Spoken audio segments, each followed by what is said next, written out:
watching the Citizen Science Podcast, the one and only Twin Solar System podcast featuring Samuel Hoffman, along with his team of experts as they discuss the very latest information about our binary twin solar system. Welcome to the show.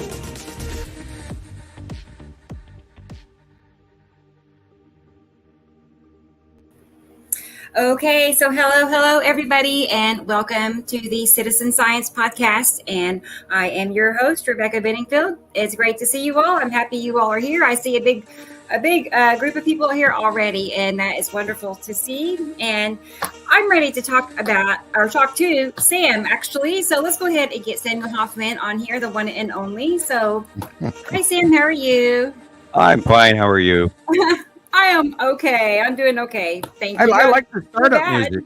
It was nice, and added to the heartbeat, and I'm already pre-show nervous, and it was like, oh, okay, I feel my chest pounding. Yeehaw! Yeah, I found a new website that it's just for non-copyrighted music, but it's thousands of songs. I don't have to really try to find music now. I just you pay a small fee, but my goodness, what it's worth a lot. So awesome. Yeah.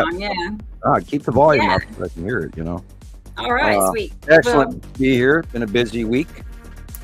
Yes. Right. I know. I didn't even hear you pop in earlier. I didn't get a chance to visit with you before the show. Well, not right before the show, but you know what I mean. Oh, you guys were busy talking, and you were paying attention to what Christopher was going on about, and the James Webb Telescope, and you can hear us. That's funny. Yeah. I'm getting ripped away to cut pizza already, so go ahead, bring everybody in. Okay, Sam, you go ahead. Let's go ahead. And speaking of Christopher, let's go get our friend in here from Las Vegas. Hi, Chris. Again, hi, how everybody. are you? Welcome to the show. Yeah. How's everybody doing tonight? Yeah, I'm doing well. So you said it was hot in Las Vegas. It's so hot already. Yeah. Oh boy, already. Yeah, I was telling it's only Rebecca, 90s. I mean, 90s is not too hot, but it's hotter than it usually. I'm already burned, so. Yeah, I don't tan, I burn. So yeah, when the blisters start coming out, that's when it's not fun. Oh my! I hope that doesn't happen. No. Well, wear a hat. I don't know what to say. Yeah, I know, I'm sure you know. Yeah. Okay. Well, let's go ahead and get Jesus in here too, because I know it's probably hot where he is too. Let's find out. Mr. Jesus Marquez from Nevada. So how are you? Salt Lake City. It used to be. It was Nevada. No way. It used to be Nevada. Oh my God. You move around too much. It was New Mexico. It's a different one. It was New Mexico. Utah. That's right. Then Vegas. Yeah. Now back to Salt Lake. I don't expect any changes.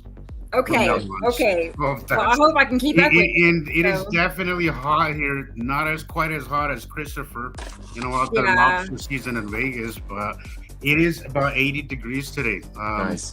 Yeah. It's like 2 weeks ago we had snow, and today it's 80 degrees and it's summer. So it's nice. though. It's been nice. Right. Complain. It's been nice. It's 77 now, and there was not a cloud in the sky today. It was one of the days but the sun was extra white and extra hot. There was a lot passing in front of the sun today. Yeah. A lot of chunks, a lot of things happening right now as I was coming upstairs. Wow. And I'm back. All right, it was early pizza time. Oh boy! Yeah, I know you grabbed yourself a piece of pizza, Sam. No, this time I'm not eating. I'm sipping on a cup of coffee, and I feel like I ate dinner already. It's weird. I just had a breakfast burrito on my way up here. So okay. I was going to say, speaking of appetite, okay, the other day, Saturday, that was the second day where I noticed I hadn't had any appetite. It was 5 o'clock in the evening, and I was thinking I hadn't eaten all day. Well, it's been that way pretty much ever since. I don't know I don't think it's a bad thing. I mean, it's since the auroras started. I feel okay, but I forget that the whole day's gone by and I haven't eaten something. It's magic. It's not like me. Everybody's saying all these auroras are making everybody feel low and feel kind of bad, but Yeah. actually, I felt energetic these last few days. I can't even Yep. tell. I feel like a rabbit just hopping around. I feel great. Right. I feel great. I've been doing more since too. I was cleaning the stove this morning and all of that crazy stuff. Good. Yeah. I've been working, And I'm days. caught up on my I need laundry. The extra vitamin D helps. But it just feels like something else. It just feels like something else. It's just kind of uplifted me, you know. I was mowing my yard all last couple of days too, and getting all that done. How's your weather, Sam? Right now, currently, it's cloudy and slightly rainy in the upper 70s. The weather, the forecasters or the weather people said it was 80, and I went, no way. And we were darker and cooler. So we've had water. There's been a lot of really that low pressure that went through here reformed, and I mean it snowed in Colorado big time this weekend. And they, on the passes, I don't know about the lower areas, but I know it was pretty much from like Colorado Springs through Denver in that area. They suffered a great deal of snow, so we're cooler. More stuff's coming in as usual, but We're warming up. We're warming up. So yeah, we had a high pressure come in, and we got warm for about 2 days, and now it's getting cloudy again. Yeah. I did see also where, speaking of temperature real quick, Florida, like it was 100 or something in Florida already. Yeah. already. They've had some extreme storms God. these last couple of days too, with side force winds in the 80s along Louisiana all the way through Tallahassee and Florida. And there's 43 different fires in Canada right now, from the west coast of Canada going all the way in the middle of Saskatchewan. And they fired up early this year. So, and they're major fires. As a matter of fact, the smoke from that is coming down. And if you can look this up on YouTube, just type in fire smoke, Canadian fire smoke in Minneapolis, and you'll find videos on it. I should have actually got a copy of that, but hadn't thought about that. It's catastrophic up there and very, very smoky already, which is, I knew we were going to have forest fires, but I didn't expect it now. Right. Could you imagine 100 degrees in that kind of humidity? No. No, thank you. No, thank you. No, thank you. No. I got a really nice dehumidifier. Don't have much use for it up here in Montana, but Right. I had a little basement area where I was keeping stored stuff, and I bought a very nice dehumidifier, and now I don't have a basement, so I couldn't. I mean, it's like $300 item, and you can't just get rid of it, and it works really good, and it's like brand new, even though it's 30 years old. Well, maybe put it on Facebook, Facebook Market or something. Somebody. Like you wouldn't believe what the postage. I mean, that thing weighs so much you wouldn't believe what the postage. Oh, they got to come to your it's one house of the and big get ones. it. Yeah. Yeah, they got it. Yeah, Well, yeah. Right. I love the new logo, by the way. I love it. It's awesome. Right. Speaking of new logo, let's take a peek at it real quick. Here we go. It actually, you know what? Someone mentioned a photo generator. It's an AI photo generator, and I just typed in alien wearing a white lab coat. And Is that the guy that did my psych profile back in 1980? I know. I think it is. Yeah, it reminds I me. have It this looks just image. like it. I know. I have this Right, image I mean, of Sam arguing with this guy. I don't know. Oh Yeah. yeah. Well, when it comes to grays, there is no arguing with you because, well, you can argue, but your lips don't move. They know. think to you, and you think back to them. Your conversation is in your mind. Right. It's So very Sam, unusual. explain to those who don't understand, what this significance of this is then, because you actually met a gray alien and he was wearing, or she, I don't know, but wearing a white lab coat. Yeah, that was where I was sent to have my psych eval done during my visitation to a very deep spot underground on the east coast of the United States in the 80s. And the U.S. government gave me a unwanted vacation, and I was sent there to get my psych eval. Walked in, had no idea who they were talking about sending me to, and I go into this room, and there stands this 4'3", 4'5", 5 foot tall gray alien in a lab coat. And anyway, They read you like a bumper Nice. sticker. They know exactly what goes on inside of you, so they're the best person to do a psych eval because there's no hiding it. And so that's that's why then. Okay, I see. Yeah. And there are rogue factions upgrades that do work for the U.S. government, which hopefully is not I mean, classified. can you imagine how far they can read into your psyche? These guys with those eyes. Yeah, they're it's like a bumper sticker. There's no hiding anything. Well, I imagine you can hide some things from them, but no, that's how they communicate. And of course, I have no clue as to how long each of that race live. But anyway, they're a subservient subclass race that they work for the higher races as well as apparently for the U.S. government. But anyway, I was just going to also mention. I thought it was pretty cool how this is one of the ones that came back with a microphone, like he's doing a podcast even. So yeah, I was figured this had to be the one. So what do you do? I've heard about those. So it's like an AI. Okay.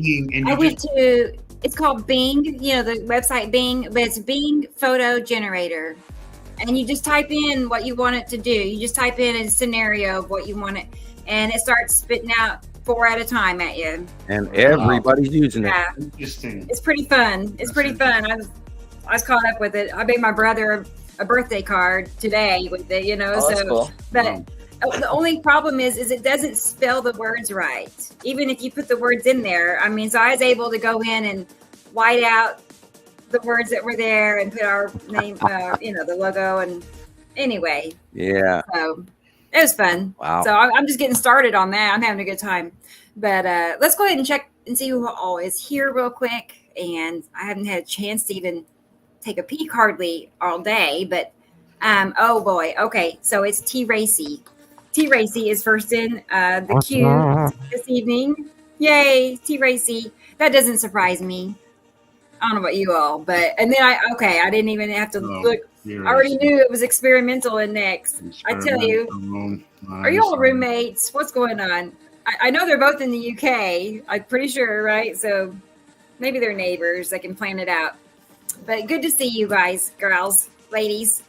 And, good. Here is our good friend, Carol Ann. Hey, Carol Ann. Good to see you, Carol Ann. Yes, it is the greatest show on earth. I agree. It is. I mean, we're just getting started, too. Show 61. I mean, we're like in our infancy still. Just wait till we're on show 1000. We'll have some balloons or something. I know it. But we like 60 shows and we already leaving a mark. But I guess we'll get into that later. I know. It's going to get bigger and bigger. It already is. Just wait, y'all. Wait till you see. Wait till y'all see. I got more to show you. But hi, Carol Ann. And she's going to be joining us a little later in the show. So stick around. So we'll have Carol Ann. Grab Carol Ann on. Cool. Right. And here is Mr. Marcus. Good evening in the Netherlands. I know it's middle of the night for you. So thank you, Marcus, for being here. Appreciate you all when y'all just, stay up late for us. So that's awesome. And here is Esther. Hi, Esther. Good to see you. Always pleasant to see you there. Oh, good. You could always catch the rerun if you don't, for anybody who, doesn't have the time. So. Yes, right. Totally. And Michelle is here. Good evening, Michelle. Good to see you, Michelle in Indiana. Welcome to Bureau family. I love that. Hello. Okay, I know. Yeah. Right. Okay. Mr. Russell is here. Hi, Mr. Russell. Hope you're feeling better. He is going to be a guest on the show soon, so we're getting that lined out. Mm-hmm. Nice. So good to have you, Russell. And I'm anxious to meet him. I mean, we've communicated off and on over the years, in our groups. And he's really talented, and his collection of pictures and videos triples mine. I'm not kidding you. This guy has a big collection, big. So I'm anxious to see what he wants to show. So let's get it planned, Russell. Okay. And Holly Grace is here. Hello, Holly. Good to see you. Hello, Holly. Perfect. And okay, I see Jillian in the comments. Good to see you. And she's actually going to be hopping on here shortly. So you're going to see Jillian here soon. Hi, Jillian. Hi, Jillian. And Good to see you, Karen. Hi, Karen. Always is wonderful to see you, really. She's super consistent and devoted and good to donate, just all of the above. So we couldn't ask for more. So thank you, Karen. Good to see you. Thank you, Karen. And T. Racy is here. So I feel like T. Racy, did we not? Yeah, we did. I was going to say, I know I've seen her before, but she's still here. So hi, T. Racy. Oh, There's Brendan. Brendan is here in Ireland, of all places. Isn't that awesome? I just love how we're all together. Like right now, we're all around the world. Literally, we are. And here we are just sitting here talking. So that's pretty cool. Good to see you, Brendan. And then Miss Audrey is here in South Africa. Audrey, what time is it, Audrey? Is it 2 a.m.? I love Audrey. I love your recaps. Yeah. Post that you post after the show. Yes. I love that, so much appreciated. And that was all her idea. Yeah. It really was. So I support it completely. But what Audrey is doing is she takes screenshots all throughout the show, like maybe 30, and just a recap of what we talked about. And then she shares them on different groups on Facebook. So somebody can just flip through and be like, oh, that's cool. They talked about this. And really it helps people see like, oh, maybe I want to, watch the show live and stuff. So that's very nice. Cool. Very nice. Yeah. So it's called Audrey's Picture Show, I believe we called it. So good idea, Audrey. Yep. Yeah. And let's see. And here is Katie Joe. Good Katie evening, Joe. Katie. And she's going to be on later? She's going to be on here shortly. I thought so. Yep. Right after Jillian. So I think so. Yes. Right after Jillian. So cool. We got a whole big show lined up for everybody tonight. So good to see you, Katie. And we'll see you more literally here soon. And then here is Aaliyah. Hi, Aaliyah. Nice to see you tonight. And oh, good. I was hoping I'd see Egg. I knew it. I was like, she's got to be here. Here she is. Hi, Egg. In New York. She's annoying her husband.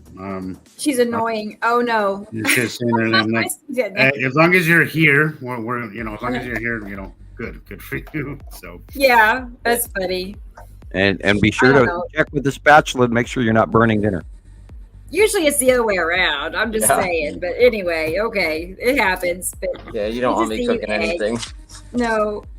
And there's Audrey. She's saying hi to everybody else. Audrey. And okay, here's Nancy. Hi, Nancy.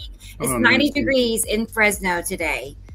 And she's had more energy with these solar flares, but dragging a little today. I've been feeling a little better. I've had a little bit more pain when I first wake up, pains that I've never had before. Like I'm limping for like the first hour. I don't know why. I can't help it. I wake up and I can't walk right, but it does get better the more I move around. So yeah, it's like, ooh. Anyway. Not fun. Yeah, I get to go rake leaves and grass here tomorrow, except it rained today and I wanted to get that up today, but it was wet. It was like, no, now I got to leave it, sun dry some more. Yeah, right.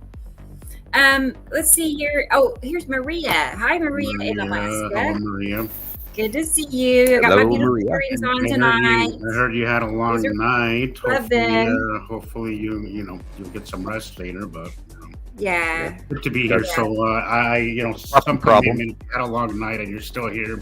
Thank you. Right. That's quite the commitment. So. Right. That's what we have here. I mean, our people really are. I was telling someone about it last night. I was explaining, our show and what we have going on and stuff. And I don't think he could really comprehend or wrap his head around just. I said, these people, they're there from start to finish. A lot of them for like the 8 and 9 hour shows, they don't budge.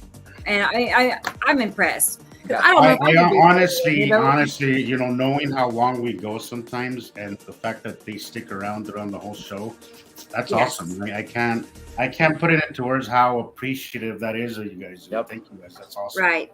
Right. And I also know how addictive this material can be once you kind of see it and you start. We were talking about it yesterday on one of my posts, Chris. And we're talking about how we're also going to see something like this. Right. So we appreciate it, but we do get it. It becomes an addiction. Once you get the hang of this, it becomes addictive. So yeah, beware. Just a disclaimer for all you new guys. Yeah, I mean, it's more than just a show. I mean, it's like a reunion and stuff. That's what I was explaining. I was like, we really like just to talk to each other because not very many people want to talk about clouds, but we're obsessed. Well, so mainstream is actually catching up. I was watching random YouTube today, and I ran across the video, and I've seen this before. And it goes, well, we know aliens are real and they're here now, so now we have to deal with this. And it's like, oh, okay, cool. Finally acceptance. Because an example of that is I'm almost joking on my cough drop here. That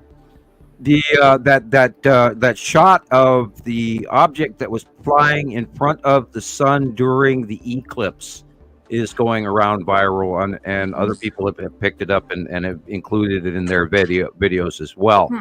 UFO videos and everything. And the blow up that they put on the last one that I saw was excruciatingly much bigger, and it was undeniable that yes, we all saw it, even the day of the eclipse and the next day, etc. Thank you, Karen Porter. And so other people are getting on board with this topic, and it has even stepped across to the point, rather than them saying, are there aliens, but, oh, the aliens are here. So let's just hope that, like the rest of our information, this all starts to go forward factually, because we have documented so much information over the last decade that I think a lot of people take into as theory or conspiracy, like what's coming up in the show here, conspiracy theory. Let's remember that, put a pin in that word or that title. Yeah, there you go. If you're ready to go off with that, but absolutely. Thank you, Karen. Thank you. Go ahead and describe what you received. Yeah. Well, okay. So I'm in the process of making a new website.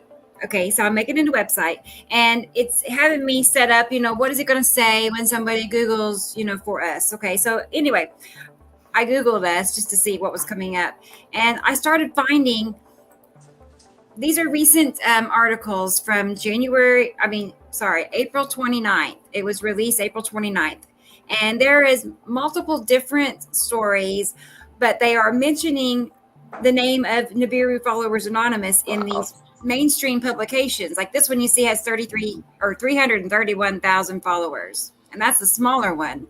But they're all talking. Here's another one, Bro Bible. It's a Christian website, but mainstream media. And same thing. They're talking about how we are talking about there being two suns, and they're coming up and refuting that. And that we're just a bunch of conspiracy theorists. But regardless, if there was nothing there, they wouldn't bother. Okay, so if you ask me, this is you try to discredit somebody before it takes hold, but it's going to take hold regardless of anybody. People are going to put things together. People are putting things together. So, oh yeah, right. They're all, but here's the biggest one I came across so far: 22 million followers for this, science site. So the one before this was 1 million too. Just to put, so it's 300,000, 1 million, and then 22 million, guys. 2 million, and they're all talking about Nibiru Followers Anonymous and how we're talking about there being two suns. 23.3 million people are talking about this topic, guys. Incredible. There is something there to at least question, to I have a prime example of how you can prove it to yourself. It's so easy. Just go back to the reality, and Maria and I were talking about it today. I briefly spoke with her on the phone about how we're literally in the summer sun solstice pattern already, and it's not even summer solstice yet, because I saw the sun rising in the northeast sky again it's this week. And, I get up before sunrise, and it's rising in the northeast. And all you have to do is remember that the larger star came in from underneath us, and then it started rising when it came up to the northern hemisphere. We saw it larger in the northeast sky, and ever since then, our entire arc of our sun pattern from morning till night sunset, and where in the western sky the sun is setting, is completely different than it's ever been, and it's absolutely not normal. And we have to take into account that our star Sol is smaller than the larger star, and so it is currently, and we've had evidence of it from in equatorial captures and southern hemisphere captures from around the world. Our friends are sending us these pictures, and we are getting evidence that the two stars are separating. So we know that. We've got captures, we got proving it again. So remember, our star is considerably smaller than this standard red, which has a great deal to do with the size of the flaring and the cutoff flaring and everything else. Go ahead, Christopher. I'm just waving hi to the comments. Oh, okay. Sorry. Yeah. Excuse me. Sneeze, cough, sneeze. Woo! Yeah. Anyway, I was just kind of blown away by that. I was just, my jaw was just kind of like dropping down because I've checked before, but not since April 29th, when these came out. I mean, but I'm pretty excited. I mean, I know they're maybe not saying the nicest things, but I mean, there's a certain percentage they're going to have to be like, what are they talking about? 2 stars. It's funny because we've come so far to the point where it doesn't really affect us as much as it used to. No, we just want this information out there, regardless of how and what context, just to get people curious enough to start looking at it for yourself. Because as I've said it before, anybody who actually puts the time in to learn this material will see this. Yeah. I dare anybody to take the time to learn this material, and you will see it for yourself. You don't have to take our word for it. Just turn up the music, please. Sure. I definitely think they're bothered. I think they're bothered, because like you said, they wouldn't bother. They wouldn't bother talking about it, or me, or this channel. Well, the one thing we have to bring out is we're not guessing.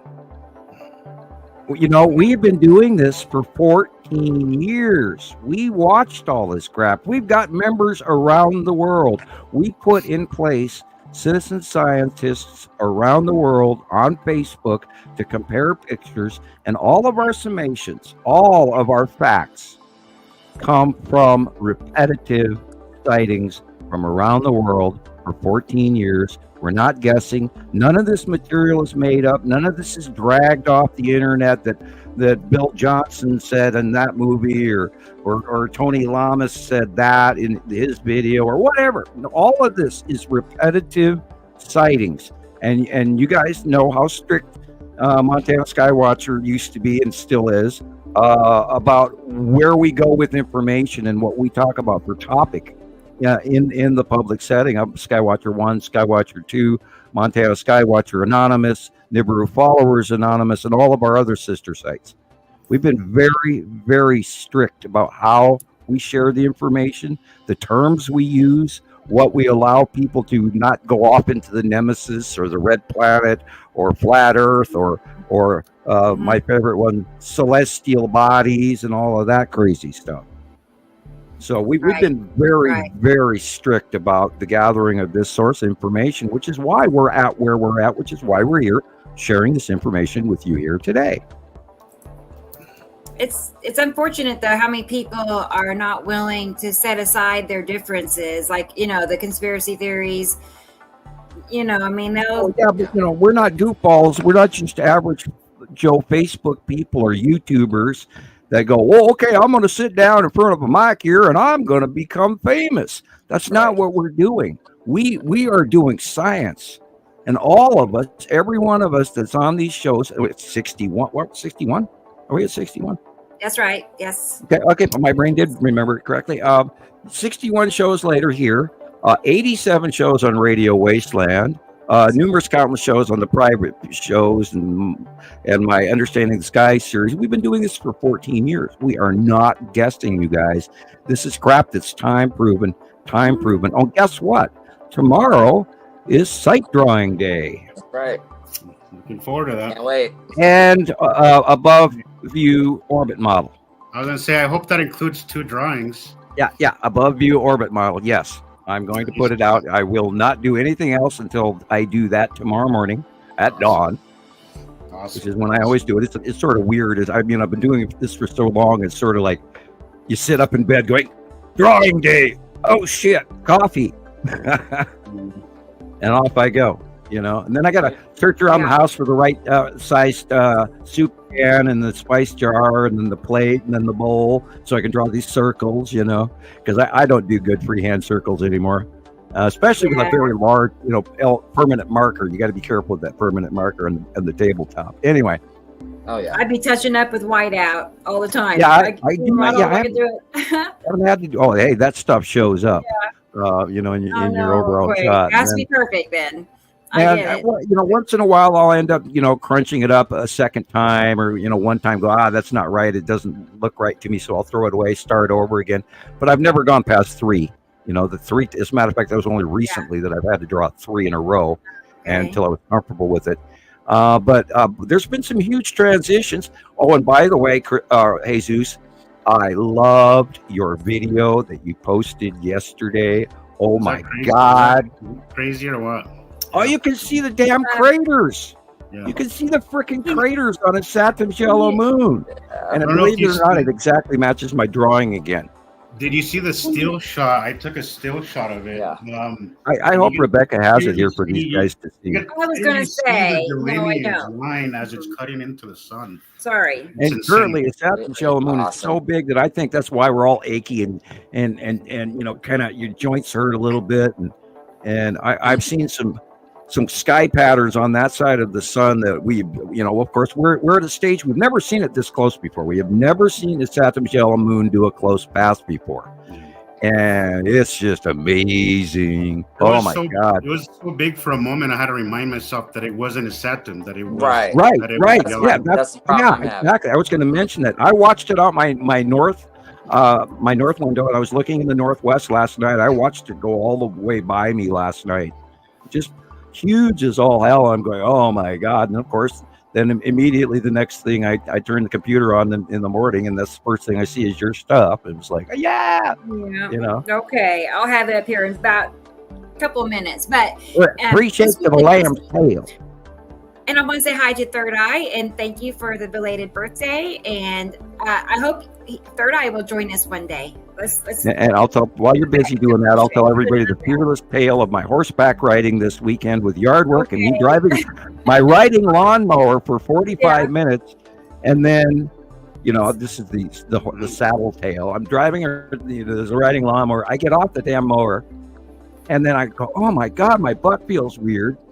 And I mean, it was really, really achy. And then the next day I got up and my left butt cheek was like I had done push-ups, on a marathon, just in my butt cheek. And it was hilarious. And every time I took a step, it was like, ow, ow. I laughed. I've been laughing at myself for 2 days since I drove my riding lawnmower, and it gave me a butt ache. I mean, what's you have no more shocks on that thing? I think you're just a rough rider. I think I lost all the shock absorber in that the butt cheek. I used to have a gluteus maximus, and when you get older, that muscle mass starts to go away. And I don't think I got the padding I used to have. But no, it was like literally, it's like if you were to skin logs, then the next day your arms would hurt.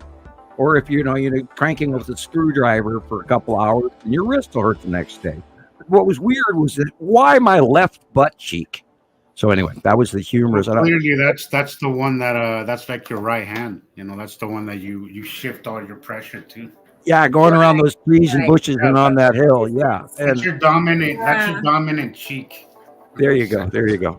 Hey, thank you, man. Thank you very much. I got a bad case of dominant cheek syndrome. Yeah. I see Jillian is here, guys. Let's go ahead and get her added with us real quick, okay? Okay. Here we go.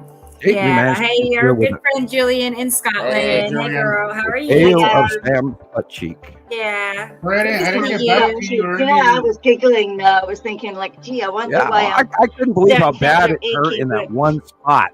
It's like, you've got to be kidding me. Yeah. I understand, though. I mean, I was telling you earlier, you got these muscles and you don't use it. You kind of. Yeah, well, I'm walking across the house. The right leg takes a step, no problem. Left leg takes a step, and then you get halfway through the step, and then your butt cheek goes, ow. Hey, Why? awesome. We got a donation. Thank you, Lord. May I have another? You know, it was just weird. Why does my one butt cheek hurt from Is that riding? because of yellow moon? Well, no, it's the riding lawnmower, but Yeah, well, yeah, I'm going to blame the yellow moon. You're right, Jillian. You are right. It's the fault of the yellow moon. It's a good all scapegoat. the yellow moon's fault. It needs a name. It should Well, have a that's name. why I think we are getting achy from it, joint wise. I even watched the cat walk across the house, and she was kind of limping like she was stiff too. So it was like, okay, I could believe it. Well, who knows? Because lunar effect affects tides. I mean, Hawaii had this big, huge wave last week, Right. and all sorts of weird stuff is going on, and the weather's all freaky, and I mean that straight through storm from Texas all the way to Tallahassee yesterday, 80-mile-an-hour winds day before as well, and we've been run on for 2 weeks with that freaky weather in the middle of the country, which I absolutely believe is close pass related.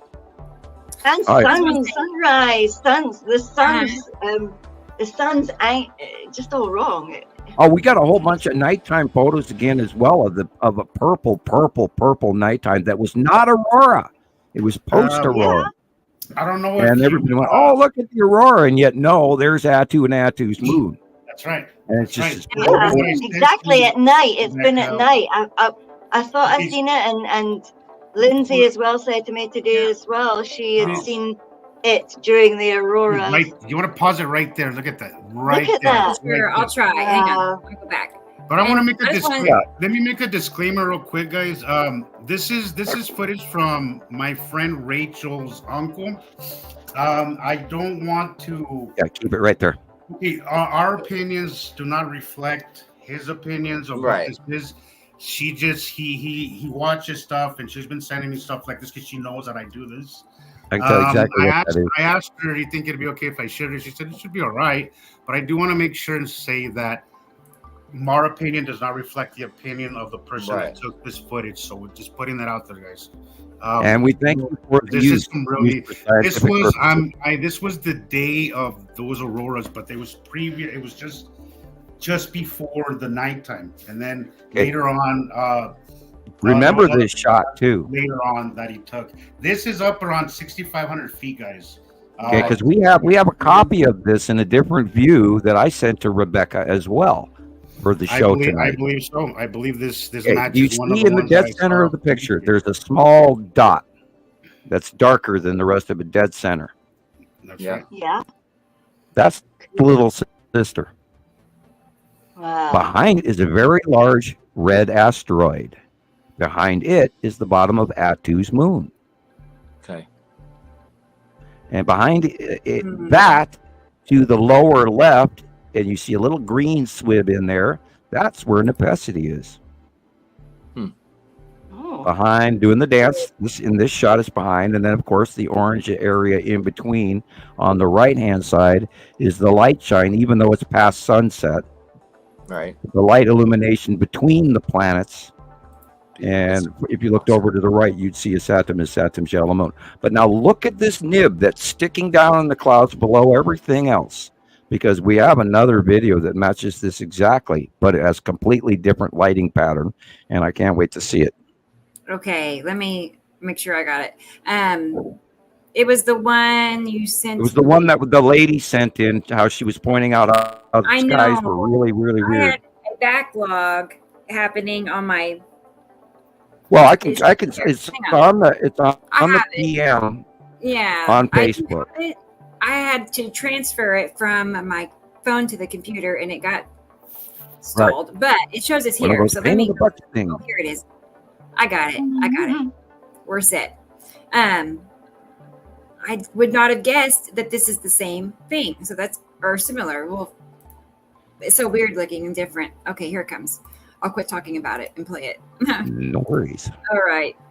You're doing fine. And I want to say hi to Pin. Is it Pinman? Pinman, thank you for the donation. Very nice of you and welcome. Happy you're here. That's a new name on our list, I believe. Hi there. Yeah, it Wonderful is. to have you. Thank you for Your listening. name, hi there. Here's the Yeah, storm. look at this. Everything above is planet. Storm Planet, outside. planet. And look at that right there. Check this out. Wow. Same Oh, look, nib, there in the middle. That's the red asteroid and the little sister, and above to the right is the side of the base of Attu's moon, all bubbly. Rotating asteroid. Hear this guy that he's seen it rotate. Like, I was watching this footage a while ago. Oh boy! Wow, look at that. Is that sort of flickering lightning? Well, it's illuminate. Yeah, there's lightning discharging between the planets all the time, and Right. it just depends on, Can y'all see that rotating? Can y'all see that? Oh. I don't know if you can see that. Maybe I have to speed this up some. I don't know. Oh, you can see it moving. Oh, Oh wow. yeah, That is check wicked. that out. Wow. Wow. That is part of the snail foot Wicked. that reaches up to Attu and Attu's moon. Sorry, Sam. I thought this was the one that the lady was talking in. No, well, that's literally the same.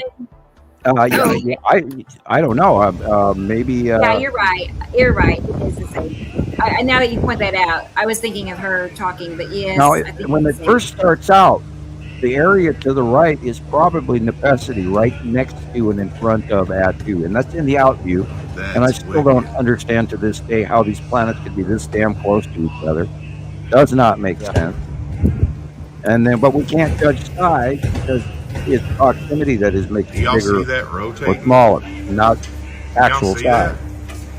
I don't know if you can see that. Maybe I have to speed this up. Yeah, that's some. the red asteroid with a little sister in front. That is. We call wicked. little sister because it's a little sister asteroid that's always in front. And there's actually a few other ones in that group, and there's like 3 in the front, 1 in front of little sister that's smaller, and then there's like 4 or 5 directly behind the red asteroid, and then there's a whole patch other ones behind it, and that we call the Salamander asteroid group and the Tan asteroid. And so, and then now they're getting bigger, and we're seeing a lot more of them that we've never seen before to actually, document, and we're going to be doing that over the next month. And I will try to include some of them in the drawing. And of course, we're going to let remote viewing do the talking, and we'll see what we come up with tomorrow. And Sam, it's that not like rain- it. Go ahead. That rainbow. Yeah, that rainbow. Wow. It looked like the edge of a planet more than it did Yeah. a rainbow. 'cause I it's didn't happen to see it, so if she Let's wants go to go back and see. Yes. and point it out to me. Yeah, if you go back a bit more, look at that. It's Okay, like yeah, a that whole could shape. be a side edge, or it could be just an illumination shaft between a light pinch. Because it's an upward face. It's an That could be a upward- planetary edge quite easily. Yeah, 'cause Okay, I where see is it, dark though? to the Where's left of it, the and then sunset? just it looks like backlit focal in there. That's Well, kind that of could be what the side of Isathemus. Isathemus is really huge right now, covering up the left-hand side view of Nibiru, and we'll be more likely to see Nibiru farther to the right, or depending on the time of day, farther to the right, and then as sunset, it'll be literally in the north sky. great footage. This guy, my friend has been sending me. She sent me some of the eclipse shots that he took while he was down in Mexico. And then she's been sending me some stuff. I've been reluctant to share it because I don't want to, but I did see some of his footage make the news. The local news. Equator shots are always the best. So, They really I was are. like, I don't think he'll mind. I mean, he's not gonna go off of the news. So Well, again, we are using Give this. their name, at least their Not first giving name, any- until you get permission. Yeah, and it's we're just fair use. We're not claiming property. Thank you very or- much for or the use of any that. your video. You know, and if you are watching this, whoever took the footage, you're welcome to come on and give your own thoughts about it. So Yeah. Yep. Yep. anyways, he Please clearly contact sees something because he took some really cool footage. Really cool footage. You know. Well, I'm very excited for the transition of Nibiru Followers Anonymous getting an amount of recognition, and that's why Rebecca and I have joined up to do these videos, and then all of our experts here have all gathered to put their 2 cents, pardon the expression, 2 cents in this, because all of these guys have been around long enough and years long enough, and they see the planets just like we do. And the point with this is this is really happening, you guys. This is really occurring, and for 14 years now, And Rebecca and I were talking on the phone earlier today, and I've been watching all kinds of stuff on YouTube, and I'm literally getting to the point going, oh my God, are you guys blind or what? And I do apologize, but my patience level hops up and down sometimes, and it gets a little waned. It's like, I cannot believe that people don't know about this on planet Earth. Now, that's, a very thick point of view, but wow. I don't even know where to go with this at times. Yeah.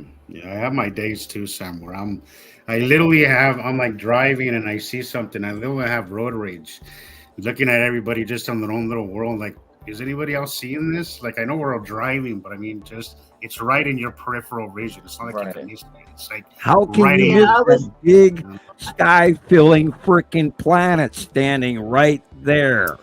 And God, what's wrong with the light? You can look at the size of the cutoff flare and the rainbowing and the asteroid.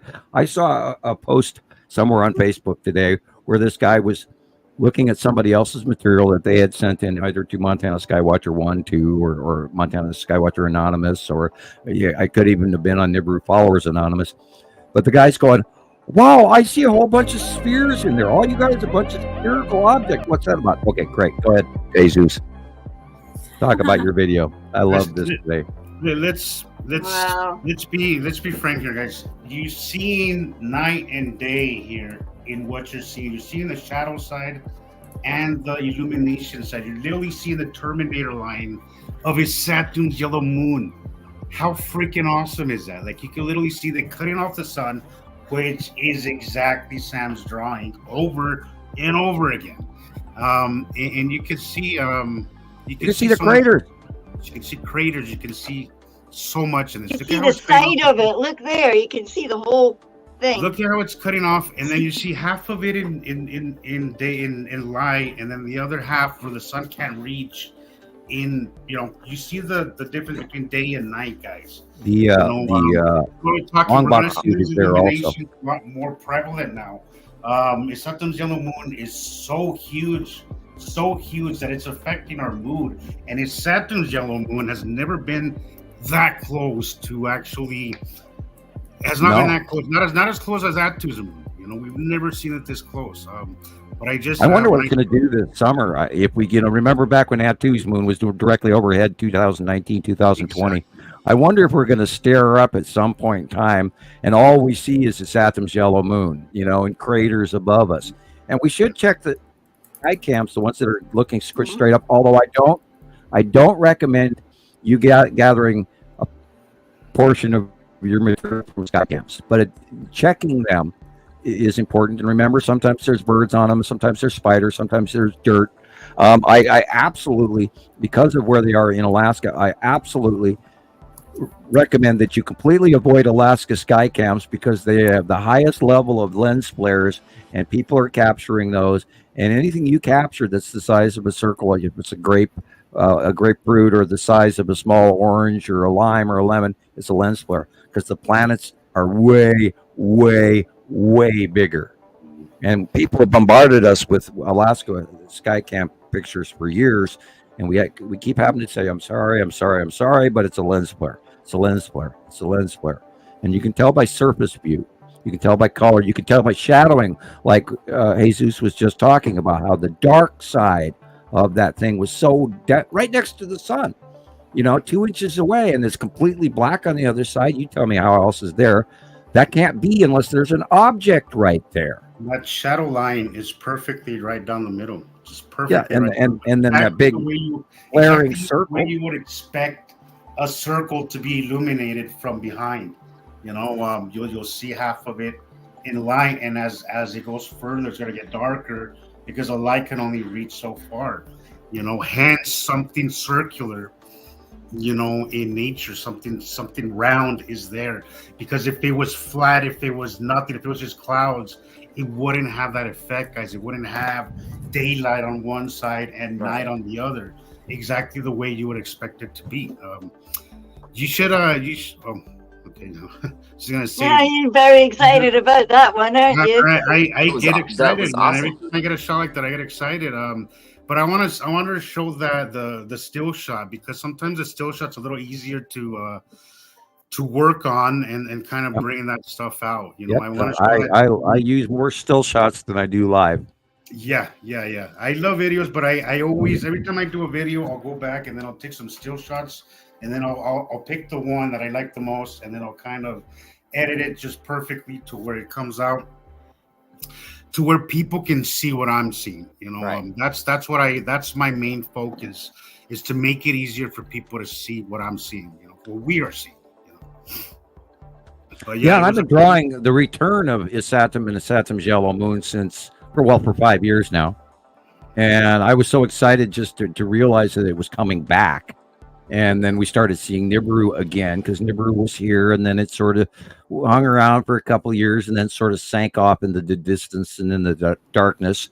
And then, a lot of it had to do with Outview and Yuri being in the way, and Sarah was there briefly when Nibiru wasn't, and then all that changed. And then we watched tiny, small, red Isatum's Yellow Moon go from the left-hand side and then out away, and then right next to the left-hand side of the sun, and then it went over the top of the sun and did all those really cool cloud things for about 3 cycles of the transition.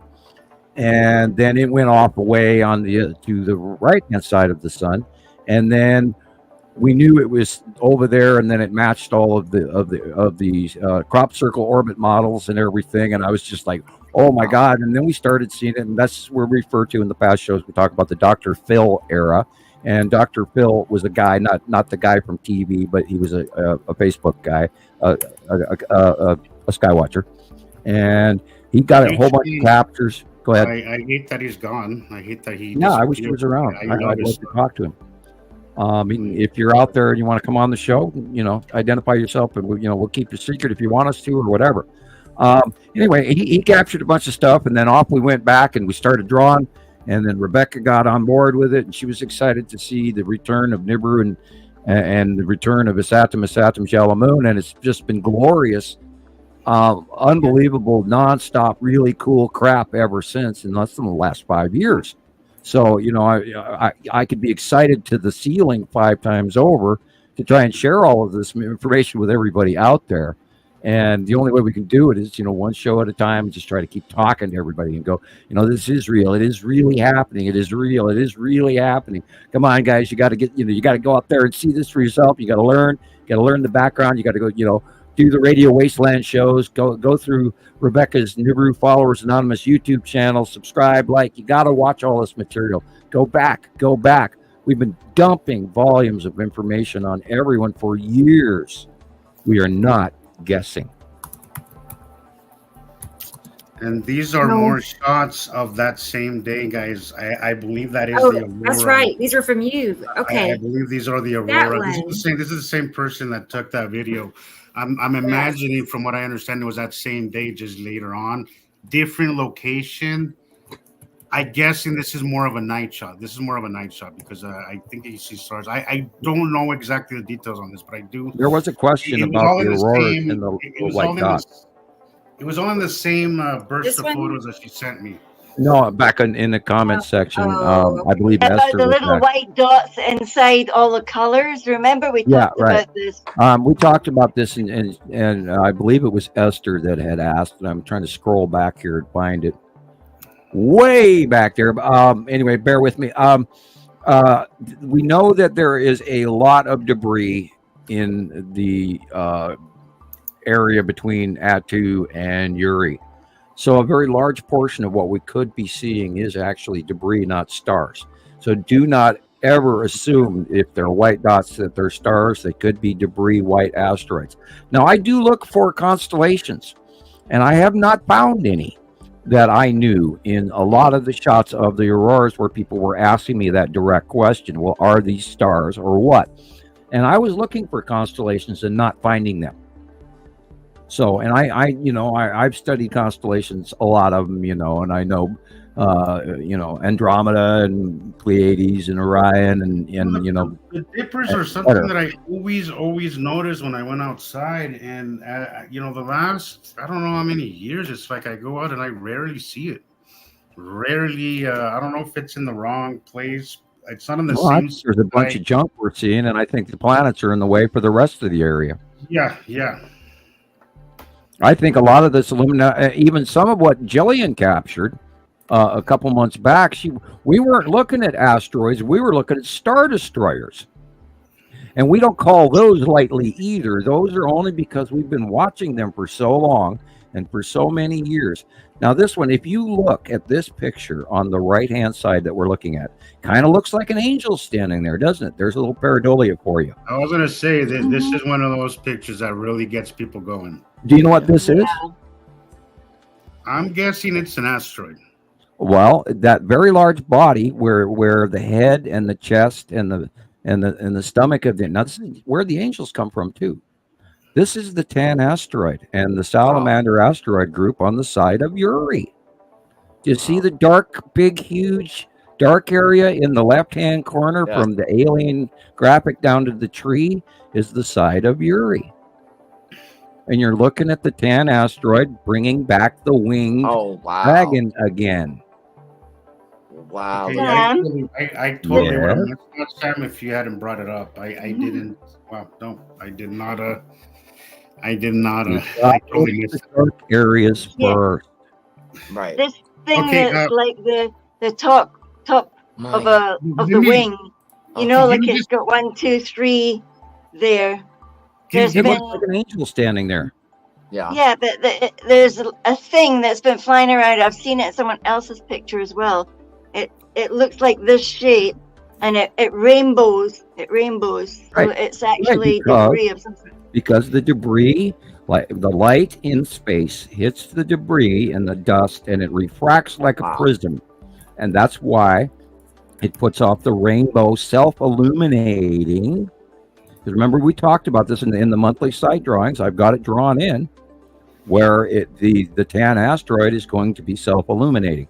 Oh, by the way, Rebecca, we do need to put up the monthly site drawing at the beginning of the show, for people in the so they can learning see. process, and we need to leave it up for long enough that we can talk about it and study it as well, I think. But if you wanted to pump that up right now, and then we can point out that what this illumination is on the monthly site drawing. Okay, sorry.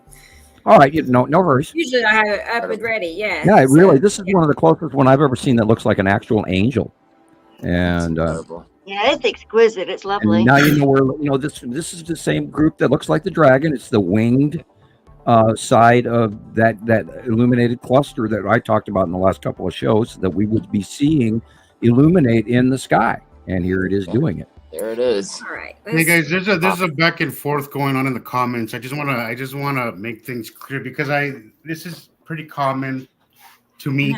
It happens to me a lot.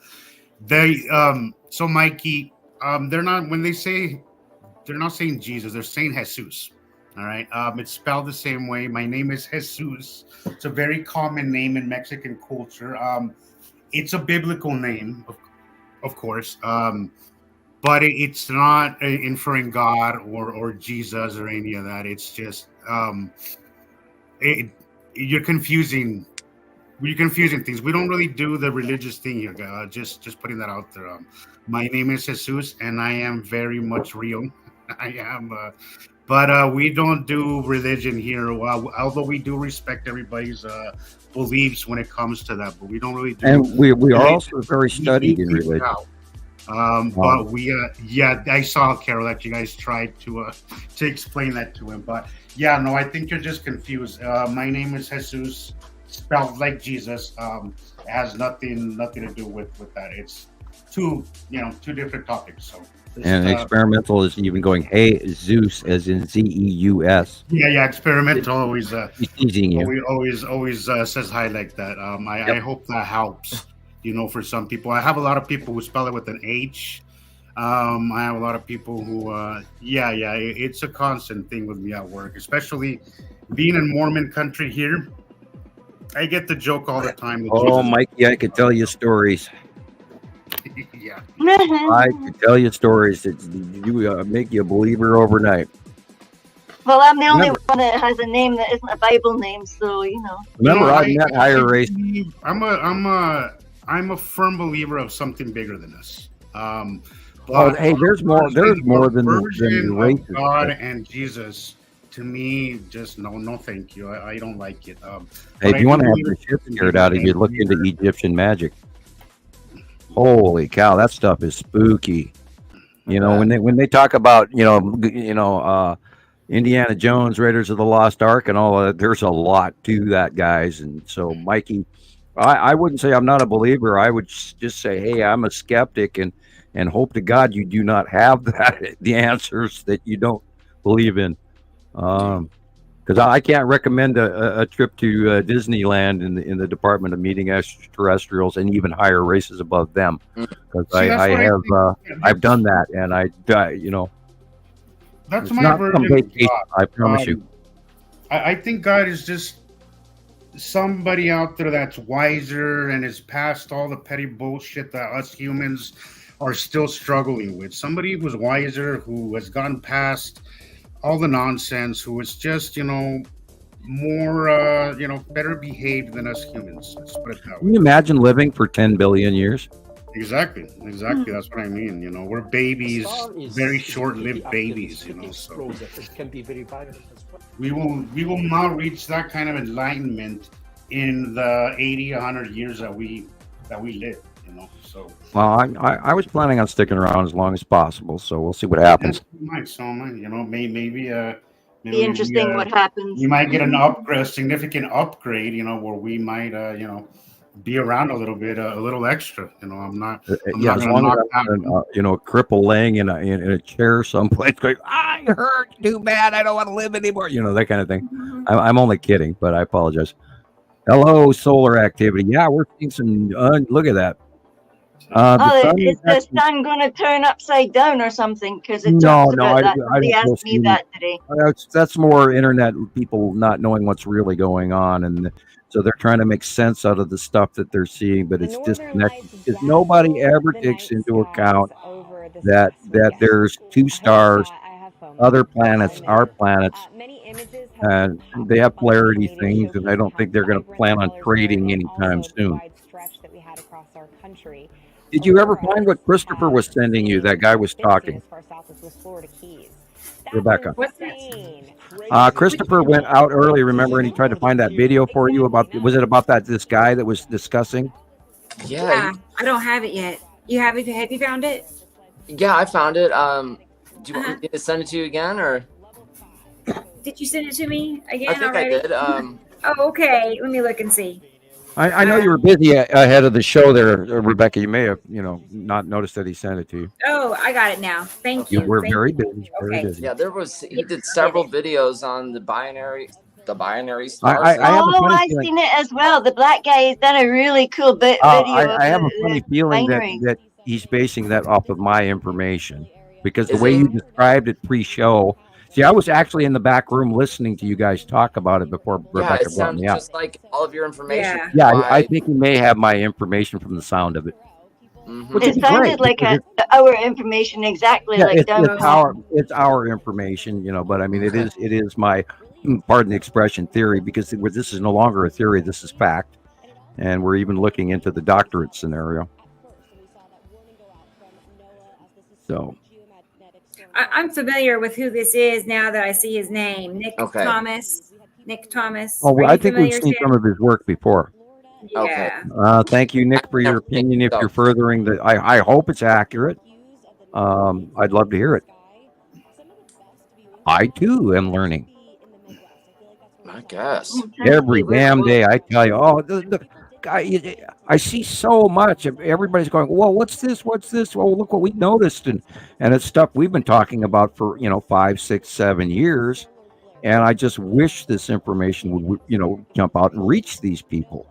And the only way that we can do that is by talking about it publicly, and then hoping everybody who is Yes, here tonight on there. our show or listening to us a month from now or 6 years from now will link all of this together. And This one, Rebecca. I got it. Yep. Yeah. I'm uploading it now. Yeah, I really like that. It was so cool and very to the point because I have somebody who contacted me and asked me if she could come and talk to me about the stuff that I was posting. cool. Yeah, none of these auroras are normal, by the way, people. No. There used to be this is kind of normal. This, what we're looking at, this green flickering is normal. And you can see it running in tendrils and sheets.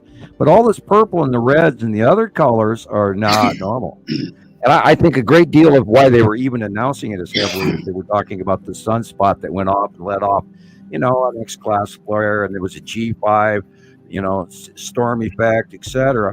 I think it had a lot to do with the fact that the planets were passing and they were creating these red rounded, see that purple and all that? Those are planets, guys. That red is coming off of Saturn, and the purple's coming off of Atu. Yeah, the red was in the south, and the green and the purple were right opposite, literally. We've never seen Aurora Borealis in these colors in my entire lifetime. And that's because there's planets up there. And they also have poles, and their poles are also putting off the Aurora Borealis on the southern pole and the northern pole of those planets. That's why we're seeing it so brilliantly and vividly. So they're giving us the information, but then they're not. Look at that. I mean, you can see the rounding right there in front of you. That is Atu and Atu moon. Look at that. That is right there is Saturn's yellow moon and the Ion Trail. Look at that. It's incredible. And it's dealing with the all stellar material over. that's being ejected out of the sun, and it's going around these planets as well. And that's why we're seeing the unbelievable. Look at that. That's, asteroids or the bottom of Depesity right there. It's literally so gorgeous that it makes you really emotional and you want to share it even more. I mean, look at that going around the purple shade. Yeah, right. Round the side of the planet. That's the bottom of Uri. We've never seen, ever in my entire lifetime, have we seen an Aurora Borealis like this. Ever. And I'm up here in Montana and we see a lot of them. Days, and then they have to find an excuse to tell you it's been like that for 2 or 3 or 4 days. But I've never heard of them being visible in Texas and Florida. Yeah, all the never people mind, that are never. screaming about it, Never. like, wow, look at this. Oh, They're wow. not Yeah, supposed and all it's due to the fact that we're all on the internet now. This is the bottom of Saturn's yellow moon right there. Look at it. Wow. This is that So close Colors up are you've just never different. seen They're so before. different. a little bubbly as well. Well, the Yeah, flame this is light. the flame flame-like light bubbly clouds with the flat line and the shield, and the shield looks sort of like a small crab shell or 3 straight lines. I mean, some of I the have lights. no idea. Oh, there was a red light in the south here after everything had gone the Tan down. asteroid illuminating. That is the Tan asteroid right there. Look at it. There's an object in front of it that's not illuminating. Is that why it's black there? Yeah, that's why it's casting that shadow, because there's an object right next to it that's not illuminating. All So, right. it's I even, wondered how and it we did never did that. bring up that the monthly site drawing. I did. Uh-huh. Did you? Right here. Yeah. Okay, look over just to the side of lead object, LO. And, that's where the red asteroid is, Lorraine, Big Sister, the Tan asteroid, all that yellow drawn in there. I should have done it in orange, as well as yellow, but I will include that in this month's drawing tomorrow. And that area is illuminating again, and we knew it would, and because it's rounding, and the change, the transference of the angle of the out view that we're at, where Earth has moved to, and I will also do that other drawing as well to show that. And because those objects, the red asteroid, the Tan asteroid, Big Sister, lead object, and all of those are rounding out of the dark area from the back of Uri and from the back in between Atu. Now that Atu's up higher, we're getting more illumination on that. And they also sometimes self-illuminate as well, which we saw in the angel picture. Now, the angel is literally, if you go on this drawing, it's the Tan asteroid reaching up into the side of Uri. Now, it's in the middle and all drawn in with Big Sister, etc. Big Sister, Lorraine, Tan asteroid, and Poppy are all part of that angel structure or dragon structure or wormwood structure or salamander asteroid group, as we refer to it. And the reason we call it that because it looks like a salamander holding on to the side of planet Uri, and that's where it got its name. Oh God, going back all the way like to 2016.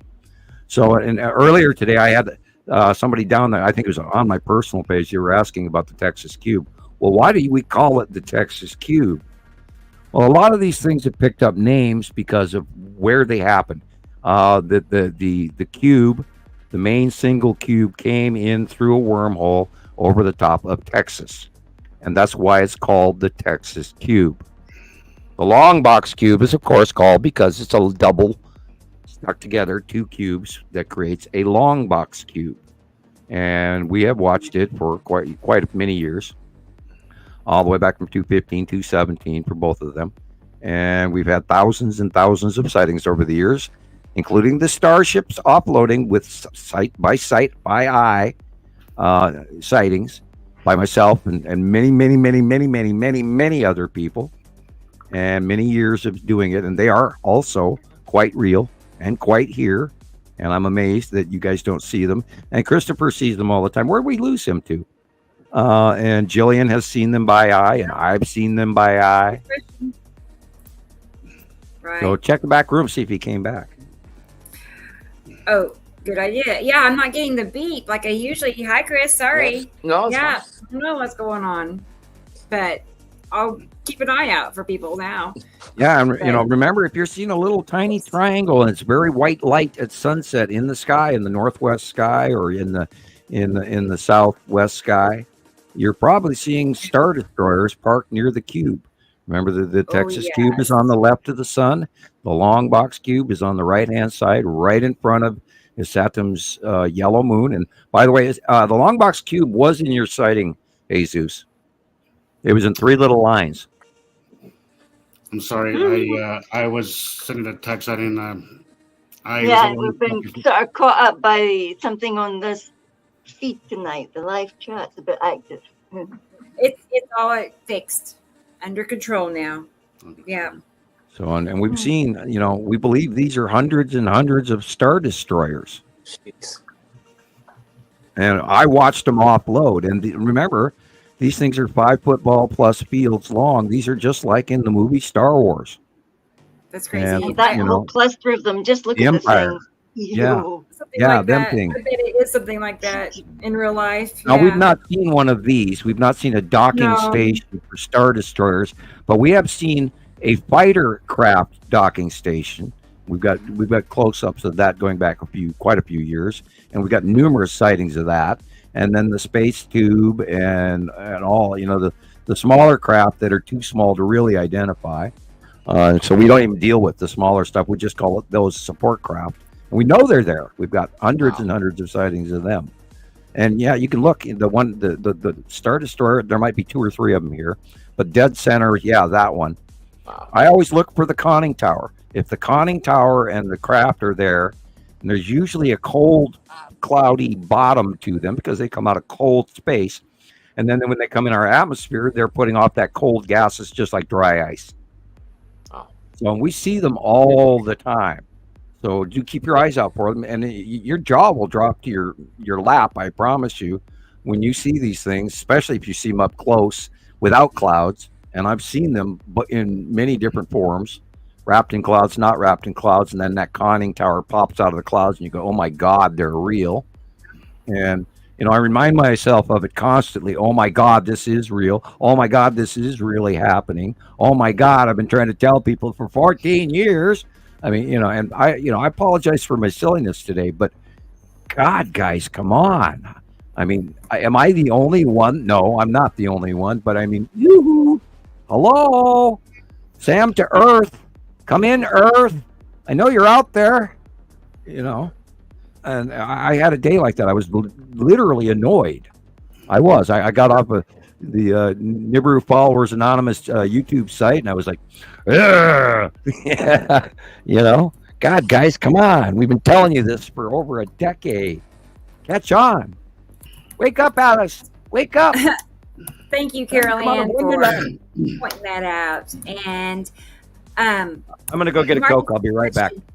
Oh, okay, Sam. When you get back, Marcus has a question about the names of the planets and what they may mean. I know that they come from. I mean, they come from the Pleiadian that Sam had interactions with, and then they were confirmed, believe it or not, by just some random video that Sam found one day on YouTube, and it said the message was from a Pleiadian. That was the name of this, YouTube video. It was a message from the Pleiadians, and they were giving out the same names that Sam had been given by this Pleiadian that he had an interaction with. So, was the Pleiadian writing or making a YouTube video? Maybe, I don't know, but what are the odds? I've weighed that. I'm back. I've weighed that. We found some Pleiadian messages. And I've often sat there and thought, well, did the actual Pleiadians create this message and slap it on YouTube? I don't know. But there has been a couple of them, not all of them. There have been a couple of them that were so critically close to the version of word for word what I got from an actual off-world source that I have come to use them as, I'm not going to say gospel, but I'm going to say as pretty damn important. And those we have shared. We have a copy of that on Nibiru Followers Anonymous. It's called the Pleiadian Message. It's not exact, and it is a little bit factional and a little bit prejudiced, but it is highly accurate up to a point. So you have to go watch that. And we've gotten over 1,000 views on that here recently, and I wish that everyone would go there and at least watch it twice. And I do say twice because I've watched it all the time because I still learn from it, and it's matching all the information that goes back many, many decades for me. And that's the same thing with the names of the planets. I was told them years and years ago back in the 80s. And then in roughly 2008 was when I first found that one video. And then it was on YouTube, and I can't even remember the original name because right now, currently, I have my copies in German. And then the United States banned it. About 2014, 15-ish, it was banned, and I couldn't get it on local U.S. YouTube. And then I had a friend in Germany mail me a copy of their version of it in German, and that's the one I've been using ever since. Now, later on, the American version did come back, but I never ended up using it because I've always kept the same link. And so that's where that information comes from. And we didn't go by the names for many years until literally 2014 and 15, even though I'd had it, all the way from 2008. And then in 10 and 11, we were debating it. And then when Atu came in and the purple planet matched all the names and everything, and I was like, okay, this all fits. And that's when we grabbed the names and we stopped. Before we were saying the striped planet or the light blue-green planet or the dark deep blue planet or the red one or the green one or the light blue Matim. We don't talk about Matim often enough. Well, it's very helpful. And there's one of the comments in the NK saying it doesn't matter. And I hear that a lot, and I get where that comes from. It doesn't make them not real just because I have a name, but it is easier to put a face to them and to add to the learning when you put a name to it. It just becomes a little simpler, a little bit more less complicated, and a lot easier to add to the base cloud knowledge and their effects on Earth of each one individually. So it is very helpful. Plus, you gotta admit the names are very cool. I mean, Atu and Yuri. I think the names are awesome. I love them. Yeah, we could play around with them. Remember, Matthew I would play around with them and put them all together and stuff. Yeah. Munatu was Munatu. So that's kind of that's really helpful, and the backstory to the names is another very cool story. So Sorry, I have that video ready for the one from Nick Thomas. So let's go ahead and get that. Let's hear it. I'd love to hear his opinion. Yeah, that's cool. I mentioned something here because I mentioned something and a lot of people have this completely out of context. Do you want me to try to make it louder? It might take me a minute. Just a hair. I mean, I'd have to re-upload it and try to get it louder. Okay. Well, I can go ahead. Let's hear you what hear it. What okay? I can turn it. I have a volume now. Yeah, might do that. Turn your volume up, but okay. Let me turn the music down too. Okay. I didn't even hear the music. I mentioned the two suns, and people are talking about China launches this sun simulation maybe a year and a half ago, And people think I'm talking about that, whatever China is doing, putting up in the sky. No, folks. Our second sun is a binary sun. It is way bigger than the sun that we're used to seeing in the sky. Good for you. There is no such thing as a single sun solar system. Let me repeat. There is no such thing as a single sun solar system. All right? Now, with this binary sun, a planet from that solar system will enter our solar system. What this does, folks, humanity can only go so far. We're going to reach to a point when we have to start all over again. All right? If you guys do your research, you'll see what I'm saying is true. All of this is in Sumerian text. All right? Correct. On this planet that come in our solar system, we have hybrid giants. Humanoid like us. They're the one that created us. And they live on Nibiru and Saru. I don't care how you want to take this. I'm telling you guys facts. If you do your research, you see that what I'm saying is true. All right? So with this binary sun I'm talking about, it will bring a planet into our solar system that will start a rebirth of our solar system. Everything that's going on Earth right now, folks, is because of that binary sun with those 7 planets and 4 moons. Everything. From, I don't want to say too much on this video because I don't want to flag it. You talk about war, famine, you name it, all Rona. I don't want to say that too much on this video either. Everything is geared towards that. They don't want you guys to look up. If you guys start looking up, you see that what's in the sky. It's kind of crazy. I am just planting seeds, folks. However you want to take it, take it. But people that are talking about that fake simulation sun, if you think that's what I'm talking about, it's not. All right? I'm not talking nothing about that. All right, guys? And anyone who talk about that, they don't know what the hell they're talking about. Don't Bingo. listen to them. Not asking you to listen to me either. I'm just want to plant seed, let you do your research. Go into Sumerian history. One of the best books to read, the Colburn Bible. Go read that Bible. It was written by ancient Egyptians. They were actually Sumerians. So get into it and you see for yourself. Thank you guys so much for your time. And the 4 moons he talks about are Atu's moon, Isatum's yellow moon, Amel Saru, and Nana. That is 4. He's been in the groups before. This information, he had to have listened to his information at one point or another. Yeah, he's accurate. So he's apparently very, very well versed, or has side information that is correlating with ours. I think this information has got to him one way or another, whether it's by a third party or directly. But he's definitely been around. He's accurate. To hear it, for sure. He's accurate from a point of view. He's absolutely accurate. There was not very much I could correct in what he said. And this is just corroborating our information, and you can see the knowledge in him and his assurity and his competence.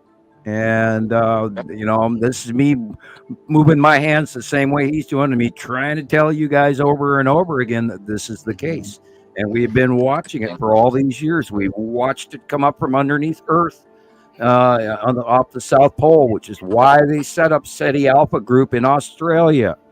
Blah, blah, blah, et cetera, et cetera. I could go on and on for hours.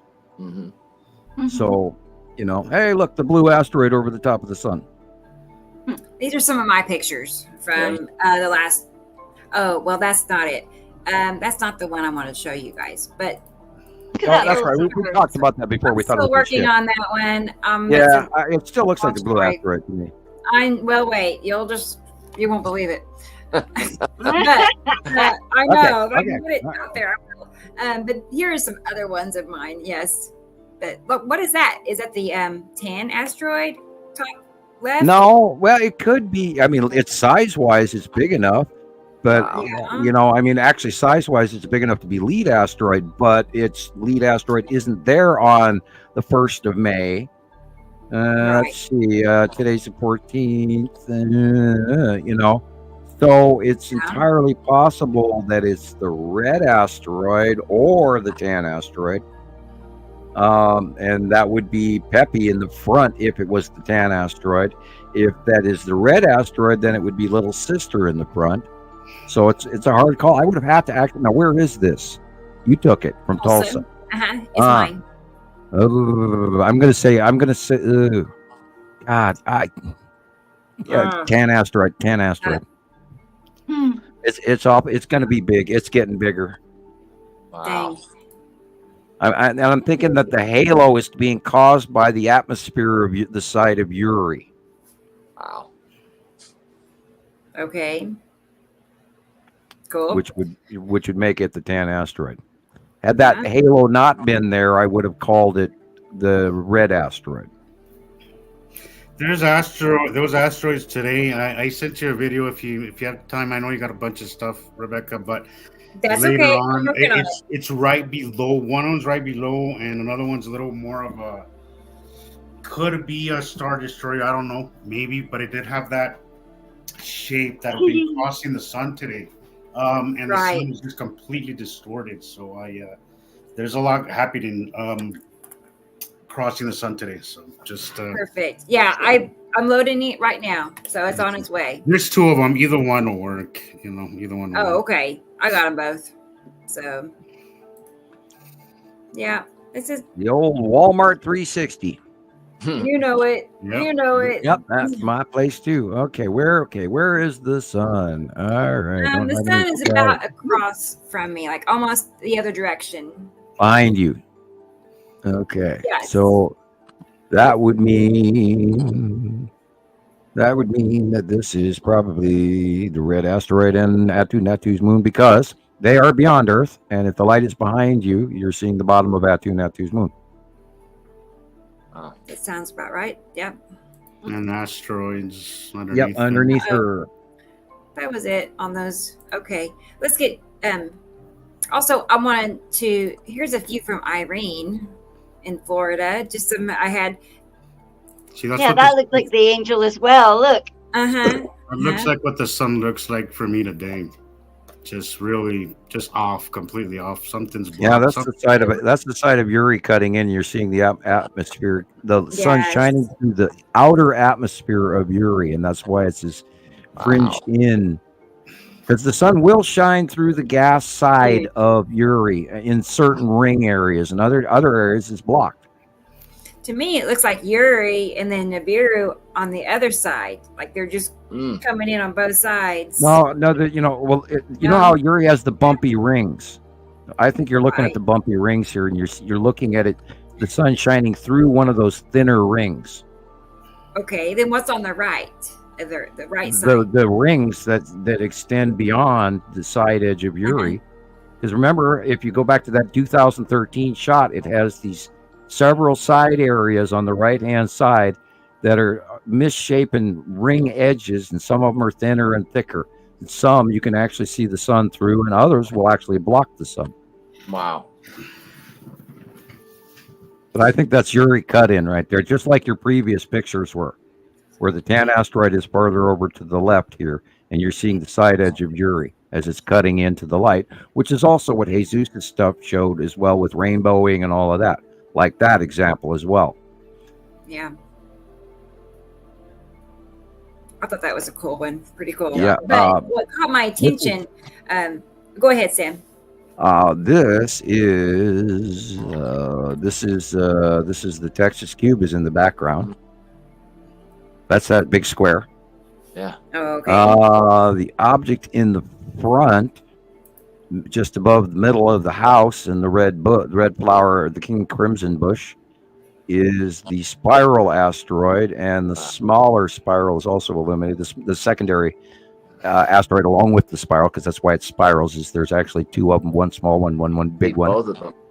And then you've got red asteroid is dead center middle in front of the Texas cube. Wow. Okay. That big side edge there is the Texas cube. That's square on the right hand side, that big square All face. right. Well, now Irene and I both, she was confused on it as well. Wow. She thought it was the Really spiral, cool. but The spiral's Kelly on the was bottom. Irene. That's that white was sort of sure. almost looks like a surfer with a cape or very long hair, or whatever you want to call it. Yeah. That's where the spiral would be, low off the horizon, underneath Attu's moon. But this is the Texas cube, so we know that Attu and Attu's moon are the dark brownish bluish area in the background compared to the horizontal light blue normal sky. Okay. And Yeah, this okay, is the here's side what of the really got picture. my attention the other day. It was these next few pictures. I was like, oh Woo. my gosh, look at that. Gosh, That's I'm Nepesi base cloud. this is- So That Nepesi is is right above great. that. yeah. Up higher is Nepesi, and that's the weird little, spider webby base cloud that it makes with the fingers and all the stuff. But you're Kinda seeing it like- up it's kinda close. like a These hand- fingers, it's it looks like a hand- somebody like that. It looks Yeah, like it's more like a hand just right Looks- over the yeah, plate. like that. Kinda like seeing. Yeah. Isn't that weird? And I think that has to do with the fact that the Nepesi is so small. And so it does this really weird cloud effect compared to Earth or whatever. Great stuff. I know. Okay, the I know. flare it really is. illumination, I believe, is showing the blue asteroid. You see that blue flare? Okay. Yeah. There's, and I believe the blue asteroid is below the sun. Hey, gray See guy. the black dot in the middle, and so it's creating that. It's an opposite lens flare, but Yeah. you've got something cutting in from the right hand side as well, and I would say that would be probably the side of Isatum, the planet, which is why it's turning red and orange, and then Isatum's yellow moon is the white area to the right, but the edge of Isatum is cutting into just at the right edge of the sun, which is why it's turning all orangey right there. Wow. Oh, You know, I okay. wanna- Isatum is very red. Yeah. NK just mentioned a while ago how he's never had to use sunglasses until the last 12 years, which 12 Yeah, years. well, that second Pretty- star is pretty damn bright. That second star. But today what happened to me, and also I've never really worn sunglasses either. But I cannot go outside on a sunny day without wearing them. But while I was driving, I don't have tinted windows, which I've been trying to get them, but that's another story. But as I was driving, I had to put my hands on the bottom of the steering wheel because it was burning my hands so much that I got like a little red rash. I had to put them away from the sun because it was just burning. I hate to be the harbinger of doom, but I do have a funny feeling that when the standard red star leaves, it might be sort of heading our direction a little bit, because if you take into account its path on arrival and you go a straight line away from it, oh my God. Question is, are we going to seriously, drastically? Now, this guy that was talking about the video, the gentleman that the last video you put up, what was his name? Nick Thomas. Nick Thomas. Okay, thank you, Nick Thomas. He was talking about the reset of Earth, and that a little red flag for me. And this is what I talk about when we talk about the rebooting of Earth to refresh the commodities for the next cycle. There's an eminent drastic change that occurs from the transference and the crossing of the passing planets every 3,654 to 4,000 years.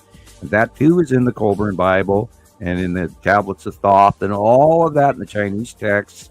And it talks about these catastrophic periods. And it's entirely possible that we are going to fry from the exiting of the standard red star. And that's one of my fears, because we don't know where it's going. That's why we're watching as heavily as we are. And this is why I also talk to people and I say, well, it's very possible that we're going to be very extremely hot this year, which is probably why your hands are burning on the steering wheel. Yeah. It's getting hotter and brighter. Yeah. Hey, Sam, let's take a second. And I see here we have Katie Joe, and she's here. So Excellent. let's go ahead I'm and- first. okay, let's go ahead and Okay, add her. go ahead. We haven't got to see her in a minute, so here we go. Hey, Katie Joe in Hi, guys. New Jersey. How are Hi, you Katie guys? Hi. Good. How are you guys? It's Love good the to- background. Film class tonight, boy. We really are all talky. But Yeah. I think that having all these CME blasts has really completely activated all of us. We're all like Yes. full. But today I felt a bit more of the, like, wow, I've seen it and we've done it and now everybody else has seen it as well. So maybe now we're going to get a whole bunch of new candidates all going, what was that? What was that? What just happened? Hello, what's that? Yes. You know, and suddenly everybody's getting somebody like that. Sorry. Hey, did you get to see the aurora, Katie Jo? I didn't. I did. I feel like I got a little bit of color in some nighttime shots last night.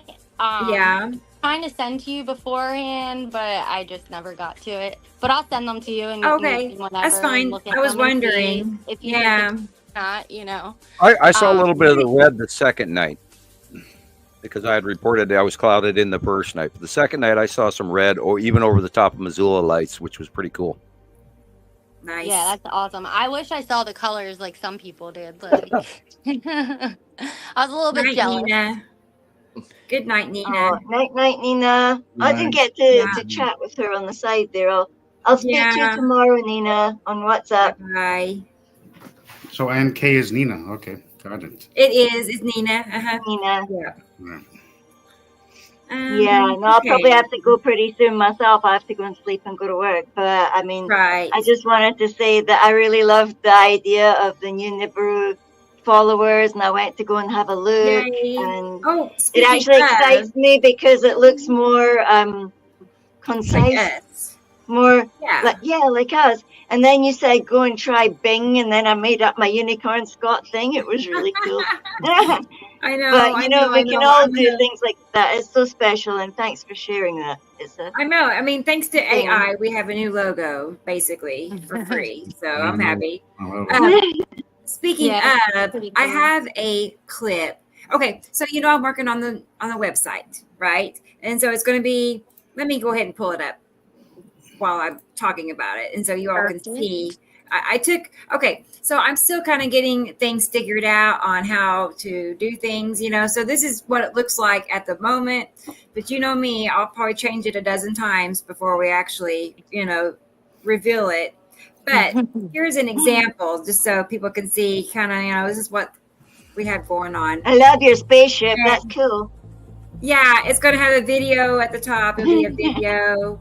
But I'm just going to fill it up with all of our pictures, you know, and videos. I'm going to have a place for Jesus's videos and Christopher's videos. Way cool. Yeah. See, this is great. That little bit of it, that little bit that you were starting to do, you know, got you a little bit more comfortable to start doing this. Yes. So regardless of what happened, it was a learning thing. So it's awesome. So now you kind of more comfortable to do it yourself. It's all in how we learn to turn the negative into the positive, and somehow learn. Yeah. Very nice. And I got to drop down, and I'm going to have each planet, you know, and I'm going to, you know, break it down. Yeah. So this is as far as I've gotten so far. It's really important that the person, you know, you come here and you're new, that you can just go straight and go, oh, look, wow, right there. Like a synopsis of what it's all about. I would not have had these same ideas if it not had happened the way everything happened, you know. Yeah. So we're going to have this website. I'm still going to, it looks like I can definitely get our shows put onto Spotify. It looks pretty easy. So I'm going to, as soon as I get the website done, I'm going to start loading the videos to the Spotify, and we're going to point them to the website and then to the YouTube channel. And there's direct links. I mean, people can click at the bottom. You can see they can go directly from there to Facebook or to YouTube or TikTok, you know. So what's going to be the address? What's the address? Oh, sorry. Let me pull it up. It's basically NibiruFollowersAnonymous.io. That's the domain, IO. So we don't have to do HTTP, whatever. No, just NibiruFollowersAnonymous.io, which is pretty easy, I think. A lot of the YouTubers are using IO, I've noticed. So I thought we should do that too. Yeah. Awesome. So great stuff. Yeah, it's exciting. Yeah, it looks great. But okay. Yeah, it looks amazing. Let's see. Hi, Carolyn. I have that video, Jesus. Let me get that next for you. I'm just seeing how was your Mother's Day, Katie Jo? Oh, it was good. My mom actually flew in for my graduation, so she was here with me. Yeah, I was going to say congrats on that. Oh, Awesome. congratulations Well also on done. your graduation. Awesome. That's really nice. Thank Good for you. you. On to more schooling. I don't know where I yet. know. You know, So that I can't wait. That was though. your associates, right? Is that what Yeah. what it was? Okay, perfect. Yep. So halfway Took me through. since 2005, but I Well, did you it. know, you're in your astrophysics class right now, so you know. Right. Yes, look at that. Perfect. Yeah, we don't realize we've all got almost doctorates here now, or thesis at least. With Yeah, some well, of it. you know, I actually, we all have a close friend who is looking that information up as we speak. I mentioned it earlier today on the phone to me, and so yeah, we're looking into the background, and we have literally now a doctorate is a 10-year period, and we have done our doctorate study 14 years now. So therefore, we're not something to discount. Everybody out there, we are the real McCoy. We are the real deal. We are the real Citizen Science Group, the real Nibiru Followers Anonymous. We are we're it. And we're number one. We have been number one for a very long time. I don't know anyone out there that knows more about this than we do. I'm not trying to go ahead. Not even anybody who scratches the surface, you know. Right. I was just wanting to point out, Carol Ann, I mean, she commented about how great it is, and it is great, but I just wanted people to know that the reason we have that domain also is because of Carol Ann's help. You know, I was telling her about my idea and I was like, I'm going to reserve it and we'll get it. And then within 5 minutes, she's like, how much is it? I'm going to send it to you. We're going to buy it, you know. And I'm like, oh, wow, wonderful. Yeah. So we had it bought within 10 minutes. Yeah. So. Yeah, and we couldn't do any of this without all of you people out there. And we need you guys out there to back us up. And Rebecca and I were talking about this prior to the show earlier this afternoon as well. And you know, we're talking about the financial costs and the amount of time that we put in to do this. And I don't think, you know, I don't know what people think. We spend a lot of time gathering all of this information and compiling it and doing a twice weekly show, and there's a lot of information that goes into it.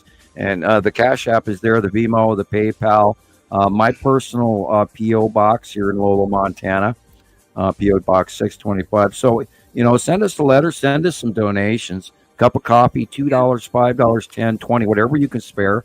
More if you've got it, if you really want to further the science.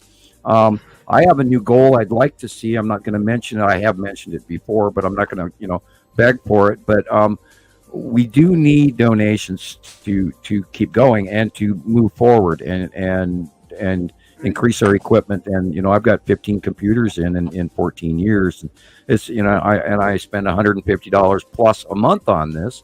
So everybody realize that this does not come for free for us. But together, everybody can make it work even better. It's perfect. I mean, I know the way you worded that is perfect. I mean, because it is all of us that's, making all this happen. So, but yeah, definitely, all the costs are adding up as usual. I mean, I signed up for that. There's people that spend $25 a month on video game feed for PlayStation. Yeah. And send us $5, send us $10. This is the biggest right. Nintendo game that ever was. Nintendo. Boy, dating myself. Nintendo, yeah, we just think my daughters keep going, Dad, it's not Nintendo, it's PlayStation. And I go, okay, sorry, but my brain says Nintendo. I like Nintendo is the best, better. though. I could still go out and play Nintendo, and I do with my friends Rachel. My friend Rachel's, I go and I play Nintendo on the Wii or the U? I don't even know which one it is. Wii U, I guess it's called. But it's 2D. I can do those games. I don't know about the other ones. Yeah, I'm not as good as my daughters are. It's just too complicated for me. It's like a whole storyline. I just want to play and jump and do whatever. And I can do that on Mario Brothers. Yes, Mario Brothers. My daughters were actually talking about dragging out the old PlayStation 64 and playing Mario Kart again and Legend of Zelda. because they were raised on the Legend of Zelda, and they're nostalgic about it now, and they thought, oh, we should get that hooked up again. It hasn't been hooked up in 10 years, but they actually love the Legend of Zelda very, very much. So now they're into all of that anime karate stuff games. So has anybody done Oculus? I have not done that. I have not wanted to fall on the floor. I haven't. Yeah, I didn't try it yet. Yeah. But my kids tried it at my sister's house, and they're obsessed with it. I was like, "Yep, we're not getting that." Yeah, after seeing Three Body Problem, I'm glad I only had it on my head once. They're like $500. Yeah, I'm not. Yeah, The Apple ones to are sit in reality when like go outside. right. I mean, it is. Yeah, we've got the greatest game, the interactive game above our heads. So Right, Yeah. exactly. But, And it is really happening. It is. I mean, the Yeah. binary solar system is here. We knew all the way back in the 70s that they were coming, and they are here. And when I first in 2009 and 10 saw the planets were here, and I wrote this paper back in 1978 through 80, where they sequestered me not to be able to tell you people these things, and then they're all of a sudden here, and so we've had to say it 3 times, there's 4, had to come out and tell you guys this is really happening, and this is the coolest. And Zeus will jump on this skateboard any second. This is the greatest show that ever was. It really freaking is. Absolutely. oh, totally. That first day I seen an asteroid going, it felt like it came through the atmosphere, and you could see the mist and the craters, and you were like, OMG. I mean, I don't even say those lol things, but just thinking about it, I was blown away. First time I suddenly realized about ion drag-off and heat and hissing mists and space, and wow. Tendril. Tendrils. Yep, my tendrils. That is the red asteroid in front of the sun with the spiral asteroid below it. Okay, I was just gonna ask you. Could you explain? I was thinking asteroids, but I was just a little confused. In this case, the spiral asteroid is headed almost towards you instead of cross horizon. Right. So that's the one in the other. That's okay. That's the same thing, right? This was just like maybe 30 minutes prior. This one right here. And it was crossing like from the north to south. It was just crossing underneath. And that has to do with Atu being directly overhead, and all the rules are changing. I mean, literally, by the time I get tomorrow's drawing done, a lot of things are going to be changing, and we're going to have a new heads up in the 3D brain department, trying to figure out how I draw all of that in to show that these actually the planets that are past us are going to drastically move. Go ahead. Is there anything new that is unnamed, like making stuff? Well, there's a whole bunch of smaller asteroids out of behind the red asteroid. There's a whole bunch of smaller asteroids like Poppy and Lorraine and the Tan asteroid group that I'm going to be taking a lot more closer look at over the next month, because they are getting larger, and the more, and I will do it. I'll do an identification by keeping that in mind, and then reviewing 50, 60 pictures of the same area, and then see what matches over and over again, and then we'll have a better documentation of them. And as the summer goes by, I think we're going to get a lot closer view of everything again. Yeah, because I seen a picture repeat, like I seen my own, and the shape just jumped out at me, and I thought, oh, that's a new one, but that's like repetitive. That's at least me and 2 other people that I got an edge of that thing, and it was rainbowing, and it was the same shape, only kind of from a different angle. And I'll warn everybody ahead of time that we are going to be naming a few of these asteroids, and there's been quite a few older members that have been around a long time that have asked for the names, which they won't necessarily represent the way we've done things all along, but we can have a little fun. We have not seen Casper in a long time. I have not. Casper is an asteroid that is in front of the lead asteroid, but then being its proximity right in front of in the Saturn's yellow moon, because lead asteroid is just to the left of Saturn's yellow moon currently. That Casper would be literally in the same facial area of that of the long box cube and the ion tail off of Saturn's yellow moon. So it's probably masked in that mess, and we probably don't see it regularly. Yeah, see, this is an example of like the gas giant with the partially open striped areas. Look at it. So that's Uri. That's Uri again, and then if you look, that illuminated rainbowy at the bottom, just above the white pole. That is what caught my attention first. I was like, that's got to be an asteroid in there. Yep, that is the Salamander asteroid group right there, and probably the dark blue dead center middle to the right is probably the dark face showing tan asteroid, very large, and the rest of that's reaching in to the middle and to the left is probably the rest of the Salamander asteroid group on the side of Uri. Just can't absorb how big all this stuff is. I feel like Yuri's like going over top. I feel Yeah, like, she's going over the top of us. It comes in, goes over us, and then goes to the north sky, and then back in a weird circle. Yeah, because like I swear, I have. It's a very short you can spiral see it circle around. You know what I mean? Like it's But like it's not up very and then distant. It doesn't go from one side to the other. It only does this Even the minor sun's arc. doing like a different The curve arc as well. in front of you and then goes away, and then by morning it's back there. But it's yet it's almost over the top of us, but it is in a notable rotation currently. Where now, remember, Atu and Uri are always right next to each other. They're attached, and that's why Atu is over the top of us, whereas Uri comes in at us, partially over the top of us, and then wheels away to the north. In the early part of the day through the rest of the cycle. And then as the day progresses, Uri spins literally in front of us and then goes all the way to the southwest as the sun sets. And then she goes over the top of it. So it's a really confusing thing. But we watched the cycle for so many years now, it literally talks to me 3D in my head. Yeah. I can see it though too. Like when I see it coming in, I'm like, all right, I gotta watch this, and I just see it go up and over and out, and I'm like, all right.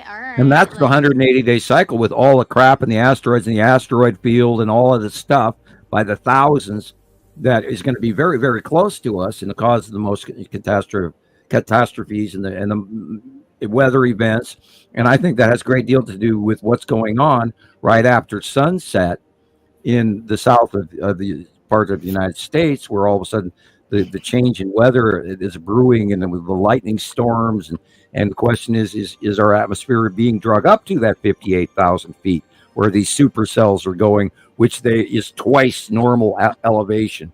And this is part of what I talk about, where the bodies or the asteroid close passes have got to be pulling the weather up higher, which is creating these large, grapefruit size hail, because it's being pulled so far up there that it has a chance to become softball or apple or grapefruit or small basketball, kids play ball. So is Brazil flooding now? Is Brazil flooding now? Did I see something? Brazil was flooding. They had a huge storm in France again with more gorilla-sized hail. Now remember, that's going to be bad for the wine crop, and it is spring, and they'll be growing those. Destroying all the young plants, Yeah, and the buds and everything, and it's happening all over the world. And people need to go out there and look at that. That is the bottom of... Whoa. Okay, the lighting is coming from the upper left. Weird. I'm tempted to say Nepacity, but that...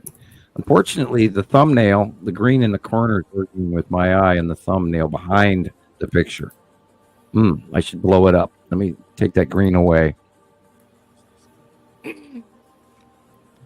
I would say that's the bottom of Nepacity illuminating, because it is a green rainbow. Yeah, it's green. And there's no such thing as a flat, straight line rainbow. Wow. That is nice. Nice one, Kitty Joe. Yeah, bottom of Nepacity. Weird that it's there. Wow. it could be the bottom of. I don't know. I had to get arguing with my eye because that should be there. It could be just asteroids. It could be that it actually gone to the right of the sun, which is also with Uri onset as well, because there is a big, huge field of that. Seems to have moved over. Yeah, you're exactly right. It has sort of moved over the top of us, sort of from the left-hand side, and then it's sort of set Nibiru and its Saturn sort of back to the right a little bit oddly. And I'm going to have to incorporate that in the drawing as well tomorrow. Because I was trying to explain that I'd seen red in the south, and it was in the south again now, just before I came on the show. I mean, how can it still be a red glow there? It was red. Well, that would be, well, you know, remember that refraction colors. We can't always attribute what planet is by the color, because there is refraction colors. Now, this the colors are doing my head in this time, because like so much is purple. Took me years to get that through my head. I can't tell you that was the one that I just could not get through my head for the longest. I'm going to tell you that this is the long box cube. Oh yeah, look at that. It's dragging all the way down. Hey guys, That's I'm very dark thing in the upper corner. I'm gonna go take a lap around the block or something. I need to take a walk. I'm getting a little claustrophobic. I'll have to say good night as well, so that'll put your thing down. Oh, good night, Jillian. Good night, Pull that Jillian. down for a second. In a minute, Okay.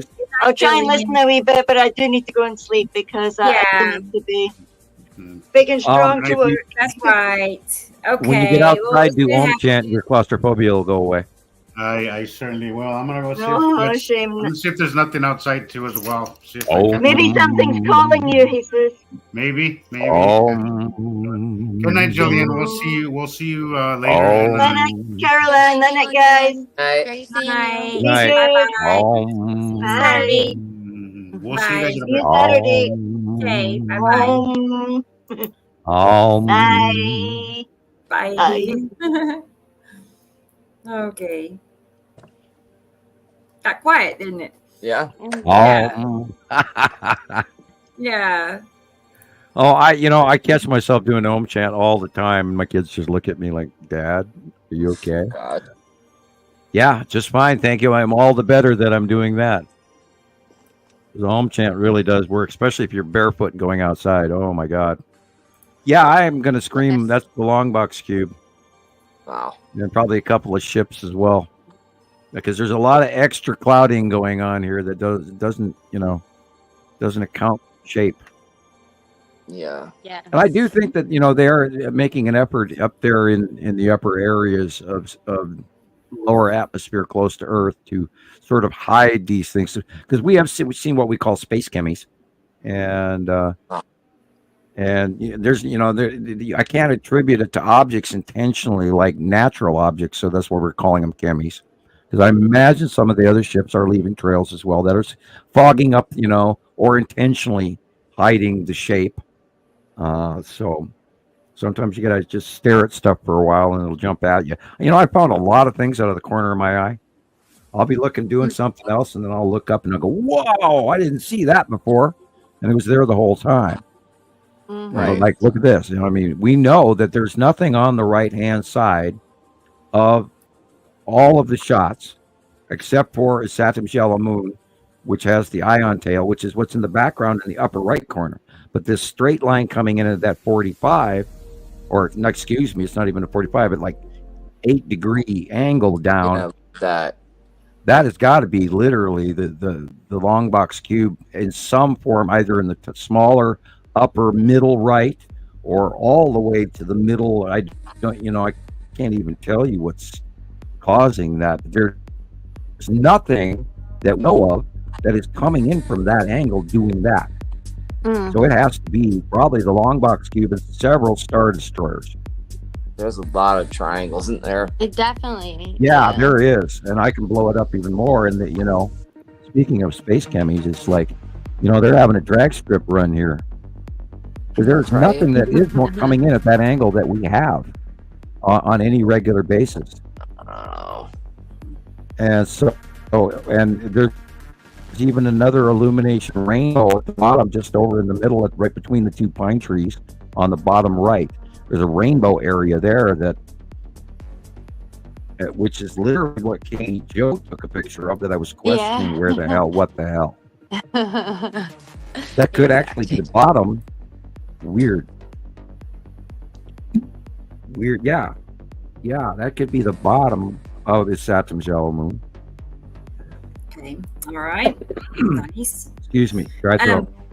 Yeah, that could be the bottom of the Saturn. Other than that, there's nothing that's moving that direction. The only two things that we know are there are Saturn's yellow moon, mostly a Saturn's yellow moon because it's so big, and then the box cube. But there's a lot more here that's going on that we know.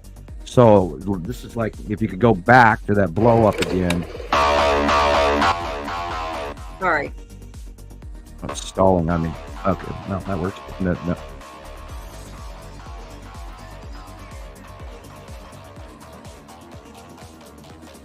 Here's some clips.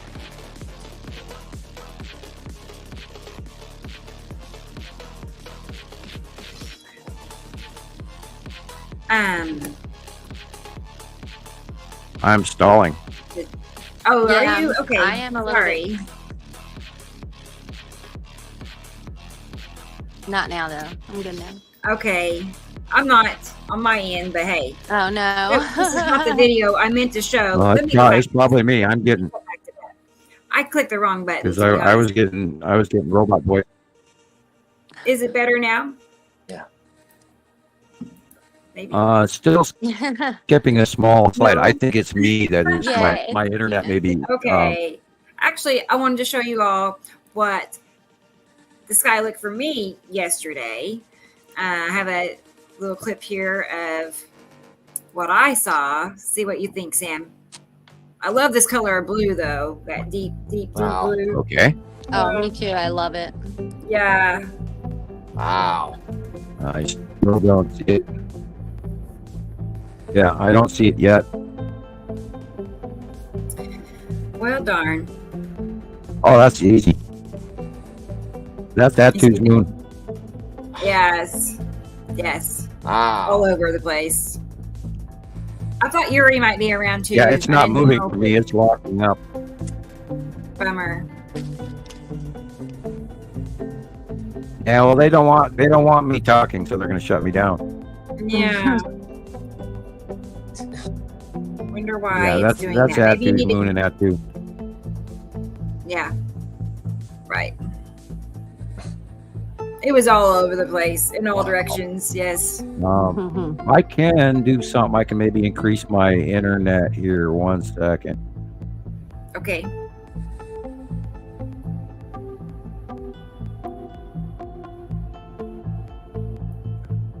Okay, is it better yet? Are you what? Well, there's one hop there. I paused my OneDrive. Yeah, that's Atu's moon. Wow. Oh, wait a minute. No, that right there is the Saturn's yellow moon. Okay. Yeah. Yeah. And Atu's moon is, believe it or not, on the other side. Yeah, that's the Saturn's yellow moon. Big, huge. Look at the, micro flame-like cloud on the right-hand side of the sun. Yeah, and you can tell a drastic difference in the blue, like dark And that blue, is, and light. that's got to be a Saturn or Atu's moon. Okay, that, okay, wait, next, just right of the sun, but that is beyond the sun, which is weird. Yeah, the placement has drastically changed again. But guys, I can absolutely tell you that those are planets. All those tiny clouds beyond the first level of clouds, there are more than one. There's several planets in this shot. And this is an excellent capture. Those are the atmospheres around the nearby close passing planets. See the normal sky at the horizon just above the building is light blue. See the dark blue directly above that? Those are planets. Wow. That's like, I like to get when I've been doing it recently, but like I make sure I get a little bit of the horizon in at least, but it's so big that I want to like go above it so I can look up, but like I want everybody to be able to see and everything on the right, and then on the left, Atu and Atu's moon, or Yuri, and then Atu and Atu's moon is above us. Really hard to call now that it's moving, but God, that the secondary cloud scenario way up here in the right corner. Look at the tiny micro clouds up there. That is planet. Those are atmospheres around close passing planets. Because nothing goes above the cumulus nimbus clouds. If you're seeing microclouds above the cumulus nimbus clouds, they are not in Earth atmosphere.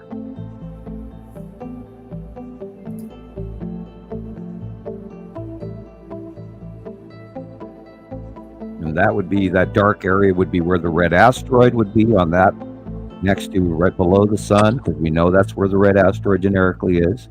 And then all that would be the side of Uri, etc. And then straight up would be, you see, there's the bottom of Uri, that dark little blue stuff just at the horizon above the house or the building.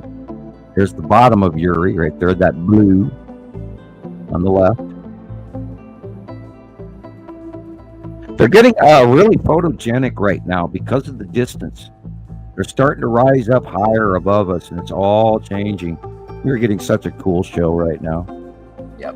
And it's going to transcend where they're going to get smaller and smaller over time. And if you don't learn to see them, you may miss this. I can't see how anyone could possibly miss this, but there's a very large population of the planet that is not noticing these unbelievably large planets passing just over Earth every day. OMG, as Jillian says. It's true. What do you think would happen if people found out? Like, if just a bunch of, a good amount of people. I think we would see a plethora of different opinions. Some would believe it, some would go kooky, and some would never believe it. And there was segments in between the variations of psychological thought and behavior in between. Some people would be really happy about it. Some people would be really freaked out about it. And I think this is probably why the government's done what they've done. But it is the time, like the gentleman on the video that we were watching earlier, it is the time of change. And this change is now. We are going to reset. Earth is going to reset. We are going to have no choice. Everything from now on is changing. And you can either get on board with the real information, or you can buy what they're going to tell you on TikTok or Zulu or whoever or whatever, or Snapchat, or all of that. Or you can actually listen to the people that have spent 14 years watching it.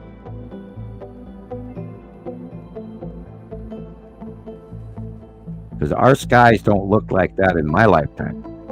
Yeah, look at that blue color. It's like midnight blue. Yeah. Or, my favorite like crayon. 4 o'clock in the afternoon. Yeah.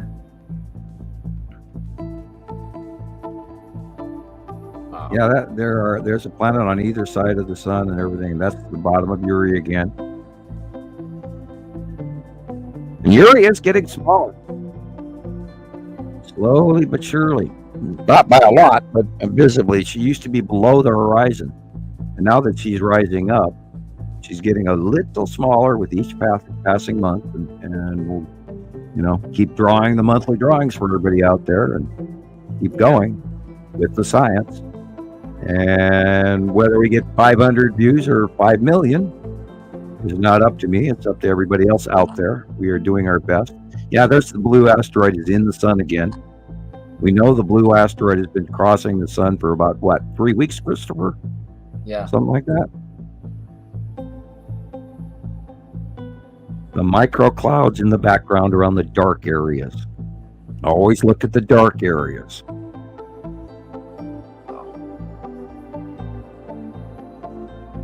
Look at the horizon. Light, baby blue.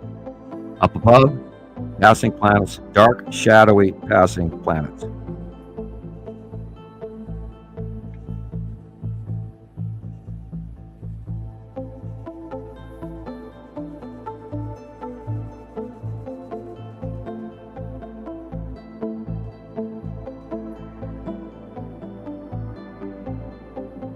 Oh, that sun's almost overhead. Which we haven't seen a high noon since 2011. And we talk about this all the time, the second star and all of this, the whole thing. Everything that we know is normal is not normal now, and hasn't been for a decade. And I'm amazed that numerous scientists haven't even tried to start with that topic, like where the sun rises. We noted it in books, and I was checking the sunrise from 2010 on. And I'm an early riser, so I went out and watched it regularly. I was hoping for something, sighting because of the light angle changes and everything. And then we started noticing that it was coming up way, way to the northeast, and that has never happened in my entire lifetime. So, because I used to go play early morning golf and that, and we'd always know what the sunrise was coming up, and because that way you could get to your area where you wanted to go. And then you knew when the sun came over the mountain, because that's big up here in Montana. It is cold until that sun breaks over the mountain. And so over the years, you learn to know where the sun comes in. Kind of schedule your day. I used to run the mountain, Mount Sentinel, the M as we call it. I'd be up there by 9:30 in the morning, because that's when the sun would break over the light at the top of the mountain. And that way I'd be warm enough to run up the side of the mountain. Okay. We learned about that, and it changed in 2011. And that alone should have people curious and realize that the second star is here, and it's way brighter. And people don't think back, 2011, there was a period of that spring through early summer where it was so bright outside, you could not even go out the front door without your eyes just watering. And then you look at your car window tinting, and you could see the circles inside the glass that we can't see now. And that was when the second star got here. And it came to the northern hemisphere. And it was so bright that you'd go outside and your eyes would just water. And that's why I always scream gray-black sunglasses, gray-black sunglasses. And speaking of which, I'm going to attempt to get mine back. I lost a pair down the pit, and I've got to find them because those were my favorites. Anyway, it's an old sidebar. Crazy. I'm doing catch-up work. It's yard work from last year, and last year I dropped my glasses down my water pit. Anyway, it's like 7 feet down. It's strange. I don't know, is it strange or what? But I haven't worn sunglasses in years now. Oh, I have to have them. I know. I used to have a million pairs, even. But I listen to these people, and I don't know if this is true or not. But what they explained one time was that sunglasses could heighten your chances of skin cancer, because when your eyes see the sun, it releases a chemical that will, protect your skin from the sun. And when the part you'd have to worry about is the actual glare on your cheeks just below your eyes, where the angle of light will shine and refract through.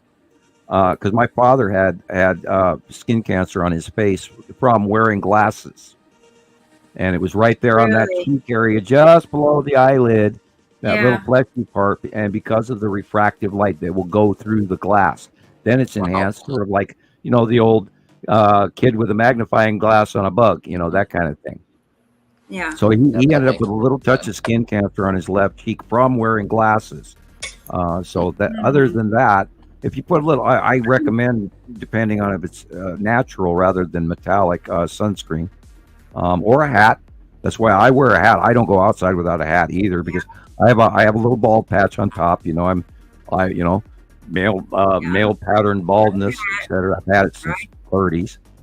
My little monkey butt or whatever, or my monk hat. I have one of those monk things, and it's not shaven. It's still got hair on it, but anyway. And if I go out there and do yard work for 20 minutes, that top area is on fire. So I always wear a hat. Right. And I would, frankly, with the second larger sun, I would wear a hat and long sleeves. I really would. I got tan the other day in 45 minutes. I know I haven't worn sunscreen or worn sunglasses in years now, so I don't do sunscreen. Well, I think about being careful. We don't know what the ramifications of this extra lights. I mean, it's like 73% brighter, and we don't know what it's going to be like when the two stars are both shining on us.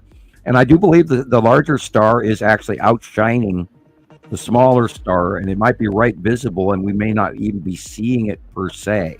And we've seen examples of it. We've seen 5 examples. So, from South Africa, from Australia. Where else did we get those other examples from? Do you remember, Rebecca? Chris? For what? I was just noticing the two suns. Katie, or I believe they were in the southern hemisphere and the equator.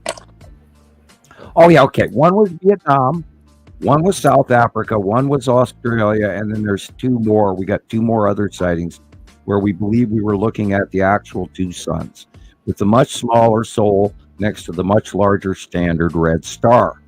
And it is falling into, the reason that we say there's sightings is because it is falling into the assumed pattern that it should be doing, and then it matched, and it was like, wow, we have to remember these, we have to document this. So we're about 5 sightings, but I want to keep going, for the next year to absolutely make sure we know what we're talking about.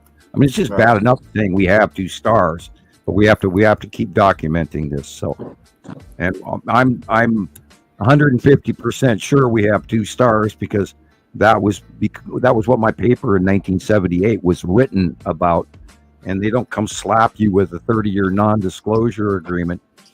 We're talking about a binary solar system.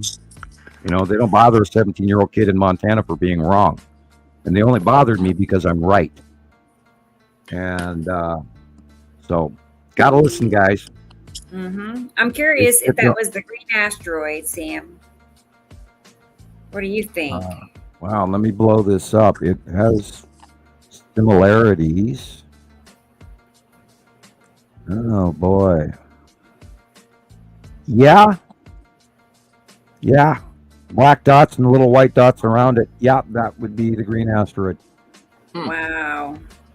Neat. Yeah, and it's entirely, it's going to get bigger this summer, too, so we should see some really good close-up cameos of it here.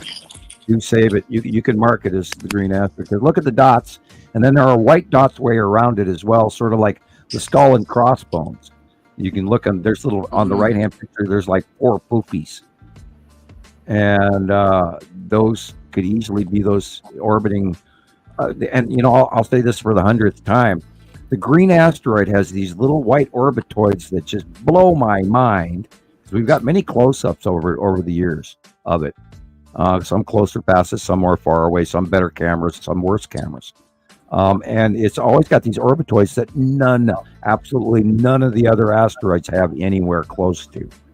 And they're these little illuminated and sometimes dark orbitoids. And it freaks me out, but I don't know what the hell it is. Oh, love it. Andy, I think.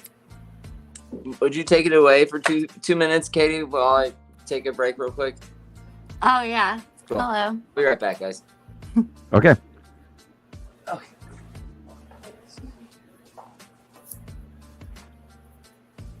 Hello. Yeah, this is the lighting. The lighting is so weird, everybody. You gotta when it looks weird outside, it's weird because there's shit going on. And this is, of course, light that is shining in between the planets, which is why it looks dark on the left and light on the right. And these are the signs in the sky. And we've never seen normal light. This isn't normal. Yeah. It's been crazy up there. It's all right. Oh, look at that. That, again, is the bottom illumination of Nepacity. That's that rainbow base cloud illumination. And you can see it's starting to form the edges. Now, this, of course, is Attu in the red asteroid, or Attu's moon, excuse me. And the red asteroid is the white area on the left. And then we saw those pictures earlier, but this is another example of it at a slightly different angle, but yet the same cloud pattern. The drop down with the weird, funky butterscotch thing on the side. And this is, again, what we were talking about at the beginning of the program. And this is the snail foot forming. Now, if this picture was taken a little farther to the left, you would have seen far more of that. And the reach up from the red asteroid will actually reach up into Attu's moon. And behind the red asteroid is the Texas cube again. And you can see that just above the white blue cloud in the middle left, there's the little square sticking out from behind it. And that's where the Texas cube has been hiding. Underneath Attu's moon and Cameo. The reason I say Cameo is because that is what's dead center in front of us under the sun, generically in the drawing. For years prior to this, Lead Asteroid was Cameo dead center.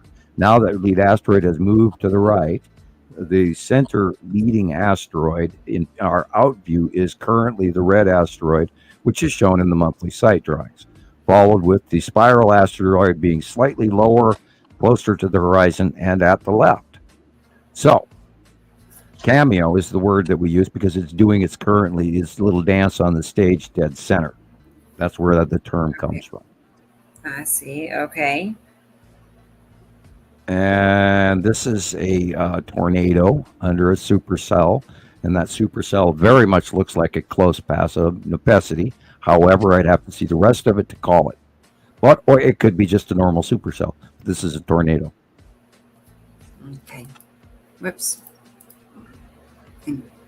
Green. And notice green, open core of Nepenthe, which leads me to believe that the close pass of Nepenthe has been causing a very large proportion of these freak storms or close passing asteroids.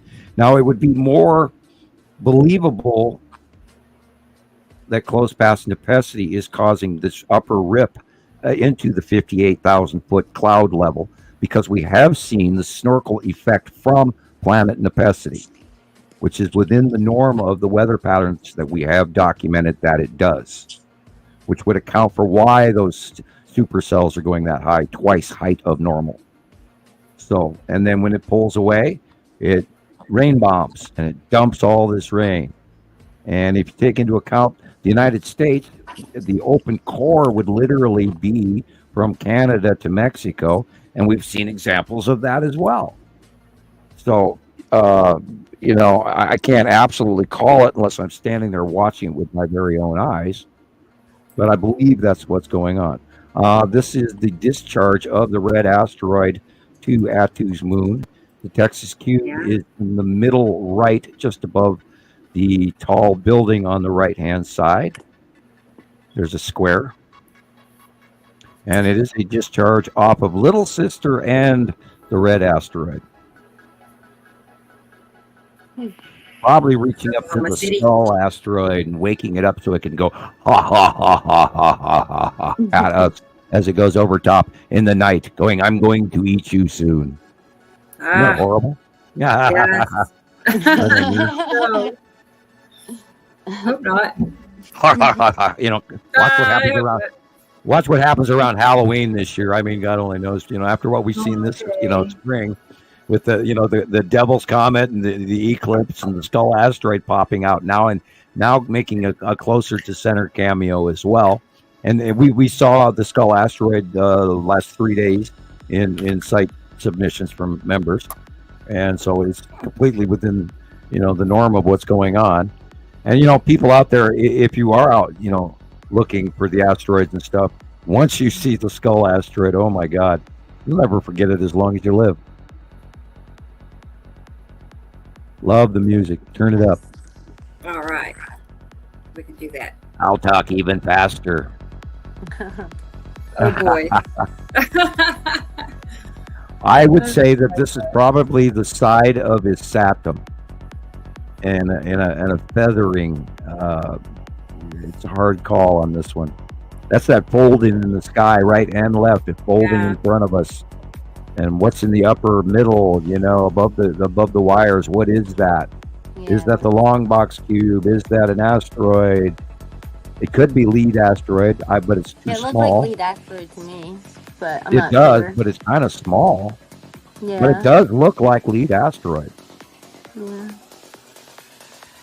Right. I don't know where this captures from. Oh, that's easy. That's the bottom of Nepenthe for sure. Another close pass, you guys. And I think Nepenthe is partially responsible for all this freak weather. And I mean, a hailstorm from hell in France all the way. And oh God, look at that! I had this going on yesterday. Look how that flattens out. Yeah. What's going on? Like, you think it's Attu, maybe, or? It could, because it is. The light is behind us. Yeah, this could be at the bottom of that too. Anytime I see this, it seems to me like that something's incoming. Whether it's out of view, above or behind, but something seems right. To Well, be look at the sky color, but you can't see because it's all storm laden. Yeah, I believe the upper area is Attu, and this is probably the base cloud of Attu. And in the middle of that core is probably the red asteroid, just above the light post. And you're building of the snail foot, but the snail foot is at the horizon behind the tree. Okay. Wow.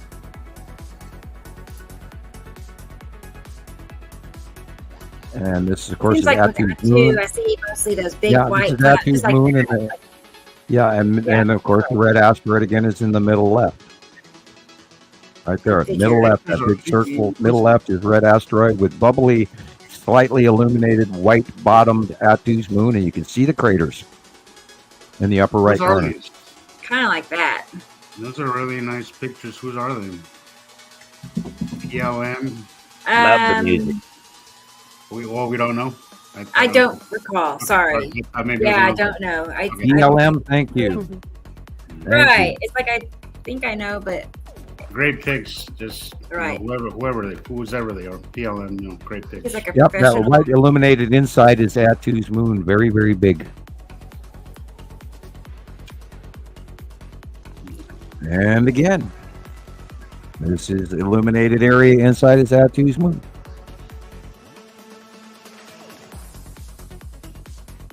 Just at sundown, and that's why the illumination on the bottom left, the sun is setting in the west to our left, so we're looking north. Oops. You just got to learn to look at the dark areas, Pilgrim. I was just going to say that, and then I sort of went into a John Wayne joke, but anyway. It's funny because yesterday I had the opportunity to meet one of our old members, Nancy Green. There. Yeah, I saw the pictures. Very nice.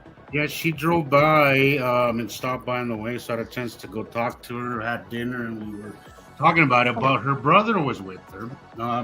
Yeah. And we were having a back and forth that she had just seen Attu's moon on the way to me, and she sent me those pictures while she was filling up, and I was like, yeah, it's definitely Attu's moon. This is Nepenthe core. We started talking, definitely Nepenthe, but we were talking about, she was teaching him, the brother, how to look for the dark areas. He's like, I never thought of looking at the dark areas. I always go looking at the light. That's what everybody goes to. And right. We sat there talking about it. She said, if my sister hadn't told me earlier, I always focus on the light or any other thing, but you never look at the dark areas. And he says, and she was right. There's clearly a dark circle right in the middle. He said, it was interesting to see that, because once you get that notion of starting to look at the dark areas, you just kind of, the sun becomes like a secondary thing that you see or even don't see. Once you start noticing the dark areas, because it's so easy. This picture is a great example. Yes, it's so easy to overlook. If you're looking at the sun, yes, and if you're looking at the sun, you will immediately you're going to notice the round planet. It's so easy to overlook this if you're looking at the light. So easy to overlook it. So train yourself, guys. Dark areas first. Forget about the sun. Forget about the sun. Just look at the dark areas.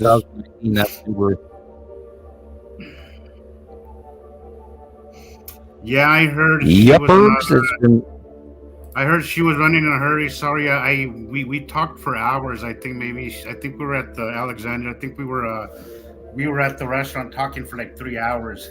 So sorry. Your fault. Time. Maybe next time, as I was telling your mom, Alexandra, maybe next time we'll all get the chance to kind of meet up or something. So So where does Nancy live again? She lives in Idaho, but she's way up, which is a state right above me. But she lives on the way up in the northern side of it, so she's closer to the border of Canada, I guess, than she is to me. So it was a good 12-hour drive, but she was going to Arizona, so she stopped. And I've known her for the longest time. Her and Carol were one of the first people that I've met, and it's just really nice to have gotten to meet her personally. Yes. I was worried because I was thinking, I hope that we connect the same way we connect online. I hope that personally it comes through the same way. And oh yeah, absolutely. We hugged it out, and then we talked, and as soon as we sat down, it's like that connection just kind of rolled over into more personal, and it was really nice. I loved it. I loved it. I hope we maybe in the future get to do like a meet and greet somewhere where we all kind of. Oh, that'd be so fun. I wish we weren't so spread out. Yeah, I wish. But eventually, if things go well, we can maybe put aside, some kind of fund. That way, we can fund everybody's thing. I'm not talking the near future. I'm talking about, if things kind of go well, we can put a little fun, because it is nice, if we all kind of meet each other, because we've known each other for so long. I've known Nancy and Carol at least 6 years. And it's really nice to have had that personal time with somebody. It's one of the first times that I talked. There are members that go back 10 and 12 and 14 years too. Exactly. So it is nice. Yeah, there's a lot of folks. It was really nice. I enjoyed myself very much. Well, that's why, at some point I would, my daughters are getting older and I wouldn't have to travel with them. I could actually leave for a weekend and they, wouldn't burn the house down or anything crazy like that. And set them up with enough pizzas. I'm joking. And where we could all travel to someplace and have a comic. I mean, we do need to look into a Comic-Con, and that's only, of course, after we become affluent and well known enough that we can actually transport a decent computer system where we could put on an adequate display. And depending on, we'd have to go and find out what materials available for us to use, what media that would be there at each show or whatever. But or we could even do it through discussion. But I'd like to have some form of way that we could display our collective works. Even if we just even show some of our older videos. Or do you have a short, by the way? I do, actually. I have a short that you put up. Because we do need to share your shorts, and people, we need to boost the Nibiru Followers Anonymous YouTube view count. Yeah. So I would ask each of you, if you're not watching your show and you're looking forward to hearing from us and you're waiting for our next show, go to the YouTube channel, Nibiru Followers Anonymous, and watch some of the older material, because you learn every time. I still watch all this stuff over and over again. I'll go ahead and show the one I had. Or, go to Radio Wasteland on YouTube and look at my old videos, my old shows, because there's maybe something that you missed in one of the topics that, Chauncey would ask me.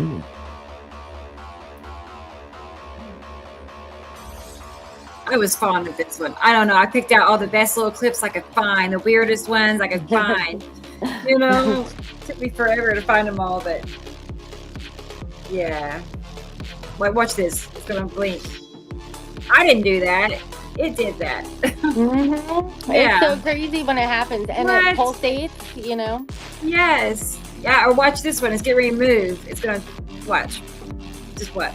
What's happening? And now remember, the light is not that big. You're seeing a flaring because it's being cut off. There's a planet cutting into the sunlight to make it change that shape and keep belling out and hourglassing and turning into a lemon and getting square. I remember years ago people were talking, the sun is square. That's because there were so many things, and what the lead object was below it. Yuri was presided on one side and Nibiru was presided on the other side, and Depensity was over the top. Yeah, I love this shot. And there was actually 4 objects around, and the sun was square. It's like, well, doesn't that tell you something? And nobody would comment on it.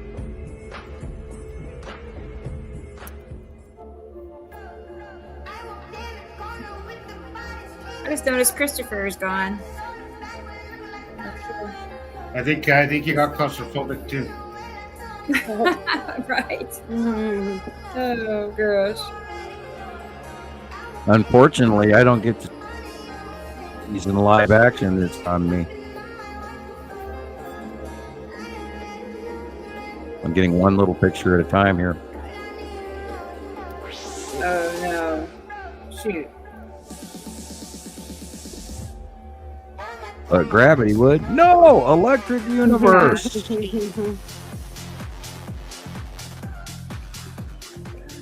And once you take that gravity out of your brain, you get answers. That's when the Saturn's yellow moon was over the top of the sun. That's where you see the winged planet. Because the sun is actually setting, and that illumination was the Saturn's yellow moon that you thought was the sun, what we were just looking at. There he is. Welcome back, Chris. Always. Illuminated asteroids. You're on We mute, can't buddy. hear you. Yeah, you're on mute, Mike. Yeah, you're muted. Okay. Yeah, it won't let me Christopher, undo. you are muted. Yeah. Oh, then he went out. He says, I'll be right back. Yeah. Yeah, that is the Saturn's yellow moon over the top of the sun. That is the lead asteroid that's center crossing in front of the sun. And then lead asteroids on the right picture. The left picture on the top is the Saturn's yellow moon with the eye, or Saturn with the eye and tail. Bottom left is the Saturn's yellow moon, and the bottom right is its Saturn and the Saturn's yellow moon in 2019. Big three lower left.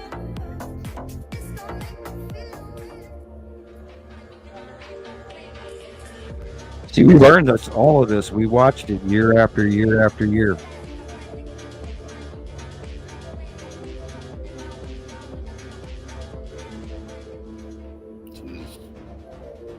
Onset Yuri, last thing I'm seeing because it's stalled again.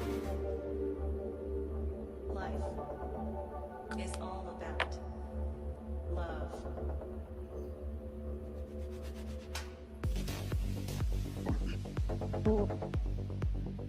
Yeah. I'm That's already on my getting zonky. on my red picture. It was Valentine's, I think last year, and I made a red video. I like your holiday themes. Sometimes they Yeah, I love it. Oh, sweet. Thanks. That's a great one. Yeah. I like all the ones, all the fads, that everybody's doing. What's it called? I forgot. Oh well. I don't even know. I'm not even with it. I know. It's like with the times, I don't even know. Yeah, there's certain ones that everybody's doing at that particular time. I gotta do it too. Be prepared. I am stalling out again. Uh-oh. Okay, Sam.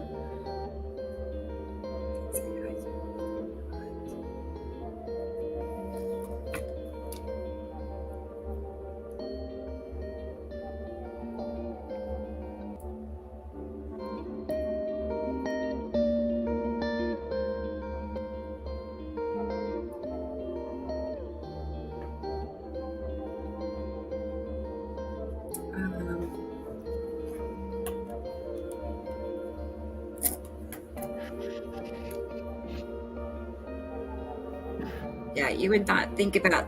I know people are always asking, well, when you're in a plane, you can't see them. I'm like, oh, you're seeing them, you just don't realize it. Mm-hmm. Yeah, if once you realize that if you're above the clouds, like this plane is, you're above the normal clouds. So everything you're seeing above that is in space. And I go back to an old movie in the 80s where they're flying in a plane.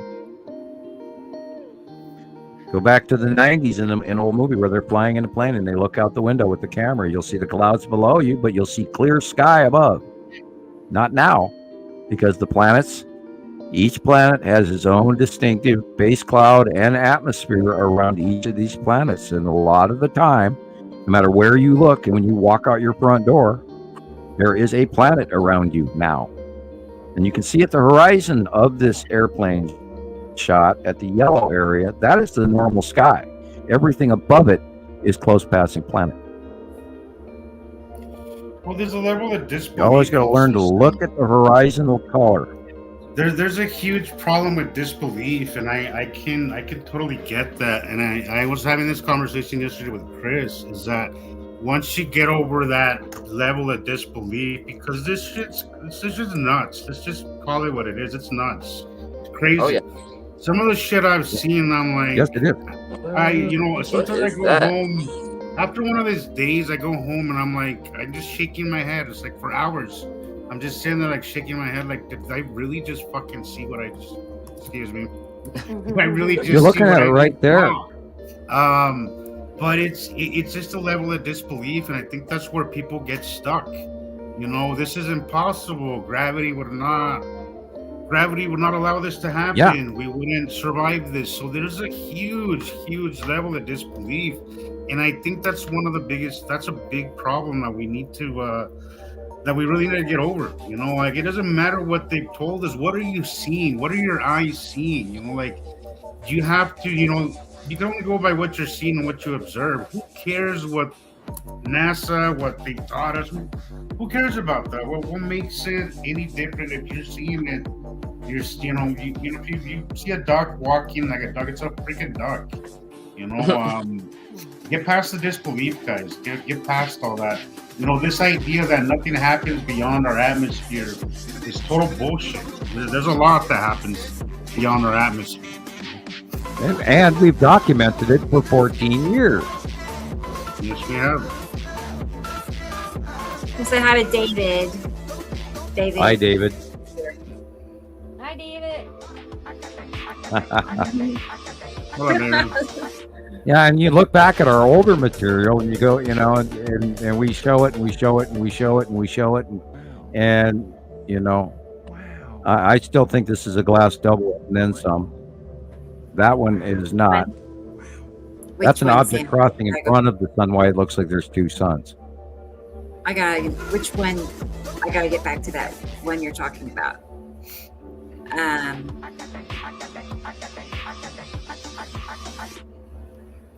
guess I went back too far. I'm just curious which one you're talking about. I guess, Carol, you did catch that? That one. This one? No, not that one. Yeah, that one. No, not that one. Oh. One or two more. Okay, that's two planets. Yeah, that. Go back. No, sorry. Does it jump bigger than that? Let's try it again. I think I know which one you're talking about. That is the one I'm thinking of. I saw it on video. I have it on video. We'll see here in a second. Not this. Not that one. No. Not this. This. Not that one. That one. Yeah. Now look at. Oh, you lost it. Look in the middle and look at the orange. This one? That is Lead Asteroid crossing in front of a much larger sun, which makes it look like two suns underneath the bottom of Nepesi. Thank you, There's Caroline. an orange round lead object dead center in the sun, and it's making that look like two suns. And I said, when the day guy, and then this picture is 2021, I think. And I remember the moment I saw it, because I saw on my large screen, I see the orange circle in between the two. Because I knew I knew that sun separation wasn't going on. And I knew that there was, because this is equal illumination.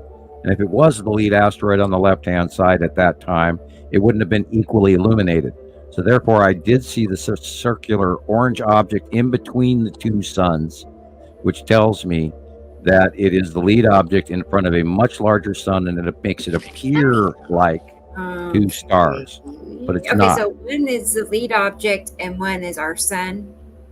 No, the dead center between the two is the lead object. That's the orange thing in the middle. Yeah. And it is cutting off the light of the sun, so you see two, because it's dead center. And you can see it on, I got a large, 43-inch screen. Right. No, I mean, but I have it on video. Like, I've seen this on video, and it showed one coming out before the other. Let me see Yeah, if and I it can would. find It would because it would be cutting in. The lead asteroid would be cutting in. You'd see one, and then the lead asteroid moved in front, and then you see the second one.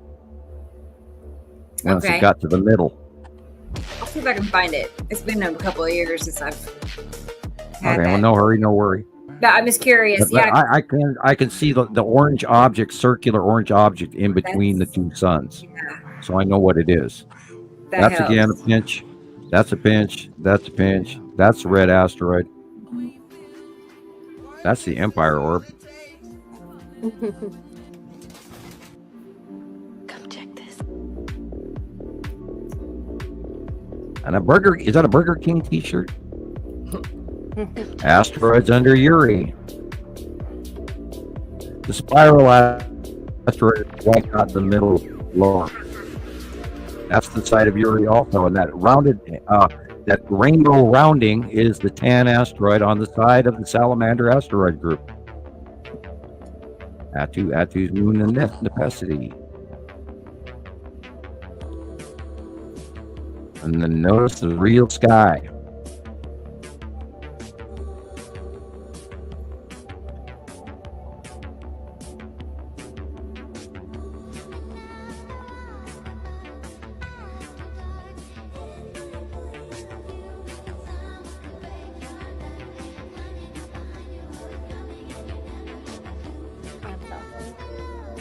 I was just gone there for a second, I think. My picture was blank and then came back. I just, you see it 14 years and it's real. Come on, guys, wake up. Everybody, come on, let's go. Right. I'm ready. I'm wide awake. Oh, I looked up. Everybody's looking down. It's like, Ooh, come this on. is that video. Here, that's that video. What do you think? Yeah, there's an object in between. Okay. See it? Yeah, I think. Yeah. Wow. I mean, I do, but is this the same then, or? That's lead asteroid in front of the sun. Wow. Okay. Yep, that's lead asteroid. Yeah, it's the same thing. Lead asteroid crossing in front of the sun. That's a glass double. Good.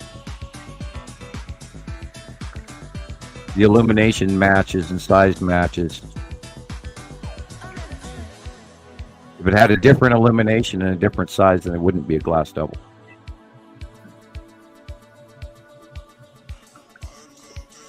This is January 2023.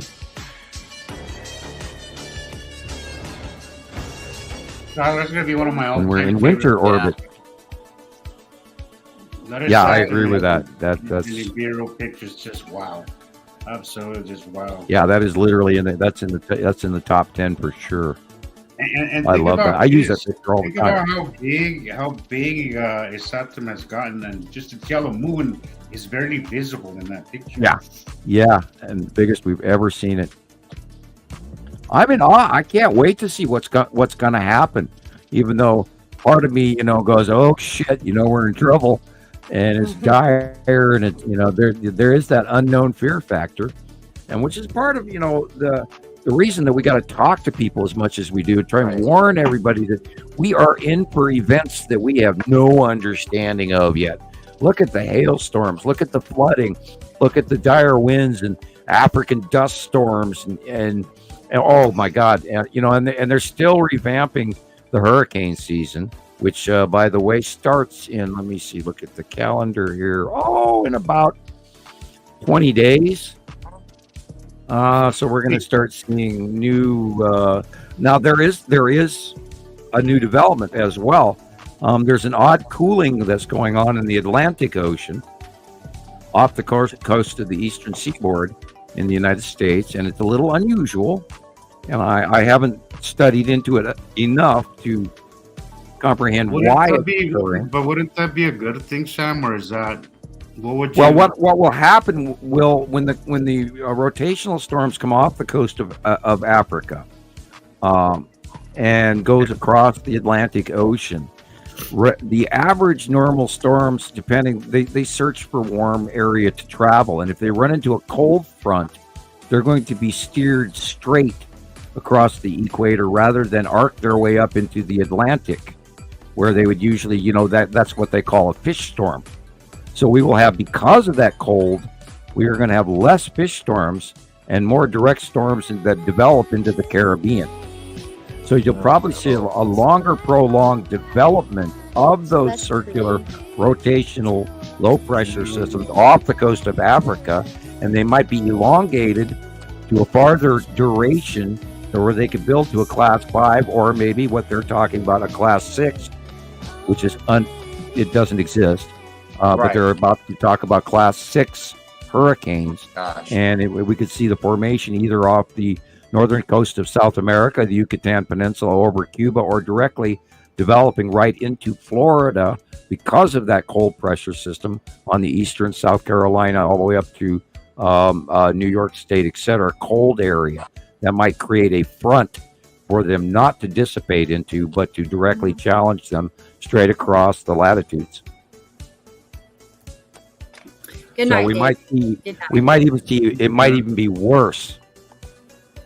So, okay, so at this point, this wonky stuff, none of it could be good, or... Well, we're moving from the El Nino to the La Nina, and that's the cooling off the western coast of South America, and therefore the troposphere area, and the weather that is continually jumping over the Rockies of the Mexican Peninsula that never used to dump into the Gulf of Mexico before, but is now doing, which is also adding to the storms that we're seeing from Texas all the way to Wisconsin and Minnesota. All of that may change, but we'll see. If that both of that continues, then we'll see a direct correlation between an incoming storm from the east and meeting that front of moisture from the west, which it could also super involve a hurricane into a much larger than normal scenario as well. Now, if that dissipates due to the transition between the El Nino at the equator at South American west coast, where that temperature cools down, therefore stops fueling that avenue eddy over the Mexican Rockies, and our jet stream mellows out from the west going over the U.S., that would help. But if we got all of these systems dumping everything into the center of the Gulf of Mexico, you'll see Louisiana, Alabama, Florida, Cuba storms from hell. So, it remains to be seen. Now, they're saying that the La Nina, the cooling period, because El Nino is heating up, La Nina is cooling, which they say it's going on in the Atlantic. Back to that again. Now, if that is quick and it onsets as they expected it to, then we've got an increased number of hurricanes, for one. But it just depends on pathway exchanges on it, and if they're doing it both at the same time, then we're going to probably see a real scenario that's just beyond anything we can even imagine. And like I said, possible category 6, massive. If it comes across the Atlantic Ocean off the coast of Africa, dumps into the Caribbean or northern South America, and then rotates and stalls because the left hand side and the right hand side and all of this weather is just shoving it in together. We don't know how fast that'll move, and a slow moving huge giant hurricane is way more destructive than a quick shearing hurricane that'll hit land and then break apart.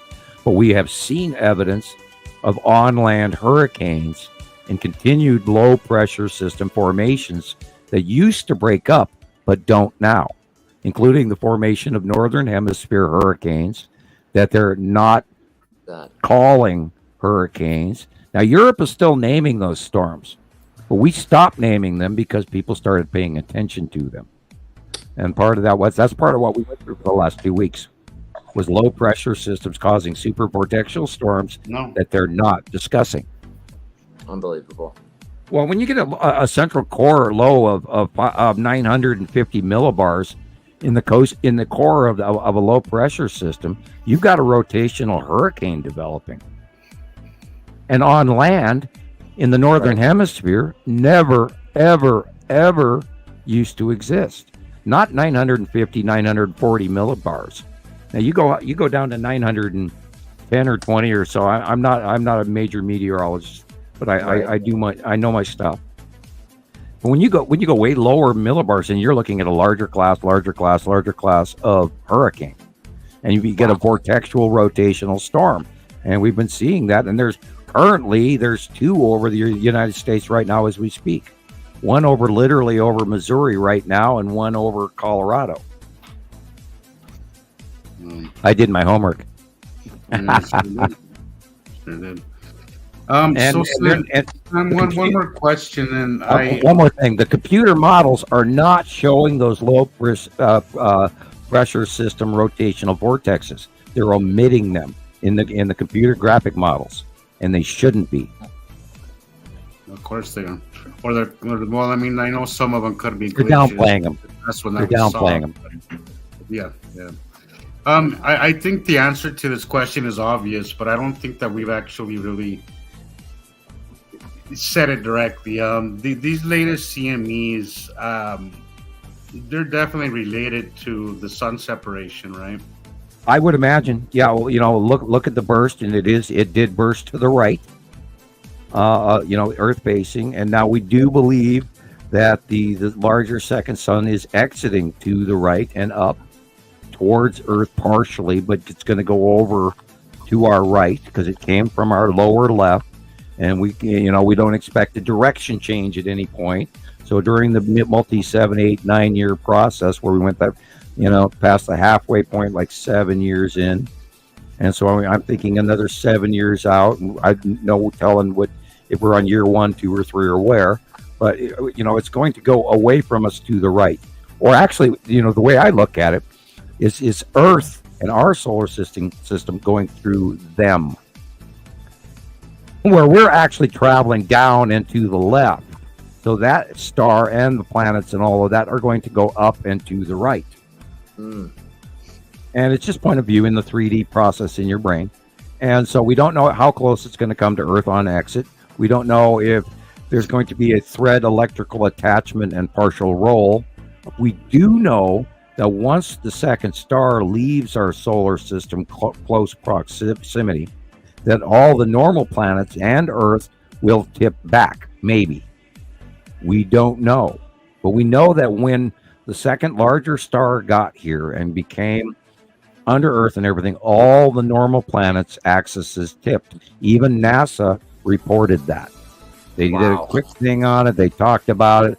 All the axes are now illuminating, do these weird things, blah, blah, blah. They take credit for the information, but they don't explain why. Because if they did, if you connected the dots, then you'd know there's a larger body that is creating this event. And this is also part of where we discussed climate change, and all the planets are heating up. I was watching this program. And the unraveling of the lies would... right, and even Neptune. Neptune, it took 2 years after the second star got here, and you NASA boys who may be listening, this is the answer why it took 2 years for Neptune to warm up, because Neptune is quite a ways away from the second star, but actually Neptune has warmed up, but it was slower than the rest of the planets, and it did warm up and is warming up, and it's of course methane gases and everything else. That's right. I was reading an article about Neptune warming up. That's right. Yep. All the planets are heating up. I did not put that together. I mean, I know everything is warming up, but how else can you explain that? But Neptune being far from the sun, being one of the furthest one from the sun, explains why now. Well, every 4,000 years we have climate change. That's crazy. I didn't even think about that. Mycenaeans. It's automatically out. It's probably been warming up for a long time, but it's only recently started to warm up. Catastrophic change at 8,000 years, catastrophic change at 12,000 years, catastrophic change at 16,000 years ago, catastrophic change at 20,000 years ago, catastrophic change at 24,000 years ago, the ending of the Ice Age. Hey, Rebecca, I don't know what you're going to show next, but if you get a chance, would you put that still shot of Saturn's yellow moon from that video? It's so cool. Because I want to discuss the view of that picture, because I think it'd be a good teaching. Cough drop number 2. I'm teaching not tool. totally sure, but I'll find it. I mean, Okay, so that video that I sent you with the also a picture. If you want, I could just send it to you again. I'll just send it to you again. Okay. Hello, Randall Stewart. How are you tonight? Hi, Randy. Hi, Rockin' Randy. Good to see you. Hey, it's Rockin' Randy. Yeah, it's Welcome to Rockin' the Randy. program. Yeah, good to see you, Randy. And that brings me to, we also have another guest that's here ready to join us. Oh, So cool. let's go ahead and bring her on. It's you all are familiar with Tara, I'm sure. Oh, Tara. Yeah, so let's go ahead and get Tara in here with Are we us. meeting Tara for the first time here? Yeah, it's her first Wow. visit. Yay. on the show. I knew that before I asked, but I was, Yeah, okay. Well, let's go ahead and get her on here. So very much welcome, please. hi, Tara. Wow, Hi, here Tara. she is. Hi. Hi, Tara. So you are real. You're not a bot then. Okay. She's real. I never Are thought you that for a tonight? second. I'm No. just teasing. Are you? I You're think in she's on- Texas, I right? think she's on mute. She's on mute. You're on mute. You're on mute, Tara. Yeah. It says you have to unmute yourself. We still can't hear There you. she is. Try it now. No. Nothing yet. You might have to leave and come back in. Sometimes. Yeah, it's sometimes that does happen on StreamYard. your first time. Yeah. Yeah. And there is a settings switch where you can adjust your microphone. You click on settings and then you go to audio. She'll get it. Yep. I have every faith in her technological skills. Yes, I know it. Here, let's try it again. And don't get nervous. Not It's yet. okay. We all go Not through it. yet. Huh. She'll figure it out. I know she will. Okay. It's first Not time. yet. Sorry. It's a bumpy road sometimes. I had a problem my first time too. Yeah, I know. Yeah, I did too. know. I had A to lot go of in like people 3 did, times.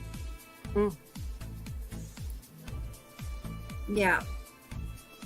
Oh, thanks, Audrey. My video is fabulous. Well, thank you. Thank you.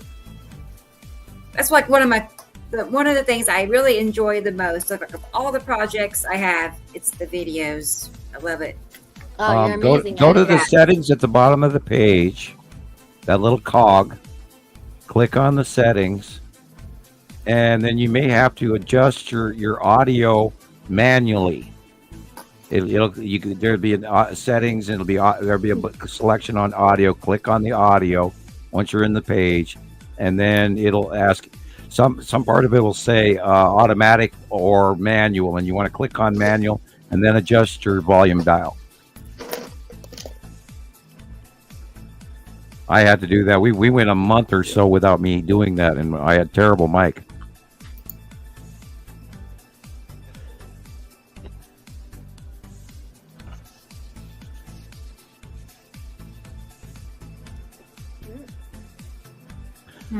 Okay. Here, If you're on a computer, raise 1 finger. If you're on a laptop, raise 2. If you're on your phone, raise 3.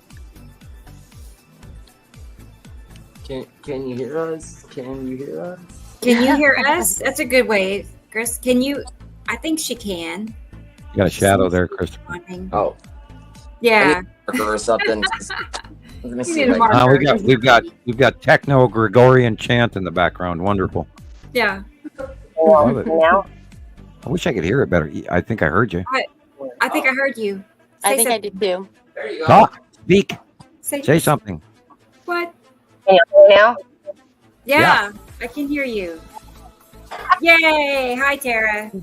Hi, She's Tara. here. Yeah. Hello, Tara. Nice to meet you. So, and Nice you're to in meet Texas, y'all. right? Aren't you on Texas? Yes. Have you on? Okay. I'm Well, Texas, and I think we see a lot. Even though when I first started learning about this, I was like, man, we're down low. We're Yes. south. Right. But I can't imagine what you guys see, considering I've been seeing a lot lately. Today was boring. I had a clear sky. I was like, what? Same here. Yeah. Same here. So Yeah, sometimes you have such to a wait letdown and then when it happens. now. Thank y'all for having me. I know.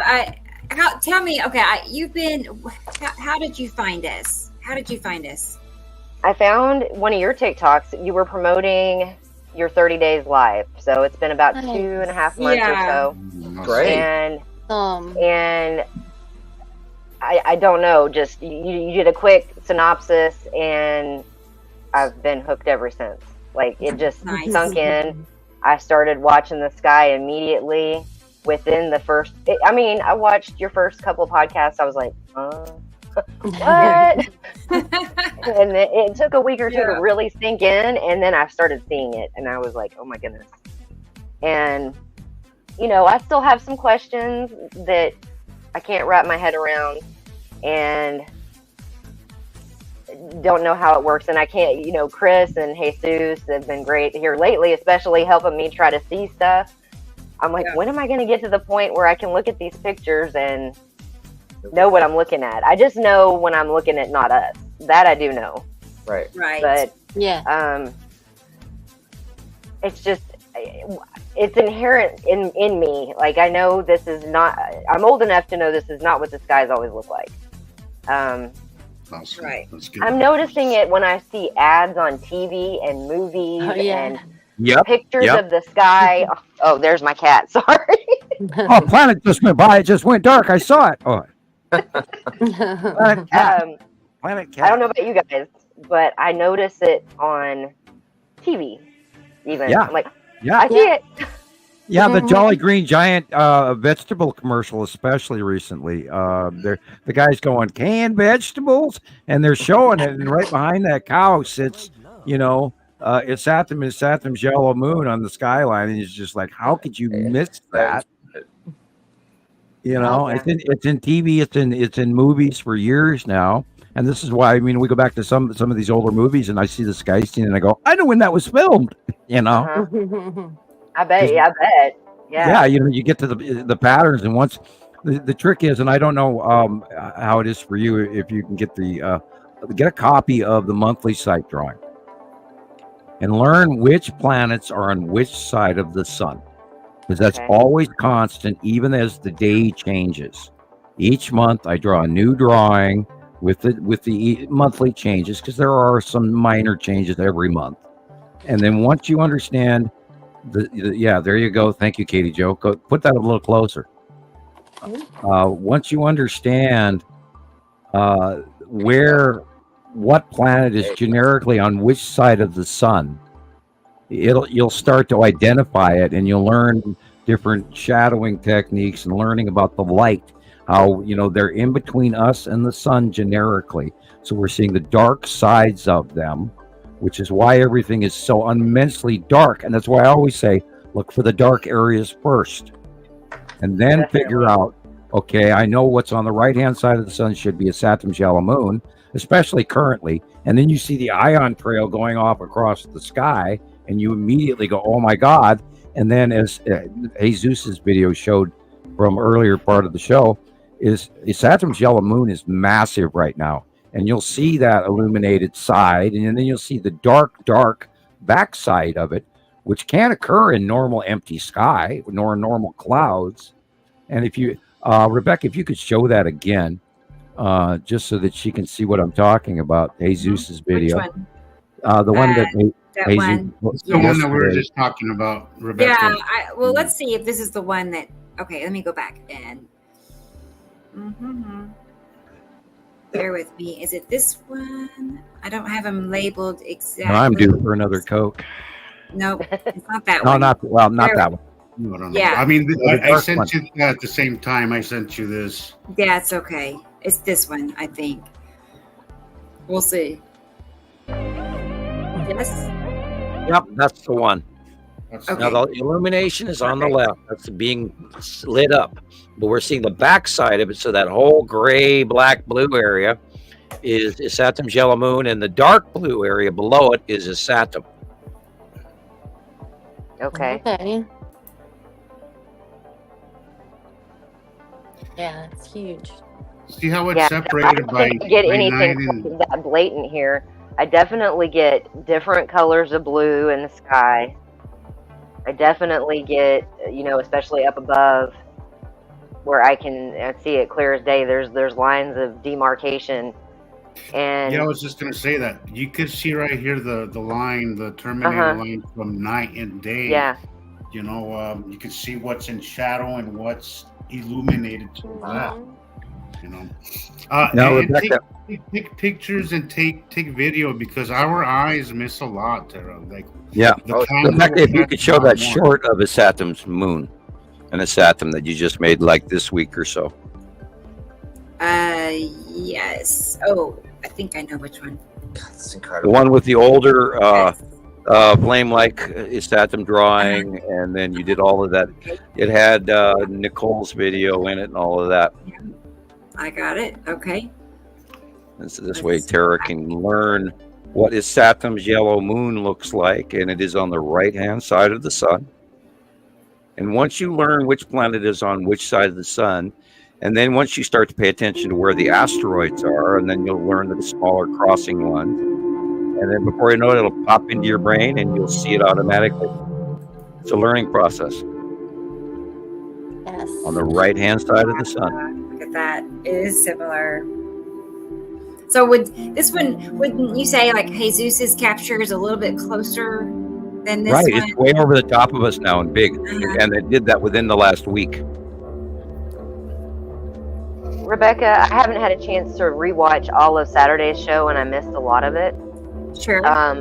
Did you have a chance to show that picture where the sun looked like a hat, and you came back and you edited it for me, and you said it was, you told me what it was. I didn't know if that had anything to do with this or not. You know what I'm talking about? The one where the sun's almost set? Kind of. Now, Tara, do you see the light illumination on the left? I do. Okay, that's where the sun is, and so that we know that this rotational, and it increases size over the day as well as the transition of where the sun moves from the eastern sky. Now, this is a vertical where you were seeing the effect that was a rare vertical, but this is more like what we see regularly. So now, that is the very moon close, is mostly very covered big. with those flame-like clouds. And now remember, and they wrap around Isatum on two sides, but currently we're only seeing a one-sided effect in our out view. And that's why Isatum is the winged planet. And we got pictures going back many years where you could see the two tails coming off of Isatum's yellow moon and wrapping fully around on both sides of Isatum, way back when it was a lot smaller. Now it's so big, we only see one side of the ion tail wrapping Isatum. And that's because Isatum's yellow moon is very facially close to the planet per se, where most moons are farther away. Isatum's yellow moon is very facially close, and it puts off that wraparound winged ion. We don't even know why it does what it does, but it does it. And we watched it when it came in, God, all the way back to 2015 and 16. Was when we first started seeing the wraparound winged planet. And we knew that Nibiru was giant and huge and everything else because of off-world information as well. And then we knew that Nibiru was not the red winged planet like misnomer internet information tells everyone. And we spent years trying to debunk that so people could actually listen. And then we have pictures of Nibiru land masses and all kinds of stuff going back many, many years. We have so much information, there's no way for us to adequately share it all. It's kind of a pity. Where do you start? I still want to see, I don't know if y'all ever have posted any in any of your groups, but I know, I'm sorry, I don't mean to be like a broken record. Oh, no worries. I don't understand how, like, even amateur people that have their own observatories and stuff didn't see them coming in, like when they were looking through telescopes and stuff. Because your standard effect is people expect to see what's in Hollywood. It's just a round planet that you big can round make planet out, with whatever like color Earth. and land masses. And that's not all of these planets have their own atmospheres, and they're all uniquely individual. Now, when they were smaller, way out in space, 2011, 12, 13, 14, we did see them like that. And we have many pictures going back when they're way, way smaller, where they were not necessarily wrapped in clouds or atmospheres. And then we've got You many found it. pictures where they were as well. And there was some wiggling, even in a full-on broad, very nice close-up of Nibiru. And I stared at the picture for probably 3 to 5 years before that I saw cloud-encased Isatum and Isatum's yellow moon right next to it, right in front of it. And I didn't see it for 3 or 4 or 5 years. And then one day I'm just sort of like, looking down, and I look up and I look down, and, I'm writing something on the notepad, and then I look up and it's like, that's Isatum and Isatum's yellow moon right there. And I've stared at it for years and I didn't even see it. And so there's stuff I still miss. Because they blend in. Yeah, and not only that, the eye, if you don't understand it, your eye doesn't see it. You don't rationalize what you're looking at. But somebody had a good Sam. What's his name? Your old partner, and I know James. His theory was, and I kind of see a valid point to this theory. The sea trails. There was a time where the sea trailing was way heavier, and I was a little bit hit earlier on with all this stuff. He said those were the days of the heavier sea trailing, because we don't see now as much as we used to. Where the particulate in the air is so thick, it's harder to see out of, and that's why it is harder for folks at sea level or in Texas to see the planets, because you're looking through more crud in the air way higher up. And that's why Jesus and myself, he's even higher up than I am, he gets better views than I do. And the higher up you are, the easier they become to see. And that's why the trick, you always have to start looking at the dark, and don't sunblind yourself, otherwise you won't see anything. But look at the dark areas, and usually, and don't forget to look straight up, because most people, they look out, not up. And we're not taught to do that because it's uncomfortable. Now, here's an example. This is a nighttime version. I've been taking nighttime photos. Oh yeah. I've been seeing this all lit up. I took a couple pictures just last few nights ago. The sky is like lit up at night. Yeah, and that is because your Earth is on the dark area. We've turned away from the sun. We're on the dark side. And yet these planets are above us, and the bottom of them is still being illuminated. They're still reflecting. Right, and we see that illumination, which is why the birds are singing at 3 o'clock in the morning. They think it's almost sunrise. Yeah. They see the light that we don't see. Our eyes, human eyes, are limited compared to birds. It's crazy. We see a tiny part of the spectrum. And we have so much evidence of this going back for so many years where all of this ties in. And otherwise, we are at fact. We have 14 years. We have doing this every day for 14 years, and our culmination of experts here.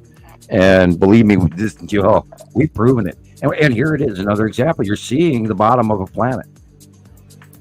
And yes, they are that darn close. There's a very clear line underneath that too. There's a under at the very bottom. Yeah, you can see the rounded edge of these huge, immense sky-filling passing planets. And you can see the colors there too.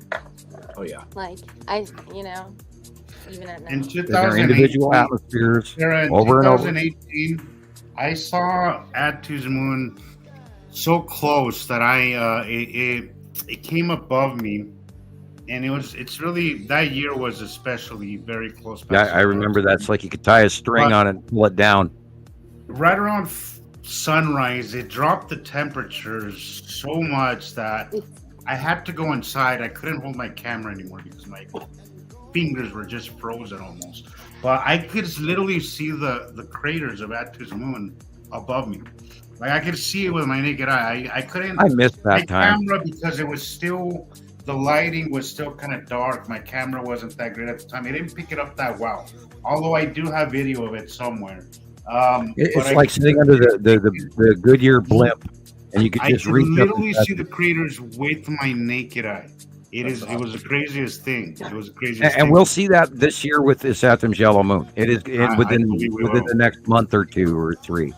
We're going to see very close passes of Isatum's yellow moon, and God only knows what it's going to do.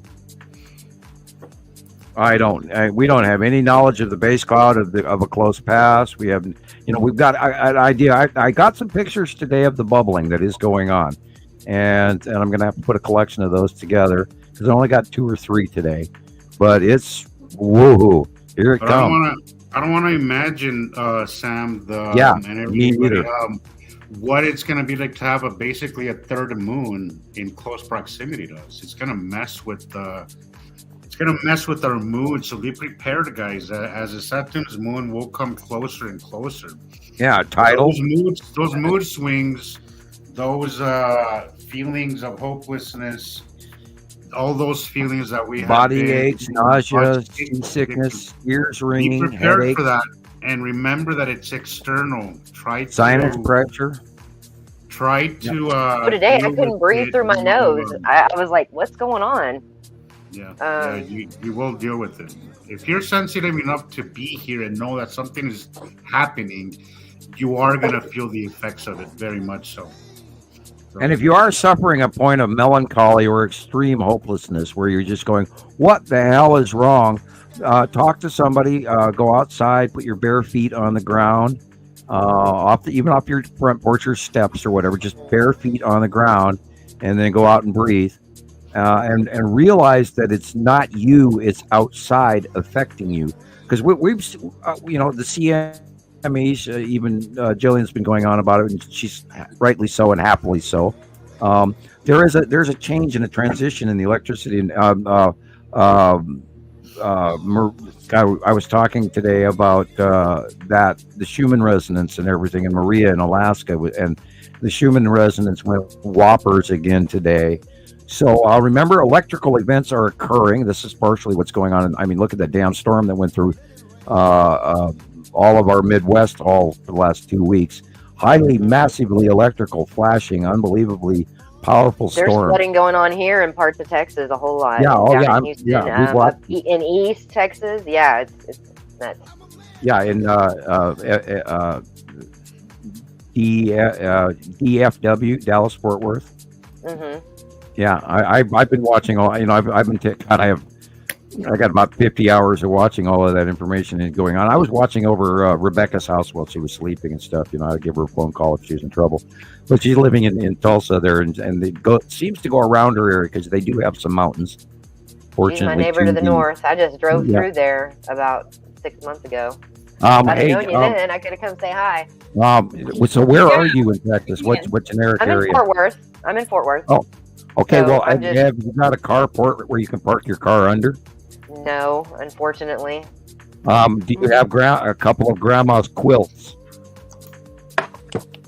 Okay, go get yourself.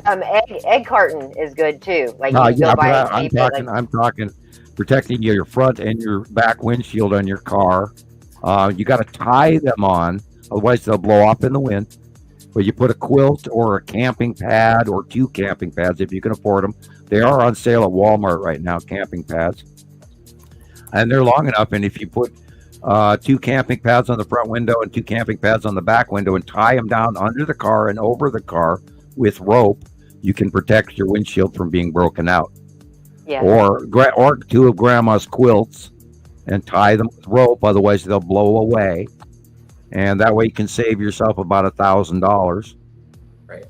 And, if you get hood dents, that's one thing, but if you got a broken windshield, that's another. Oh, yeah. And, God, we're going to see so many used cars come on the market with many, many, many dents in it. God, did anybody remember the ones in China last week? We showed on the show, Rebecca, and it's happening again. They had gorilla size hail in France, and of course, it's going to happen in that same equatorial region. And they had the huge storms literally over eastern Texas all the way to Tallahassee, Florida. And that's doing it again tonight, I think, as we speak. I haven't looked it up tonight, and I stopped looking at it early this morning. But and then we'll have a slight reprieve. But then on Wednesday, which of course is tomorrow, there is going to be some more tornado in Missouri Central area, and there's high wind warnings for Texas and for Iowa, I believe, and eastward. And also reaching all the way to South Carolina. So if you're in those areas, Be prepared for more really freaky storms coming in. I don't know what's happening after Thursday, and I need to look into that. So, doing my homework all the time, every day. Well, yeah, I'm obsessed. I can't not do it. I have to know what's going on. I have to know. And I'm driven by it. Welcome to my obsession. Right. Thank you. Yeah, baseball size. Well, when you're hearing scientific things like, the normal weather height of the top of cumulus nimbus is 35,000 feet for a supercell. And then you're hearing, and they're doing reports that these supercells are going, even the smaller ones are going up to 58,000 feet, which is damn near a mile, which is absolutely unheard of and completely beyond the rule book. You got to ask why. And I don't hear any meteorologists asking why. They go, oh, it's going way up there. The same thing happened to Joplin, Missouri, and they never found half those people. And you have to ask, where did they go? Yeah. And this is one of these close pass event storms, and we are in the middle of the 180-day cycle. And look what just happened to the last 2 weeks to the middle of the country. We've had unprecedented storms they have never, ever seen the like of, including storms in Wisconsin and Michigan. And they haven't had any ever reported tornado event in Michigan before in history. Wow. Now, Wisconsin, yes. Minnesota, yes. Iowa, Illinois, Chicago, Pennsylvania. And they're way up in Pennsylvania this week as well. And it's not being mixed reported. You only hear individual little kind of minor reports, and they don't put the whole ballgame together. And I don't know why. I think it's local affiliates and they don't have time, but they are sworn. Government meteorologist is government licensed, and so they may be under some sort of a gag order not to talk about this, and this. So, and they may not know why, but then, maybe they're limited to their meteorology up to a point in their local area. I don't know. I don't know what the parameter is. Anyway, go ahead. I'm going to have a drink of pop. Yeah. Hi, Shelly, and thank you, Stardust. Stardust is Shelly, same person, but thank you, Shelly. We appreciate it. So how are we doing? Would you please rate us and spend a couple of minutes talking? Perfect, Chris. No, right? Yeah. Dude, you need a big marker. Get a black. I know. I can't find one. I love Right. Hey, go to the dollar store and buy a permanent El Marco. House. I just don't have any of them right now. Oh my. Hey, I always stole red crayons from my daughters, so Oh, I know. We Crayons. love those crayons. I'm officially obsessed. I mean, That's awesome. It's official. I can't go anywhere You get without. enough. Oh, I need to pull over and take a picture. I have to pull over. Yeah. Yeah. because I look out the window and I get lost and I go, no, back to driving, Yeah. Yeah. I do too. And then I just remind myself, sometimes I'm, capturing, but I'm not looking at what I'm capturing. I just get what I get, I hope for the best, but it's hard to not I get it. look when you're driving, not look at the camera, just look at the sky, but yeah. But, I get some of my best views from Walmart, and then when I'm heading away from Walmart back to Lolo, right. I'm driving south and I get a different view, and it's just like, oh my God, there it is again,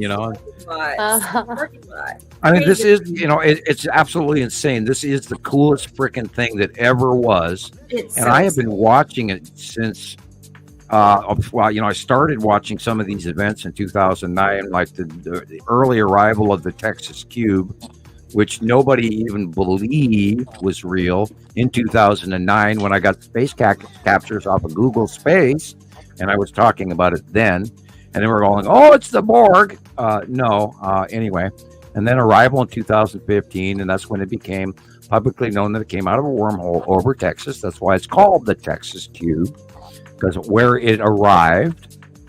And the Norway spiral orb has evolved into the Empire orb because it literally looks like the Death Star in Star Wars, and I have seen it by eye. It's on the startup of our video when it says alien craft.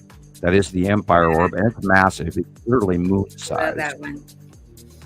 I watched that thing drop out of the sky by eye, and which is part of why we, have this topic, is because all of this information has been documented from around the world for 14 years, and nobody else out there is doing this. Hey, Sam, I'm going to take a second, and Carol Ann is here with us, okay? Cool. So Cool. she's going to hop in, and she can wake us up. I know, she usually does. She has I have that a way, question. doesn't she? After you get her on and situated, I have a question for Sam from, one of my best friends who's like crazy. I'm like, I don't know. Okay. I don't know it. Well, I think not you're crazy. Not you're crazy. I'm crazy. No, I think I'm uniquely qualified to answer that. I am crazy. I mean, knowing this shit for 45 years. Oh, I don't even know how you got through 30 years with your mouth shut. I would have probably been shot. Well, I would have been imprisoned. I would have been shot. The answer with that is, if you're abducted by the government and they drop you down into a deep underground military base, oops, did I just say that publicly? And you meet a guy that looks like our logo, and that's just, I'm giving you little slices of the cheese. And then they bring you back to Montana in handcuffs, and they threaten to deport you and your entire family if you say word one. Back to Holland, because I'm Dutch. I'm a dual citizen Dutch. So American. you get the poo scared out of you. You get the poo scared out of you, and you don't say jack shit. Yeah, because I know what the men in black are like. I've met them. Right. They pick me up at the bus station. They take me here. They take me there. I know those guys. And so, and I refused them when I was 17. And then the moment I turned 18, they came and got me. Anyway, I am going to the little science room while you greet okay, Sam. Guests, All and right. I'll be right back. Let's go ahead and get our good friend Carol Ann here. Come on. Here we go. Hey, there she is, Carol Ann. Hi, everybody. Great to see you. How's everybody doing? I'm good. How are you tonight? How are you? I'm great. How are the kitty cats? The kitty cats. Both sleeping. The two that I'm babysitting, Yeah, while somebody else cat is on vacation, they're Yeah. both sleeping. Yeah. Oh, good. Mine are all Good. great. They just do their thing. I have I to know. wait till Sam comes back because I have to share. Oh, I don't want to wait sweet. until he comes back. Okay. All right. Perfect. Okay. Well, I forgot to ask you if you got to see the auroras where you live. Did you? I went out the first night. They were pale pink. And I would have seen about this much over the mountain, so I didn't even bother. Yeah. Alexandria couldn't see it from over her place either. So no, but I was enjoying everybody else's. Oh, I loved everybody. Yeah. Me too. The pictures. Yeah. Amazing. Gorgeous. Hi, Katie Jo. Hi. And hello, Tara. Hi. I stayed up all night long until sunrise, and then I didn't go to sleep until like 8 or 9 o'clock the next morning because I was like, man. Look at that. I was trying to, and then it was like, Carol Ann, I apologize if I'm wrong, but you're in Minnesota, right? No, I'm in Pennsylvania, honey. Pennsylvania. Okay, I knew you were up there and over there, but mixed it up. So, are you guys getting any of the Canadian smoke? Not at this time. I'm in a valley between two mountains, so. Oh well, no. This is so big, and I suggest everybody out there, people listening tonight, do go, and it's not making the news, but do go look up the forest fires in Canada. There are already 43 fires, major fires. Oh. Over 5 million acres burned already. Okay. Yes. Wait. Can't see it. I can't. What is that? Closer. Oh, yeah. Closer? I kind of see it. It's There's very a glare. little. that's kind of hard with the glare above me. But they did a respiration alert in. See, I watch those national emergency weather channels. Yeah, we have an air quality index warning right now. It was really bad. I mean, they said if you go out for an hour, it's like smoking 5 cigarettes. Oh, great! People and it's bad. And they were recommending M95 masks because of particulate. So we can still use those things, and anywhere. I mean, we're going to see that. We're going to see fires in Colorado. We're going to see fires in Washington State, Oregon, Northern California. We're going to see forest fires again this year. Remember, I had a fire go right past my house last summer, and we were fortunate that that the Forest Service decided to use my front yard, and immediately right next to my house is the parking lot. So they weren't going to let that area burn. And I had 12 Forest Service trucks parked in my yard, and the dents in the grass are still there. But I don't mind. I'm not complaining. And they could have given me a little more free hand. Go ahead. When I was out with Nancy, that's the reason we didn't come over to see you that day, because the smoke was really bad. I see below my bestie out in California, Brenda Pierce, is there. I said she would pop in tonight, so I'm saying. Hi, Brenda. Okay. Yeah. Glad you're here. Saying hi to her here too. Hi, Brenda. Good to see you. Alexandria is actually on watching too now. So. Okay. Let's see. Where was it? So, Randy has a question, Sam, about the Earth being flat versus round. What are your? Oh boy. God, no. Randall, come on now. Come on, okay. I have 2 words for you. Let me pre-qualify those 2 words. We'll work on that. We have a star that puts off stellar coronal mass ejections, stellar material, radioactive, all sorts of waves, electricity, etc., from particulate to radioactive, and the entire spectrum of pH value of the electrical universe. My 2 words are stellar rounding. If you have an electric positively charged proton planet, the reason that our planets rotate is because of that stellar material ejected from the sun that passes by us in the solar winds.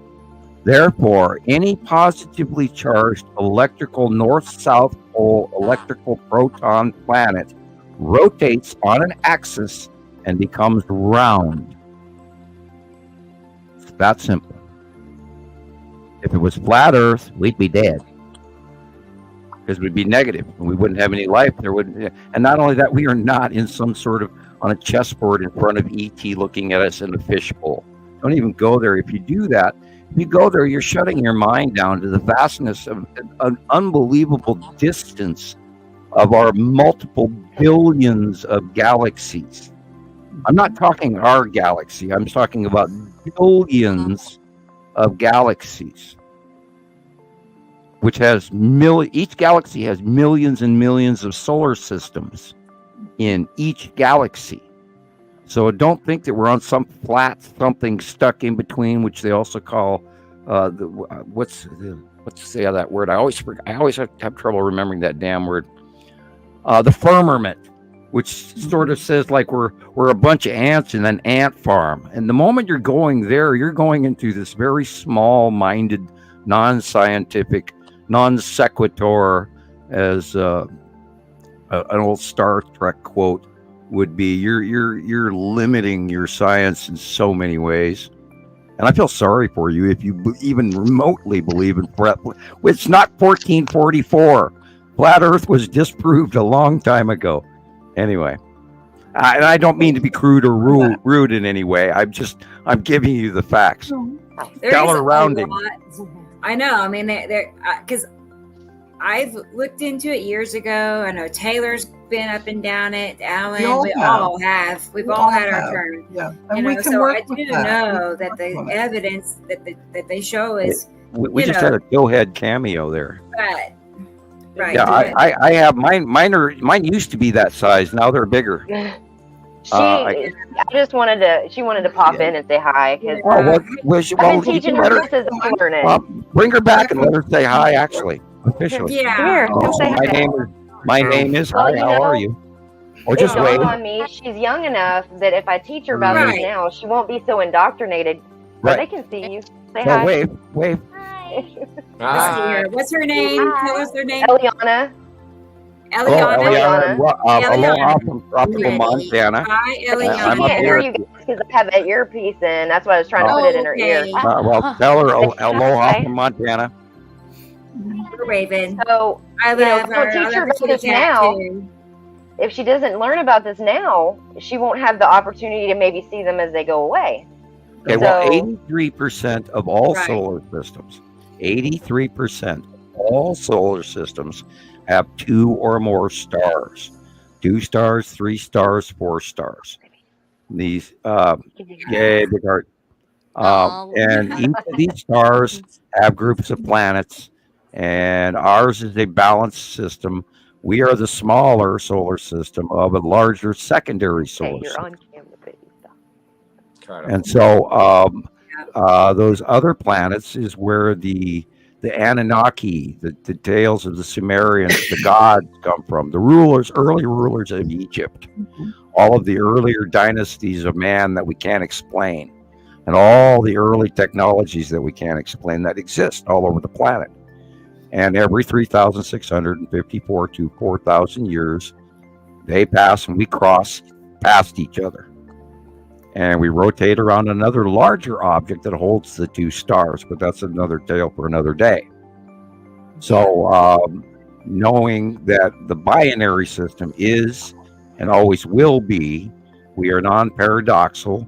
The Nibiru doesn't crash into Earth like they're trying to tell people on YouTube and misinformation. It's not a winged planet. It's a stable group of planets, and there are people that live on them. And they live on very large water-type planets. Saru is a water-type planet, a little bit smaller than Nibiru. Nibiru is a massive, massive water-type planet with land masses and oceans. And that's why it is believed that the Anunnaki are giants, because they live on a much larger water-type planet. And we are a direct reflection of their genetic value, but manipulated to serve and create commodities for that system. In a nutshell. Like energy slaves? That's what I Well, read sort of. or Well, seen. what we are is okay. If you had a high level of tech, you'd create robots to mine your stuff, right? But then you'd have to create robots that could build their own robots, right? But we are biological programmed robots, and we self-replicate. And they gave us the food, they gave us wheat, they gave us fruits and vegetables on this planet from the gods, which were engineered on the other system. And we are created, and we are not the first version. There have been many, many versions of us. And it goes back thousands and thousands of years, dozens and dozens of cycles beyond our even wildest recorded history. The Earth was not completely covered in ice during the Ice Age. The central equator, there was civilizations that lived on from prior ages. And there were prior ages before that, and prior ages before that, and different versions of man. And Neanderthal man was not a knuckle-dragging, club-thumping caveman. He was a much larger, very intelligent craftsman than they did mining, which is exactly what we do as well. In the transition of our temperate region, our climatology of the day, our version was needed rather than the much larger, earlier creatures. Not only that, the giants before them got in trouble because they got greedy. And that's also in the book of Enki and Enlil, and you can do your homework on that. You'll figure that out why. And we mine commodities that we provide to the passing planets every 3,654 years, and we go through this cycle after cycle after cycle. Do you think some are worse or more catastrophic than others? The cycle? We discuss that regularly. We have seen the Great Flood, the Noah's Flood. There was the end of the Ice Age, which was 25,000 years ago. Yeah, there was a big transition 8,000 years ago, which is the influx of Doggerland and the rising of the oceans, and so there's been. I think it's a series cycle of changes. I think it goes through multiple. Look at it more like the rosation flower on a spirograph. The old game spirograph, when you draw these really cool Fibonacci/rosation. One of the biggest science in the world where people try to figure out that big rosation pattern that keeps showing up throughout history. I think that's actually the orbitation of the entire cycle of the binary system. Wow. Yeah. Hey, Sam, I'm going to. Yes. Katie Jo is going to exit. I just wanted to tell her bye and thank you for being having here. me back. Good night, Katie Yes, Jo. Katie Good night, Jo. Always happy to see you, I'll be Katie Jo. listening. So- I was going to say real quick, I think she came on a couple months before me. I don't know. Correct me if I'm wrong. I was just curious. I think. When did you start, Katie Jo? How long ago? A couple months ago. It was like, I think Yeah. right before Chris came on, maybe. Okay, he was in October, I remember. So, Yeah, okay. I think it was Few somewhere months. right around then. Was it That's like what I'm that for trying. you? Find that out. though. You just immediately felt synchronicity with it? With it all? I did. Well, I found it along my journey. So like, it just like one thing led to another thing over the course of like 2 to 3 years, I guess. And then like I saw Rebecca's video, and stuff just aligned up, and I just You That's all joined she wrote. it group. made sense to me. So You joined the group and we grabbed you up. yes. Well, we also needed an East Coast reporter, and she's perfect That's for right. it. So She's our East Coast correspondent. Oh, I didn't know. Absolutely. Where are you? Where are you on the East Coast? In New Jersey? Oh, okay.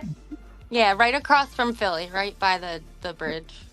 you didn't go to the Delaware Trump there. rally, I take it. I did not. I was kidding. So you don't need to go any No, further you're than good. that. I mean, Wildwood's 2 hours away anyway, so who's traveling? Yeah, you don't want to tell me anyway. No, anyway. Bad Katie joke. Jo It was Yeah. great seeing you guys. right Good to underneath see you me. again. Yes, Carol Ann. Yeah, I'm so happy you're Katie over Jo here. and I trade pictures because what she sees, I see up here. Most of the Yeah. time we And match. that's right.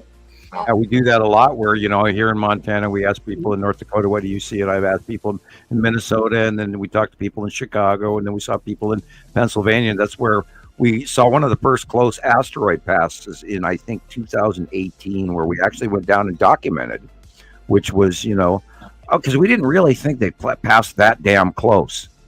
And then, if you remember back in 2018, how huge lead asteroid was, and it was just unbelievable that it wasn't smashing us, and yet there it went by again, and then, you can see it going through the sky, and oh my God, there it is, and how come nobody else sees that damn thing?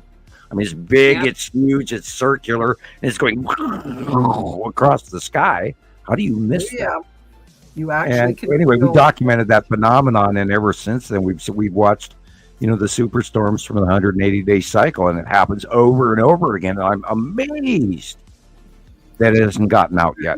And there are so many people out there, and so few see this. You're kidding me, including the current close passes of the spiral asteroid. Amazing people aren't getting it. Well, Here's they her, might see it. Katie Jo's They just group don't on question Facebook. it. East Yes, Coast come looking join up in. and You out. guys, I didn't know you had a group. Share I'm gonna it. have to find you. And Yeah. now that I I'm gotta out find of you. school, I'm gonna work harder on it. So I have time now, a little bit of time. You were I didn't want to keep you. I didn't want to keep you. I just wanted to, No, to you're ask you that you're couple things. Yeah, absolutely. Hit me up and Yeah. we'll chat as well on Facebook or whatnot. Okay, I will. Alrighty. Perfect. All right. Have a good night. All guys. right. Have a good All night, right. Katie Katie Jo. Jo. We'll see you next time. Bye bye. Yeah. In case you all didn't know, that's Katie Jo's group. I didn't know if I clarified, but be sure and join her Facebook group. So, yep. I gonna go find it. I sent Uh-huh. some of my well-known friends over there. So I was telling her a couple of weeks ago to Awesome. go ahead and add them because they are trustworthy and they go back a while. So Right. Can I take a second here? Of course. Please do. Speaking of groups, okay, I'm starting this. Who is Sam Hoffman? Every week, as I'm going through the membership things. Yes. Okay. This week's winner goes. Well, we do this, Tara. We usually have questions that you have to answer before you get into a group, and we check out your content and things like that. Yeah, who is that guy? That's one of the questions we have. Who is one in Rebecca's group is who is Samuel Hoffman? And I laugh hysterically at a lot of the answers. Like some will just say, I don't know, but I want to learn. That's fine. He's overseer of rocket propulsion, things like that. But this week's winner. Oh no. Drum roll is who is Samuel Hoffman? He is the guy who wrote the music for the movie The Day the Earth Stood Still. Wow. I love it. Yay. I just thought that was wow. Hey, that has to be the best. That has to be the best internet gossip I've ever heard. We're gonna go with that. We're gonna go with that. On one of the videos, you have to put that music on one of the videos, Christopher. Okay. Well, yeah, the Radio Wasteland used excerpts from the movie The Day the Earth Stood Still many times in many of our shows, and I was tickled pink when he did that, because I was suggesting to him to watch the movie when we talked about it. I think I mentioned it on a show, and then one of his production team went cuckoo on it, and I love that they did, because I'm sort of like that scientist guy in that movie, in the 1950s version, not the modern version. I'm kind of like that scientist who did the equation that was on his chalkboard, and then Klaatu came in and he tried to talk to world leaders, and they didn't want to do that the way he wanted them to, so he avoided them in the military and all that and went to one of the smartest minds on the planet. Now, I'm not trying to brag, but I'm trying to tell you this background story. So I'm kind of like that scientist, because I did equations, and I finished equations on the chalkboard in front of my teacher and my classmates and an adjoining professor, and he freaked out that I could complete this equation. And to me, it was so simple, it was unbelievable. Mm-hmm. And to me, it just fit, because it fit. And it was just scratch, you know. And I was being accused of cheating. And I said, well, give me an equation. Then, of course, I got silly and braggadocious and bravado and silly Sam. And I said, well, give me an Einstein equation. So my teacher went next door, got the adjoining professor. They opened up a book, pulled out one of Einstein's equations, stuck it on the chalkboard, and I finished it in about 2.5, 3, 4, 5 minutes. And this professor is standing there with a clipboard and a pencil, and you can hear that pencil squeak across the room.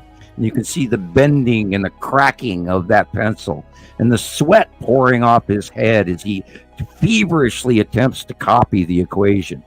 And it never dawned on me for years why this man was sweating in a cold basement classroom in a 1880s building, you know, with the old Catholic school bad heating issues, and this man is sweating. So, you know, I'm kind of a guy that could do interesting stuff. And this is part of, you know, I wrote my paper and all of that. And so he sent it in to try to get accreditation for the school, or asked someone if this was correct or accurate. I don't know where he went with it or what happened, but literally within 3 months of that event, the NSA and the FBI were having coffee with my parents in my living room when I came home from school. And that's where then I got met by a job offer the next day, etc. So long story short, you know, I'm kind of like that guy that did an equation. I mean, to me today, I don't even think I could do it today, because it's been 40 years since I did any of that chemistry shit. And I was actually forbidden to even own a copy of the periodic chart in my home for that same 30-year period of time. And they said they would literally deport me if I owned a copy of the periodic chart. Now, they have changed the periodic chart from back in my time. They used to give shell structure equations at the base of every chemical, and they don't do that now. And that's the simplistic answer of what every chemistry equation is. If you have a compound, it lays out the atomic structure, the shell structure of where the protons, neutrons, and electrons go in every ring around every atom. So you can look at that, and you can look at that iron over here and this over here, and you can, if you can do basic math and realize that anytime you go beyond the first ring, it's because this first ring can only hold 2 protons or 2 neutrons, or a proton and a neutron. Anytime you go past 2 in the additive equation, if the first ring on the other one has 2, then you would go to 4. So therefore, it would be like the Chinese abacus. You would bump over 2 of the protons or neutrons to the second ring, which would add to the basic equation. And as basic math, you just have to sit and add the compound together and move the protons and neutrons accordingly through shell structure to creating a compound, which is automatic, and AI could instantly recognize it and do it for you in a microsecond. The same equation that works in the table works in space. And that's the thing that Einstein did not understand. He was trying to attribute gravitational effect of willy-nilly astrophysics and orbit rotation and volume and mass and all of this, and completely discount the electrical connection and placement of all of these the objects in space, including the asteroids, including the positively charged planets, including the comets and the protons and the star and the atom and all of that. And that's what we are. There is no separation between electric and chemistry. And that is the one thing that really resonated with me, Sam, that when I heard you say that, how most scientists try to separate Earth from everything else, and we're all one. And that just, to me, that just makes instantly, when I heard you say that, we have an atmosphere around us.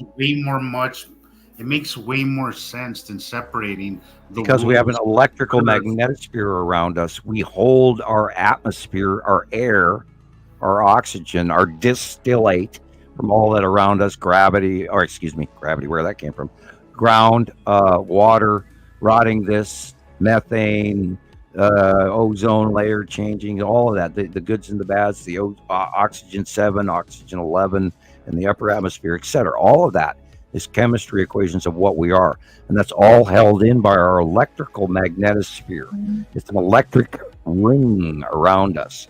There are strong waves on the north and the south pole, and there's weak waves in the middle, and yet that whole thing goes around us, and it holds all of our atmosphere in.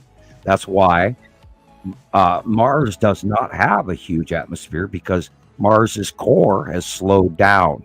So the value in the orbitation and the rotation and the electricity inside the planet is less. So therefore, it retains less of its own atmosphere. It still has one, but it retains it less easily. If you change the magnetic properties inside the core of Mars, or you sped up the rotation of Mars, and you could do that with a sling orbiting body, I think, it would rotate faster, and therefore it would generate more of an electrical dynamo, electrical sphere, and then you could actually terraform Mars again. Okay, but repeat it again, Sam. You could do that with what? If you add a weighted body at the end of a rotation, you create a centrifuge, a sort of a centrifugal. So you mean like a moon? Like. Well, even if you could even, I don't know, if you had some sort of a generator that would reach far enough out, like a rocket attached to the side, you could spin the planet faster. Or you could even, if you could bring like, say for instance, you brought up a huge glacier up to Mars and put it there. That oxygen increase alone could maybe change the rotation. We don't know. There's property. Really? Well, you don't want to mess with how things work either. So Well, yeah, but and I'm just kind of letting my mind go wild here. But yeah, Mars is we have all entirely. this here. Okay, so we We have have some really cool photos lately of more statues on Mars showing Egyptian origin. There must have been some life there at one point. There must have been. Now, in the book of Enki and Enlil, I'd imagine before its atmosphere went to crap. In the book of Enki and Enlil, there was one of the upper gods, and I'm not sure of the names and all that. That's why I'm not quoting it. There was one of the demigods was banished, and I believe he was banished to Mars. And then he lived and existed there with a small entourage at some period in time. Now, we know that the top half atmosphere of Mars was burned off. There was a cataclysm. There's been wars. There have been atomic nuclear reactions on Earth prior to 15,000 years ago. I believe at that time that was the default of the Nephilim and the giants, because the giants were greedy. I'm not sure of the There's dates. a crater in off the I don't know where, some island, but the radiation reading in those areas are off the chart. Like You're probably talking about the actual nuclear tests that we American and other countries did, and France did in the islands. But no, we're talking. We're talking over Sodom and Gomorrah. Sodom and Gomorrah were supposedly blown by nukes. And there's also one in the histories of the Americas where it was detonated above ground. They're in recorded history of animal die-off. At somewhere around 15,000 years ago, there was an explosion over North America. It did not hit. It blew up above North America. And it wiped out every bug, every animal, every deer, every frog, every snake, from Canada to Mexico, including the people that were already living there. Gone. I think it's important that we remember and we understand that we're not the first civilizations to make it this far. We have started over many times, guys, and I think history shows that in our ancient ruins, ancient petroglyphs. I mean, the information is there, and they've tried it. The ancients have tried to tell us, but during the years, during the generations, I think this information has been watered down. All the carved petroglyphs. Now, there has been a huge shamanic populace around the planet of wise men and shamans, and periodically, Western civilization has attempted to wipe them out. Well, somebody must have that information still, Sam. As I was saying, it's all over. It's carved in rocks and stones all over the planet, and we brought that information together here as well. We have many petroglyphs, we have many crop circles, we have many texts and volumes of information that we've all gone through here on Montana Skywatcher and Nibiru Followers over the years, and we do read crop. I read crop circles pretty well. I've learned. I read hieroglyphs. I read all kind. I even learned a little bit of Inca and Aztec, and it started making sense to me. There is a history with knots in Inca. They have a written language in tying knots, and it compares next to each other, which is an alphabet which spells out words. But you have to understand South American dialects, and so therefore it's a little more difficult for me to actually sit and do it. But I've seen, and I did study that they are discovering that there is a not Inca and Mayan language that was laid out in belts to each other in public in a written cloth in front of them, and that was their tablet. Was the cloth and the strings they held on their clothes to barter and write things down, and anyway, it's unique because that entire culture, they lived off of the pictograph of the Baktum symbols and all of that from the Incan and the Mayan. Anyway, I completely went off left field on that, but there's information on our history shows that everything once you take it to the binary solar system, everything kind of fits and everything kind of adds. A lot of questions are answered once you put that including together. the two suns and Egyptian suns and Egyptian hieroglyphs where they're showing. I mean, let's go to the ending of the Star Wars, and I'm going to bring that up until the day I die. I watched it again recently, and here at the end of Rise of Skywalker, they literally show you the standard red star and the small dwarf yellow at the end of the movie in Star Wars as Rey goes back to the Skywalker Ranch, and it's like it's right there, guys. They're telling you, and this is our life. Our life is Star Wars. We are, but we're living on a base where Federation only comes once in a while, and this is what we're living. There's so much more going on. There's other races. There's big wars going on way out there. We're just serving the larger other system. And it's time we all wake up and move forward into the Galactic Federation and live longer and genome and evolve in our strand. I hope you're hearing me. Am I patching out because you guys are glitching? You're glitching. I didn't know if it was just me. It's a little. You're kind of doing the robot. Yeah, thing. I'm telling secrets again, aren't I? Yeah. Sam, do you foresee a time that we integrate with other? Well, that's what the whole plan is. Yeah. That's a long plan. It's been going on for many thousand years, and most of you guys know about it, but you haven't figured it out yet. And I'm not going to be the one to lay it on the table, so that I don't get more rotten salad thrown at me on my soapbox.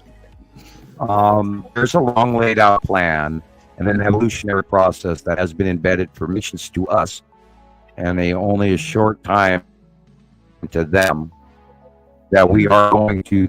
Some of us, not all of us, are going to evolve up and out. And I don't know the timeline on that. I was told it will happen, but it could be my children, it could be my life, it could be my children or my grandchildren. So I don't know when, but I know it is real because I completely enjoy a huge portion of these benefits. I see things and I know things that I shouldn't know. I know, and I mean, I can read people, and I have things happening that shouldn't be and couldn't be happening, and yet they are. And Jesus has seen that I can do things ahead of time, and I read, I know stuff is coming. I pre-see things, I precog. I can read people, like I touch you, and I know you. I can affect people around me. I can affect machinery around me. Including probably what's going on. Sometimes if I say too much, maybe it's me that is actually zapping out the machine. I don't know. I have trouble with electronics. I can't wear metal. I walk into stores and the computers go down. I walk under street lights, they turn off. I joked in the comments the other day when you were talking about, blowing up devices and stuff. I said, I'm going to call you Firestarter. Remember the movie? I love that movie. That was a great movie. Funny you should mention that. I'm at one of my Buddha test teachings where I have to somehow meet with fire. And funny that you would mention that because it's the one I fear the most. And I have not been able to produce a flame in the palm of my hand yet. It's on my list of things to do. Because I've created water, I've created fire, and I have dealt and met with an earth element. Yeah. So, and then there are 2 left. Those sensations fire were there and ethereal. I've been waiting for Rebecca to come back. But I was just going to ask my question real quick because I don't know that I'll stay on as long as I'm welcome, but I don't know if she wanted to keep us all on for the whole show or not. But maybe she's. You might be having to deal with Alan right now, and so if she's gone, that's great. We can't do these shows. Okay, I just looked at the clock for only the second time. We can't do these shows always perfect, but I'm hoping that all of us endear ourselves to our viewers, and you are welcome to stay. I want to hear more about your point of view because you're new at this, and I've been talking about this straight for 14 years, and so I have covered this topic so many times. Anyway, even Rebecca and I, we discussed this where we go, God, we are so conditioned, including Jesus is partially that way as well. We're so conditioned to what we know that we have a tendency to overlook some of the things that we should be talking about. So my question I'm glad that you came on. I hope. I've been seeing you pop in and out and kind of get involved. And personally, there's we appreciate that. That's what gets my interest. Like, I love talking about this stuff, but I'm wary of who, because a lot of people kind of use it more as more of a ridicule thing. But every so often you come across somebody who really wants to learn, and I like that. It's really nice that you actually came forward and actually are here. So it's good. No, I'm totally invested. And Rebecca's back. I'm completely and totally invested. And Rebecca's back. I'm back. Here's the question. It took me a while to wrap my mind around how things aren't blocking the sun daily. And in my mind, it's because the sun or suns are so far away, right? That the planets don't ever, line up. I mean, if you think about a lunar eclipse, it's once ever so however many years that the moon has to line up just perfectly to completely block the sun. So I finally got my mind around that. But a friend of mine who's like, not seeing it, was like, okay, if there's another sun or another star, the other star behind our sun, how is it that as we're moving through our seasons, as we're going around the sun, within a few months, we can't see the separation of the two? So I was wondering if you could elaborate on that, how that might work. And I know you're not sure. It's been way more. Yeah, it's a Sam question for sure. It's been way more than. It's been way more than a few months. We've been watching the transition for well over. Well, but it sounds like you're thinking dinner plate. Pin it down, and we are. are. Like just thinking dinner plate, though. I'm just talking about. Okay, so you're saying it's just. I don't believe. Okay, sorry, Sam. I do not believe that the second star is currently behind our star anymore. I think that the second star has moved in front of our star to the right, or if not above our second star. It should be falling behind the smaller star. Should be falling behind to the left.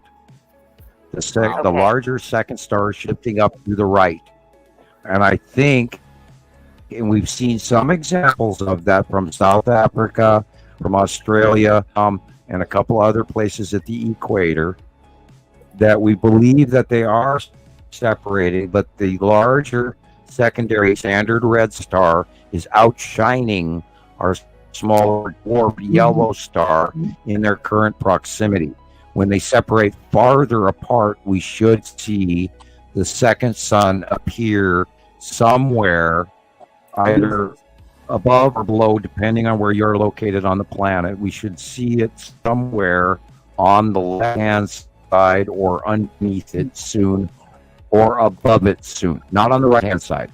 It should be going to the left. So with any variant of that we should. The sun we see now, then, is it not ours? Correct. Am I misunderstanding? Bigger. Okay. Right. And that's why it's going to get hotter. That's why there was a ton of halos. Like, I don't know if that has anything to do with it or not, but I caught like 3 halos yesterday. Yeah. When you're seeing, there's a larger. We have 73% more UV light listed than ever before, and yet they don't connect the dots and tell anybody. It's way. How do you acquire 73% more UV light? You don't. The only way that can happen is an added body that puts off way more light.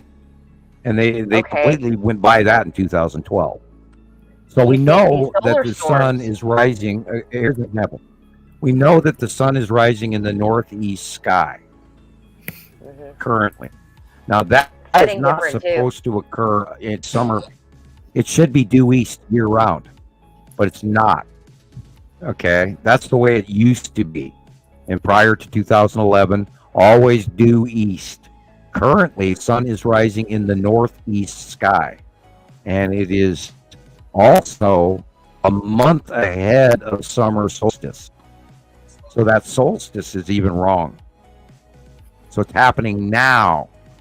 So that shows you that there's a larger body that has us tipped. The Earth is tipped, and our out view and the celestial orbit and the view or the out view of our crossing of the sun in front of us that used to go over the top of us from east to west from morning till evening, and at high noon it used to be above us in the summer, which is normal summer solstice.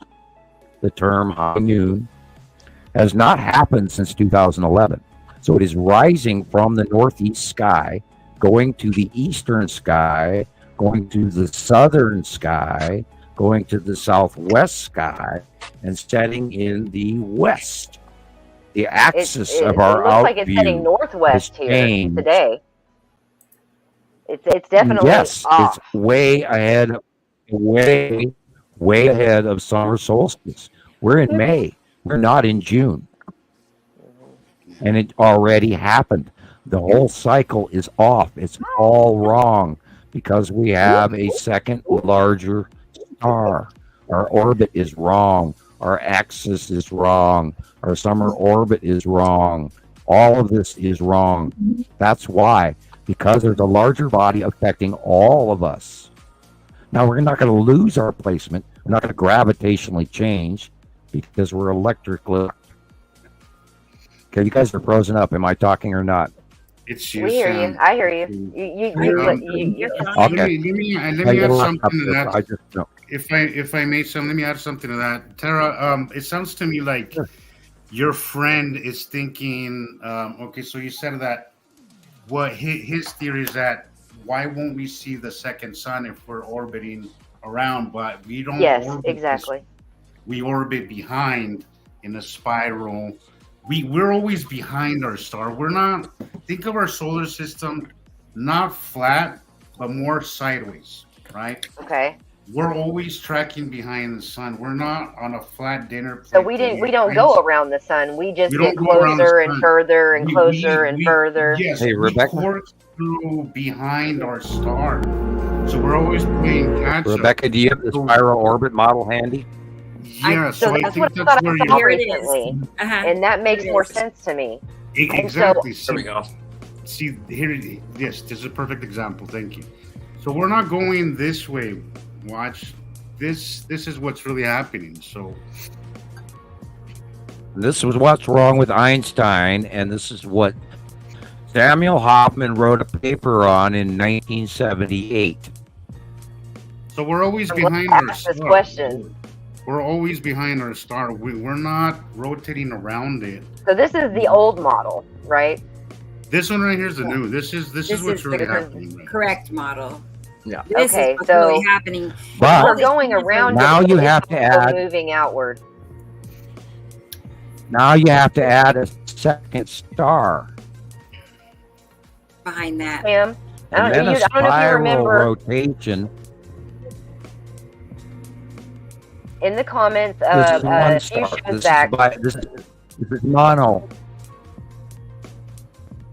This makes You much have to more add a sense to second me. solar system that does a spirograph where you have Yeah. two alternating solar systems rotating together, and every 3,654 to 4,000 years they cross paths and they change places behind So a larger body that pulls the two stars. And that is what is Immeru, which is a massive, massive, massive gas giant that we don't even talk about. this is what I've always that's had in something my we head. discuss at higher level. I'd asked you about an article I came across that it was from NASA that talks about binary stars, binary solar systems. So they admit they exist, Right. and in fact talk about how frequently they exist. But and there's different rotation patterns. Yeah, I don't 83 have them learned. Right. Right. And if you take into account the overall, 1,000 years, it feels, this is what we're talking about, that rotation pattern that goes through this, recorded throughout all cultures in stone. There's that rotation pattern. They've been trying to figure out what the hell it meant. And it's the equation of both the binary. It creates this whole connection of what our solar system is. So we're a compound. We're not elements. We're not gravitational, but we are a double connected set of element and element linked into a compound, which is why Earth makes gold. Okay. We are a chemistry equation, and we are the factory planet Earth. And then the other larger, older societies on the larger solar system sent us here to mine the other side of their solar system. We don't own Earth. We're guest workers. So this is the way And I we imagine were placed here. God did not make us. it. Tell me if I'm wrong. This is the way I imagine it in my head, and I don't know if this might help people watching that are new and trying to wrap their minds around it. But I know you guys say that there's always stuff in the sky, but in my mind, it seems like with this pattern that we cross paths, right? Every 3,654 years, I believe you said specifically, Correct. like they're so like the other sun is over here and our sun's here and are further away, and the planets over here are doing their rotation, and ours is doing its rotation, almost like they come together for this so many times, like almost like they're next to each other for however many years, and then they go back apart. And everything's doing its rotation over here around its sun, and everything's doing its rotation here around its sun, and it's just because they're close together, but also far away from their star, that the stars are both visible to both solar systems, and why we see such different stuff every day, because we're doing this. I'm sorry, I'm out of the. We're doing this. They're doing this. So their stuff's spinning. We're spinning. We're next to each other. But sometimes that means we see things up here, and sometimes we see things down here, and sometimes we see things over here. Am I wrong? Is that right? No. And even larger in that, our pathway is in a radio wave effect, sort of like a lasagna noodle after it's been cooked. It goes up and down and up and down. And in our universe, we used to be, as of 2009 or 2000, we were in the lower half of our universe. And now, as of the 2010 ascension and the transition, we are headed northward up through the galactic plane of our universe, our placement of our solar system. And that happens every 300,000 years, which is how long the last management change has been in charge, which is part of why we get out of the equation, is when we rise to the upper deck of the galactic plane and go through the galactic universe magnetosphere, which is the electrical field of the universe, which currently we're in the middle of the strong wave properties of that magnetosphere. So therefore, that's why we are trading places. We're being pressurized, and we pass each other because of it. And then we're going to rise up to the top. And then this is, of course, the new age of man. And there's so much more beyond that I could talk for the next hour and a half. So I'm on the right track with how I'm seeing it in my mind. Yeah, you're accurate. You're correct. Okay. Yeah. Great. Yay. Okay. You got it. But it's a whole jumbled up mess, Tara. Sometimes wrapping your mind around everything that's happening. They're rotating. They're rotating. We're orbiting, and it's the reason why everything is moving. But it's like you can't right, exactly. What's where, what day. and it's not catastrophic per se.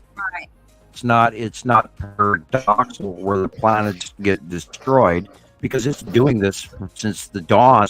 We've always had 2 stars. We've always had 2 sets of planets. Now that other group of people that live on the other planets are far more advanced than we are, and we were created by them. So we were placed here long ago. Cycles and cycles. Is that accurate? Every planet does. The electrical magnetosphere of an. It's like a field of protection. All of us people have a magnetic. Yeah, people also have a magnetosphere. We're electrical beings as well. We have a North Pole and a South Pole. We have electrical abilities to block out radiation that comes in.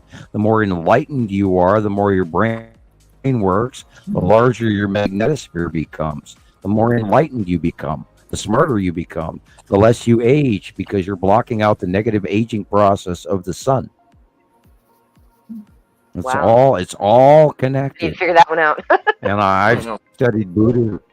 I've studied Buddhism since I was a child, and I'm a chemistry whiz kid, so and I'm Dutch, and that's where the rocket scientists come from, and my bloodline and my abilities, and I was sought for the Parsi by the Parsi group, remote viewing, and you can ask my friends, I'm darn good at it.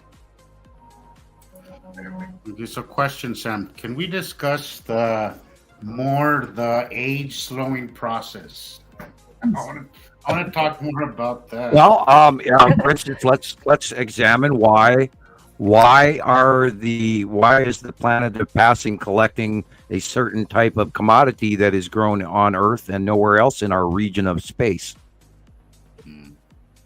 that the Queen of England has a shitload of. And by the way, you should see what China's doing to their gold right now. They've fleeced their people. They are selling gold bars with lead inside of them, and I am not kidding you. Wow. I read that. Yeah. It's sad what's going on by the governments. They're collecting all the gold because, anyway, gold, monatomic gold, or gold infused into the bloodstream will actually heal your cells. You can stop aging. The same thing, you can do the same thing if you assume, once you learn the pattern of our binary solar system, our compound, and what gold is, and what the atomic structure is, and you envision that in your own chant, you can actually limit the change of aging and actually sort of reduce aging and get younger if you're good at it. You can self-heal. And that is the connection affected on us as a race, where we were limited by the current government in charge of factory planet Earth. We were clipped. Our 24th chromosome is clipped.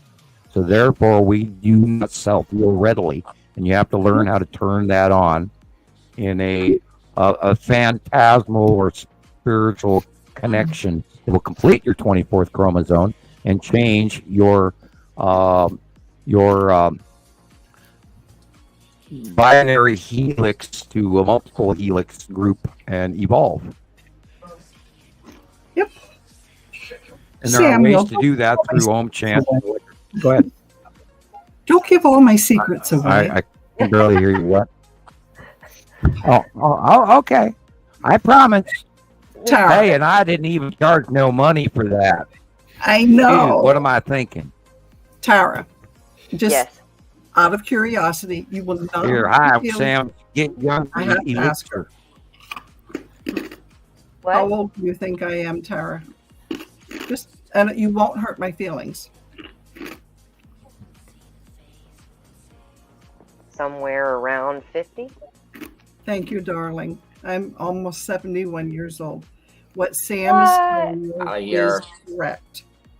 Oh my goodness. Okay, I need to start taking lessons.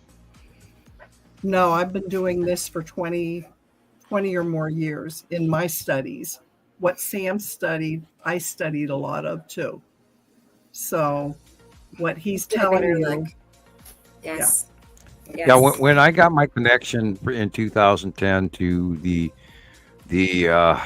what we call the enlightenment, the ascension, It hit me like a ton of bricks. I mean, it was literally like somebody came up with a dump truck full of gravel and dumped it on me. And my hairline grew back, and I lost like 25 pounds, and I got younger, and I did really well. And then, of course, I got zonked by Fukushima, and then ended up with thyroid cancer, and then I also got zonked with COVID. So I've aged a bit in the last 15 years, although I do plan to get a little younger again. You're not going to beat me, no way. Nice. Yeah, I'm working on it, and I'm doing my own chanting and my yoga and all that, and who knows? Absolutely, every day. When in this picture of me in the middle here, and because of my bad internet, I'm 60 years old in that picture, and right now I'm 60. Picture. I'm 63 now. Yeah, I'm sorry. I wish my mic and my camera worked at the same time, but half the show tonight I've been listening to the word so my internet is horrible, and I can't run both. Sorry. I wish I could fix it, but the gods have not foreseen that to happen yet. And every once in a while I start talking about sensitive stuff and they blurb me out. We know that to happen, and I'm not making that It up. happens too often when you're talking about the most interesting stuff. Right. And it's happened over and over again. I won't have any trouble until I get to, describing stuff. And it's like, whoa.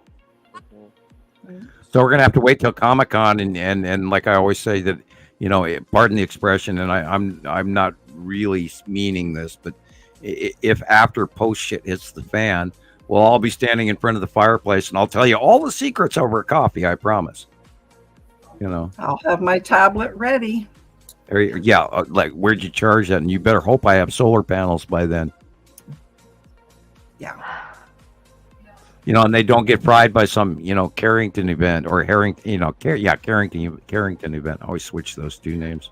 Oh, that's what I was going to ask Sam. Do you think it's possible that either all the crazy activity of is it our sun even? Or are they looking at the wrong? I do wonder which one they're showing us.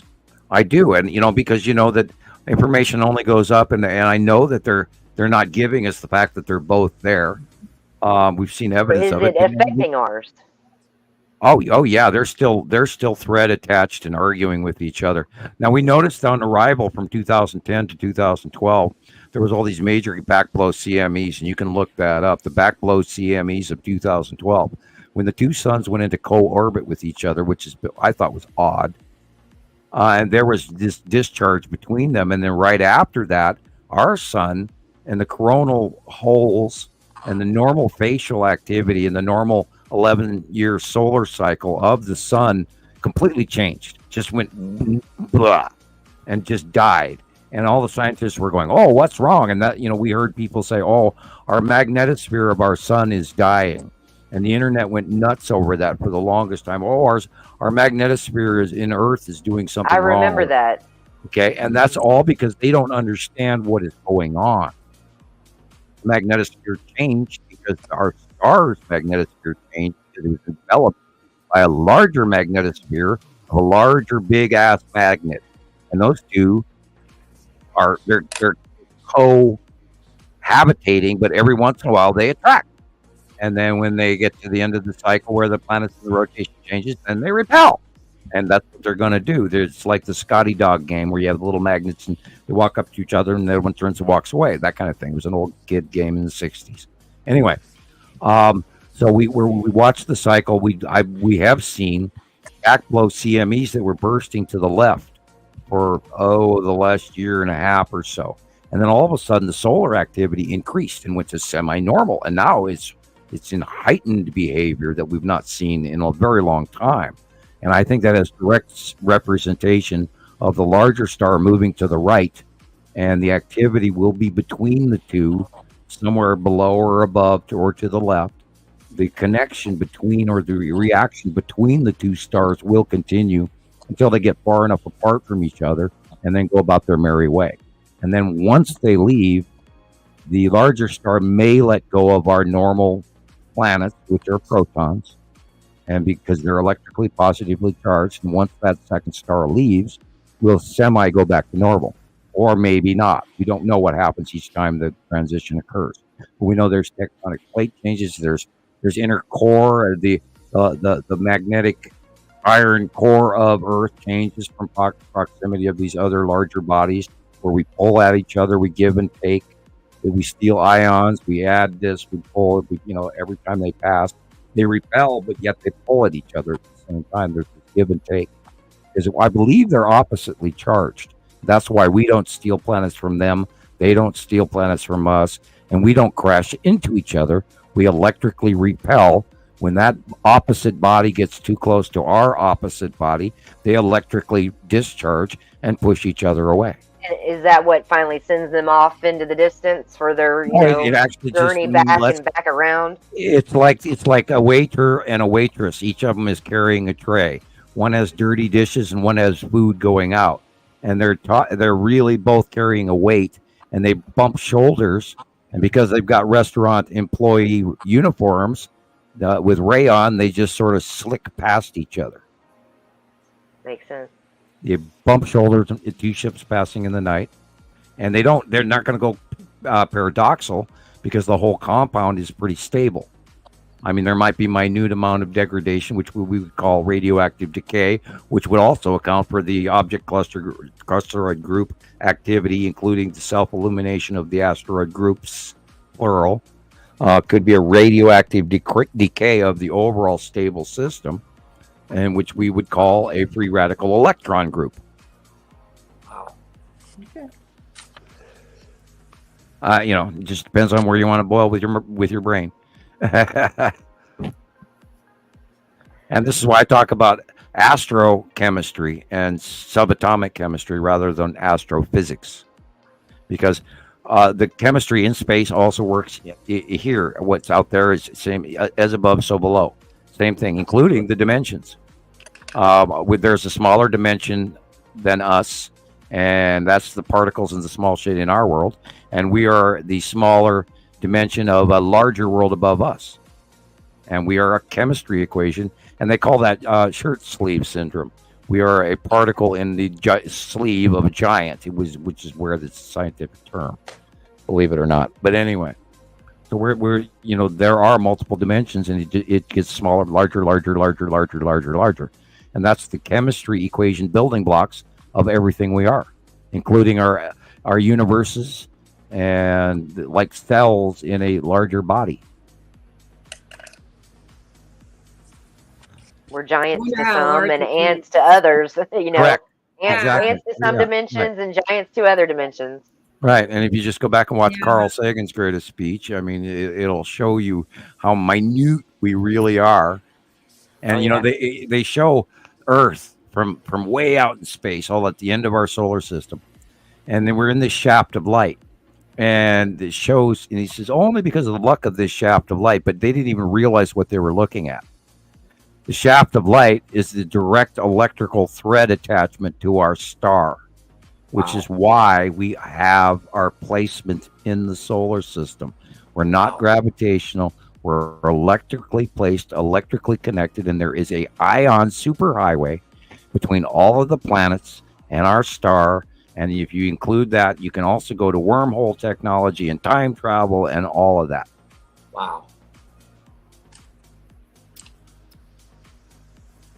They didn't warble me out. Yay. No. You have a couple of times almost a little bit. I can tell whenever you start saying. Well, maybe them donut eaters was listening this time. No, even when you said it was lagging on your end, I never noticed any difference on this side. It was when you were when you stepped away for a bit more. Really? Okay, I missed it. Yeah. I don't even remember what I was describing. I think I was talking about Nibiru and Saru and the people and the technology and the gold. And I think that's when they were warbling. So people on Nibiru and Saru, I'm sorry. Forgive me. Why don't you advertise with our channel, and then you can give us a writer and tell us what we can't say, and then we'll work from there. Right. And then we'll say it anyway. Carol Ann, I can't hear you. No, you're not no audio. Yeah. And you do not appear to have your mute on. No. Now you're back. Well, you might have to go out and come back. Yeah, clap. Yeah, sometimes Or talk. leaving and coming back helps. Yep. And deleting your browsing history every occasionally too. Oh boy, I got a long list. That'll get rid of cookies.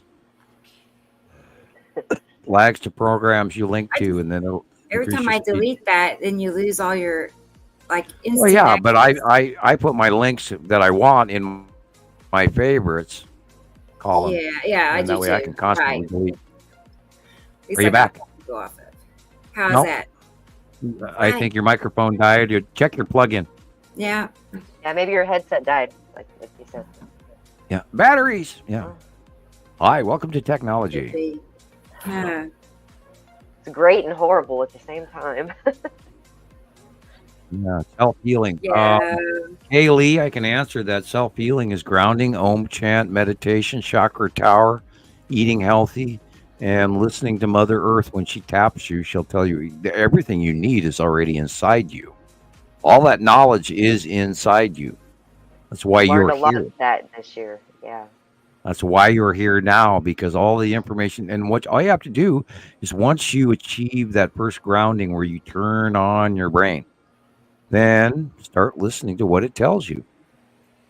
Because I everything think becomes easier. asking for it. A lot of people don't Well, realize you have to be you open and problem ask solve. for it. Problem solving all of a sudden becomes simpler. Things that used to stifle you in the past become easier. It's that, I have found that over the years, when they told me my IQ, I went, no biggie. I didn't realize the difference between average Joe Facebook and me. I had no way to base that opinion. I thought, okay, everybody knows this shit. Plain and simple. And little did I know that I was Sheldon Cooper. I didn't know. And to me, it was easy. It was like I didn't have to work at it. It was just normal. Yeah. This is normal. And so, everybody's got to know this crap. I mean, if I can do it, anyone can. And then Now? I heard now. That's it. No. I think you skipped out again. You grabbed your headset and then it changed. It's like, okay, she said 1 second, I'll be back. Okay. Yeah, I didn't know. And then only when I started on the internet really fully in 2010-ish. And I started talking to people. What I assumed was base information was beyond everyone around me, and I couldn't believe it. And then for the longest time, everybody told me to, Sam, you've got to dumb it down because you're going on about this, and this, and you were, we don't even know what the hell you're talking about. And I'll let Rebecca talk at that point because when she first started, that's what I was telling Sam earlier. I was like, when I found his videos on YouTube, I mean, I was just curious about Nibiru. I was looking for information on it. Didn't even know where to start. But thank goodness I found his videos early on, but as he's talking now, it was just going over my head, one thing after another. I'm not kidding you, but I could tell whatever he was saying, it meant something to him. I could just tell. I was like, man, this seems like really real to him, at least, but that's my first impression. It was that, I was like, I was just impressed. I liked listening to him talk, and I found him in 2014, and even 3 years went by and I went back and found him again. He stood out that much. I didn't know his name, but I found him a second time on YouTube. I searched Nibiru and there he was again, and here we are now, but it's crazy. But I agree. It was so intimidating. A lot of what he spoke kind of went completely over my head as well. And a lot of the time I kind of not avoided, but I would just kind of sit and listen and read the comments as well because everything felt so complicated. But I agree with what you say, Sam. This is something that anybody can learn. It's not as complicated. It's learnable, very learnable. It's not that. It's not rocket science. It's not beyond anybody. The only difference is, are you interested enough to actually learn it? That's the only difference. But anybody can learn this stuff. Anybody. But it does sound very intimidating at first because there is a lot. It is a lot of information. It is, but if you are interested in this topic, if you're here and you're interested and genuinely find this, if this actually piques your interest, you will learn it because it's the coolest thing that ever was, in my opinion, in the science world that anything I've ever seen. I don't know how you don't see it. Absolutely. I think I understand partially. I'm not saying I agree with it, why they've kept it from us. But then again, I don't know if we'd always known it, then it wouldn't be scary. Right. Well, the Greeks knew about it. Who decided years and years ago to keep it from us? I see. We talk about that often. That if we were to have been told the truth way back then, society right now would be in a completely different. And I'm going to go all the way back to Rome. It was to keep us down. It was to keep us down. Right. Control money. Yeah. Money. That's right. Yeah. Servitude, fear. It goes all the way back to Rome, and the Spanish Inquisition, and many cycles prior to the Spanish Inquisition, and Rome and control, and the masses, and they allowed a pantheon of gods to mix in with Rome, but then Rome had the overall change. And then the transition of Constantine. Constantine basically moved the Christ into position. It was somewhere in the 300s to 500 AD. There's debate between that on the era of Constantine or prior. But part of that had to do with Constantine's wife was actually a Christian. And there was, at that time, such a downfall towards Christian, and they were murdering Christians left and right. And I shouldn't say that on, because then it won't be family friendly. But the office of the creation of the Christ rather than the Nazarene or the Savior, and that's all debatable back all the way through religion. But religion, unfortunately, has been doctored to a level of control, and Rome has become that which it sought to stamp out. And if I go any farther down this subject, then we're going to run into more trouble. And it has to do with the Da Vinci Code. It has to do with my personal bloodline. It has to do with the Templar Knights. It has to do with all the king's horses and all the king's men and all the governments around around the world. Because there are bloodlines and there's multiple factions on Earth. And then there's multiple factions on Nibiru and Saru, and then there's multiple factions on the Empire Orb, and there's multiple factions dealing with the cubes and the Federation. So everybody's here, and then we can even talk about the rogue factions, which are the smaller guys that are here sneaking in and sneaking out, stealing what they want and doing what they want. Pretty much, they're not controlled. So there's so much going on, and we very short-lived humans aren't around long enough to see the whole bigger picture. And part of what I'm here to do is introduce the second half of the bigger picture as to why we have all these unanswered questions with easy fill, definitely fits, long time proven, cross-referencing, fact.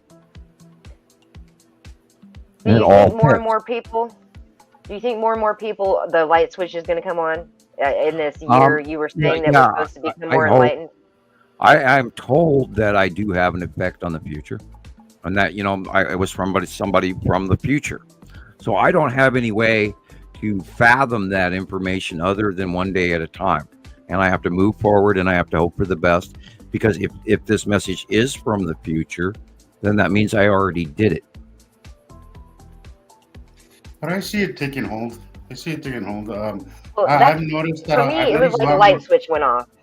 I've noticed a lot more people sharing my videos. I've seen a lot more people sharing Rebecca's videos. I see more people sharing these podcasts. I was told people would light up to it. I see new. So I do feel this.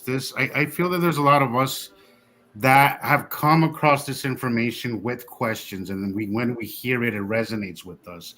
And hello, Hector Lopez. Because Randall. We all have that same story, Tara. Like, you say you had questions and then you came across Sam or Rebecca. I'm not sure. I think you said Rebecca. And everything just clicked and you're like, okay, this sounds right. This feels right. And everybody that I've known, just about everybody that I've known that's here and actually is doing this and takes it seriously, everybody has that same story. Everybody has that same exact story. They saw something for months, years. For me, it was 2 years of just taking. I saw it. I didn't know I saw it. Exactly. I somewhere exactly. I knew I It's saw like it. subconsciously, you see it, but because you have no point of reference to know what it is you're seeing, you're lost. I did it for 2 years. I took video, I took pictures, random pictures that I just, something compelled me to take video of the sky. I did it for 2 years without knowing what I was taking. And now I go back to those 2 years, and every time I'm like, oh my God, like perfectly, I was catching Finding this. what you It had, was what you perfect were without seeing, and didn't know it. without even knowing. It's like subconsciously we know that. And I think Sam's role is to just remind us, because Sam says that information is within us. And I agree 100%, because we're proof of that. We were seeing it subconsciously before we realized or understood what it was. And to me, that is so compelling. And that is the role. I am here to remind you of what is already programmed genetically inside you. Everyone that is coming to this new age has worked for it on a number of lifetimes, and some of us are farther ahead than others, but my role is to remind you of the information of this coming age and the people that are. And see, I argued with the Pleiadian over this, that I was going to set people off. I'm what's known as an early indigo. I kick people off into this information so that they can start down their pathway of discovery. And most of this information is already inside everyone who does listen. And Rebecca, well, it's sort of like my voice opens that little bell that says, you listen to this guy. He seems to know what he's talking about. And I mean, we developed all this information together. So this is a unified message from people around the world. So this isn't necessarily just my voice, but it is a collective of something I've known for 45 years. And trust yourself, whatever it was that brought you here, Tara. And Yeah. I don't mean just for Tara. I mean for everybody here who's new and still learning. Trust whatever brought you here. Just trust it and keep following that, because that is what brought me to learning this as well has as taken root in the present.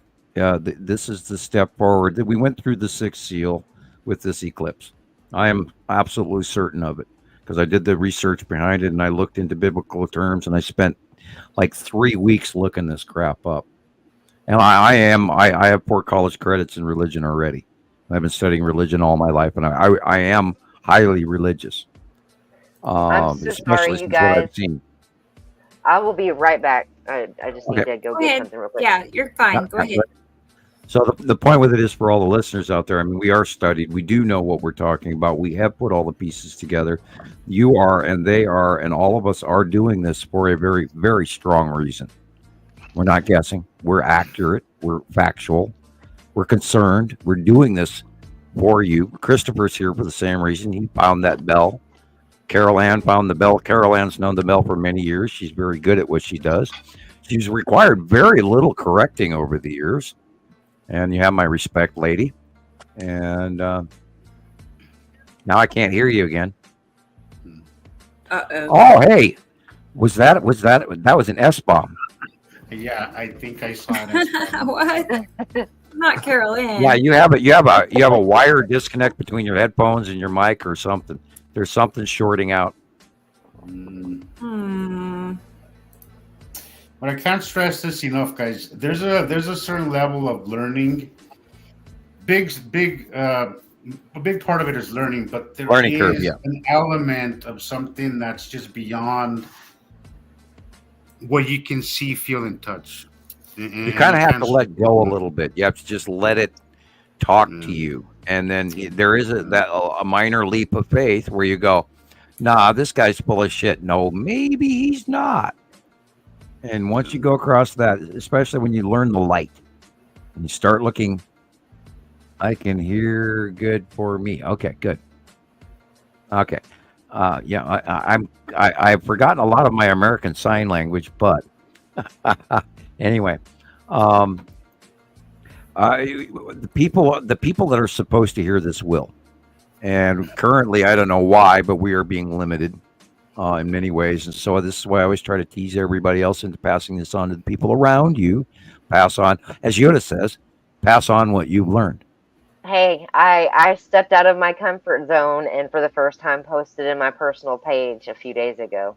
I don't foresee myself doing it a lot yet, but I just now you'll run into all kinds of crazy reactions to That's a big step, but I do feel that we must warn you that this comes with a certain level of cost. What's the word? There's a cost to it. Yeah, I was I going mean, to say I don't care. If people want to assholeness, but laugh I at me or didn't. mock me, they can, and they can just move on by. I'll block them. Well, it breaks up relationships. Yeah, if yeah. people think you're a nut job. You have to develop. You have to develop some thick skin and realize that, the way I look at it now is I don't judge people when they're mean. I think it's more about them than it is about us. It is. It is. But people are gonna be mean. People are gonna be rude, and people are gonna misunderstand. Well, they're gonna laugh at you and act Yeah, like the you're number an one thing you'll idiot. run into, well, what can I do about it? Or I'm too scared to even comment, so I'll blame you. And about 8 or 10. This is why I was laughing at Carol Ann about who is Samuel Hoffman earlier. She was discussing about that, and there are sites devoted to downing me, and part of the came startup. across one. I was like, oh my God, I almost joined it on accident.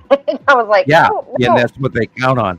And they ask, and they say on the thing, we're terribly sorry that you've experienced that Samuel Hoffman experience, and what do you know about him? And then they prejudge you, and if you're ready to down me, they'll let you in. And that's a troll. That's one of there's been like 5 different sites that are devoted to downing me personally. I've seen some screenshots of how they treat people, and it's just awful. It's awful. I've seen screenshots of how they treat people and how they talk to people, and it's bad. I'm like, it's bad. Like, I don't understand how you guys even have any kind of following, because they are so mean and so rude and so condescending to everybody. What's the point of that? Even if I didn't agree with you, I wouldn't sit there and make an activity out of making fun of you and picking on you or picking on other people. That's just there's an old saying: hurt people hurt it's people. low intellect is what it is. Yeah, the old saying is hurt people hurt people. People who are negative, and they just want to keep passing it on because that's how they live, and they get a kick out of it. Oh, look, we can razz somebody. It's like like in acting, like when you're a teenager and you behave like a fool in the movie theater, and you kick the guy seat in front of you, and talk on your phone and F them, and screw them. It's I can do what I want, and hurt people hurt people. That's sad. You're right, and if anything, you almost have to feel bad for them. Yeah, I do. I do pity them. It's kind of what I do. It's like I'm like, man, what happened in your life that I don't tolerate them, and Jesus is teaching me that. But it does come with that. It does come with that, and the fact that you did that, Tara, that you were open enough to do that publicly, that's congratulations, because that's a big step. I felt like I was getting to the point where I would be hypocritical if I didn't. That was why I did. And I want to help spread the word more than just posting in all of your respective groups. And I figure I just kind of outlined it very generally. If somebody wants to ask me about it, and actually I posted the link to today's show, and you probably post something maybe once a week, once every couple of weeks, enough to put it out there. And if somebody wants to ask me, great. If they say, what in the heck are you talking about? Okay, just you don't have to know anymore. If anything, I'm posting beautiful pictures of the sky. That's what I said. I said, I don't care what you think. You have to agree on that. Knowledge is power. Knowledge is power. If you know what's going on, you'll be able to react accordingly. I saw that post where you were just kind of open to the question. Like, you have to ask yourself, at very least, we all can agree that this guy's weird. That this guy has been nuts. I mean, I think no, regardless of where you stand on this topic, I think we all can agree on that one. That the skies Yeah, are just. I haven't come across many people that don't agree on that. Yeah. They may not agree the reason, but they do see it on some level. Yeah. I don't see how you could not see it. Exactly. Oh boy, that sounds very familiar to me. Gee, I wonder where I've heard that before.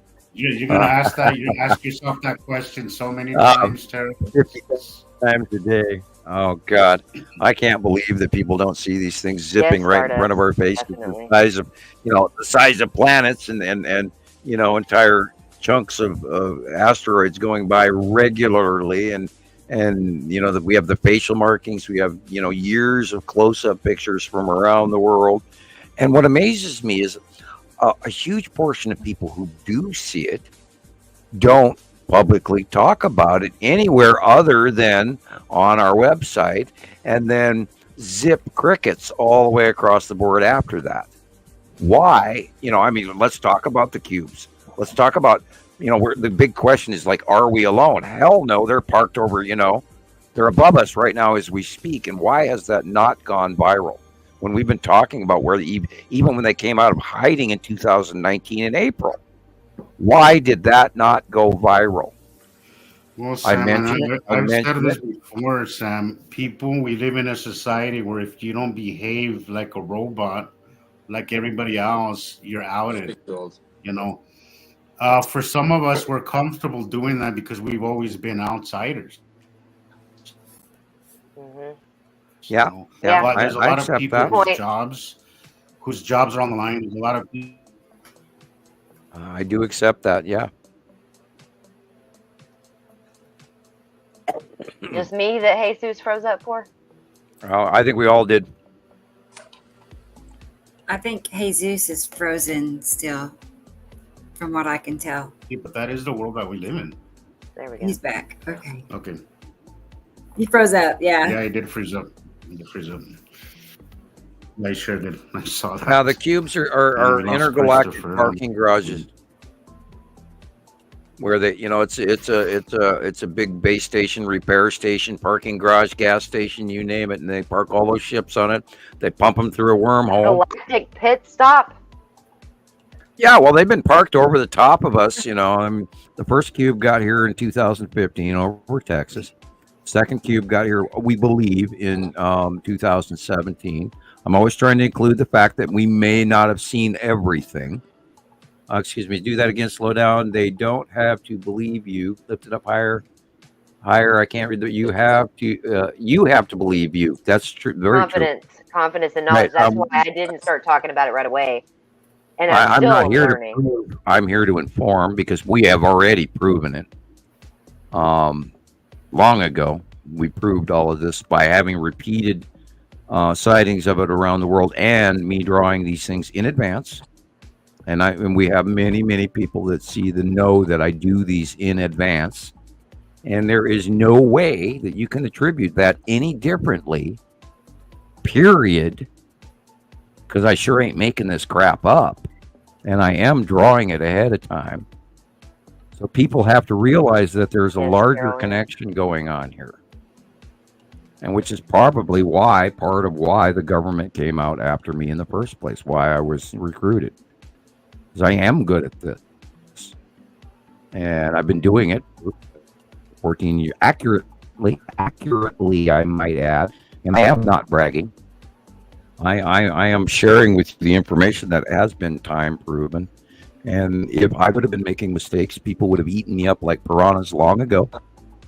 And we're on our 14th year. And I'm amazed Facebook has allowed me to stay here. Nobody else has. Knock on wood. So here we are. And it's up to everybody else to get the word out because I'm trying. But I'm blocked. I was supposed to say hi to Thunda. And Thunda is asking about the cubes. She says, are they only used for transportation? Yeah, they're big metal parking garages.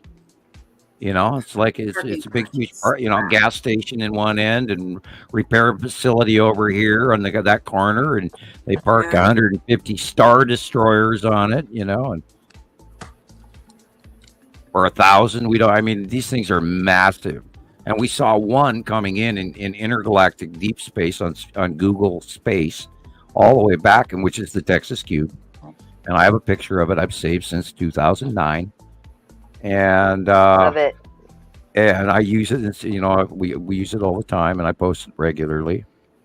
And Christopher's seen it by eye many times. Yeah, I've seen it at least 3 times this week. Well, he told me I captured it. I didn't know I captured it. He showed me in a picture I posted, which I thought was pretty awesome. Yeah, well, last week and a half ago, I watched the Long Box Cube, and like 5 Star Destroyer parked in different, you know, twisted angles, one going up, one going down, one going sideways, you know, one facing away, that kind of thing.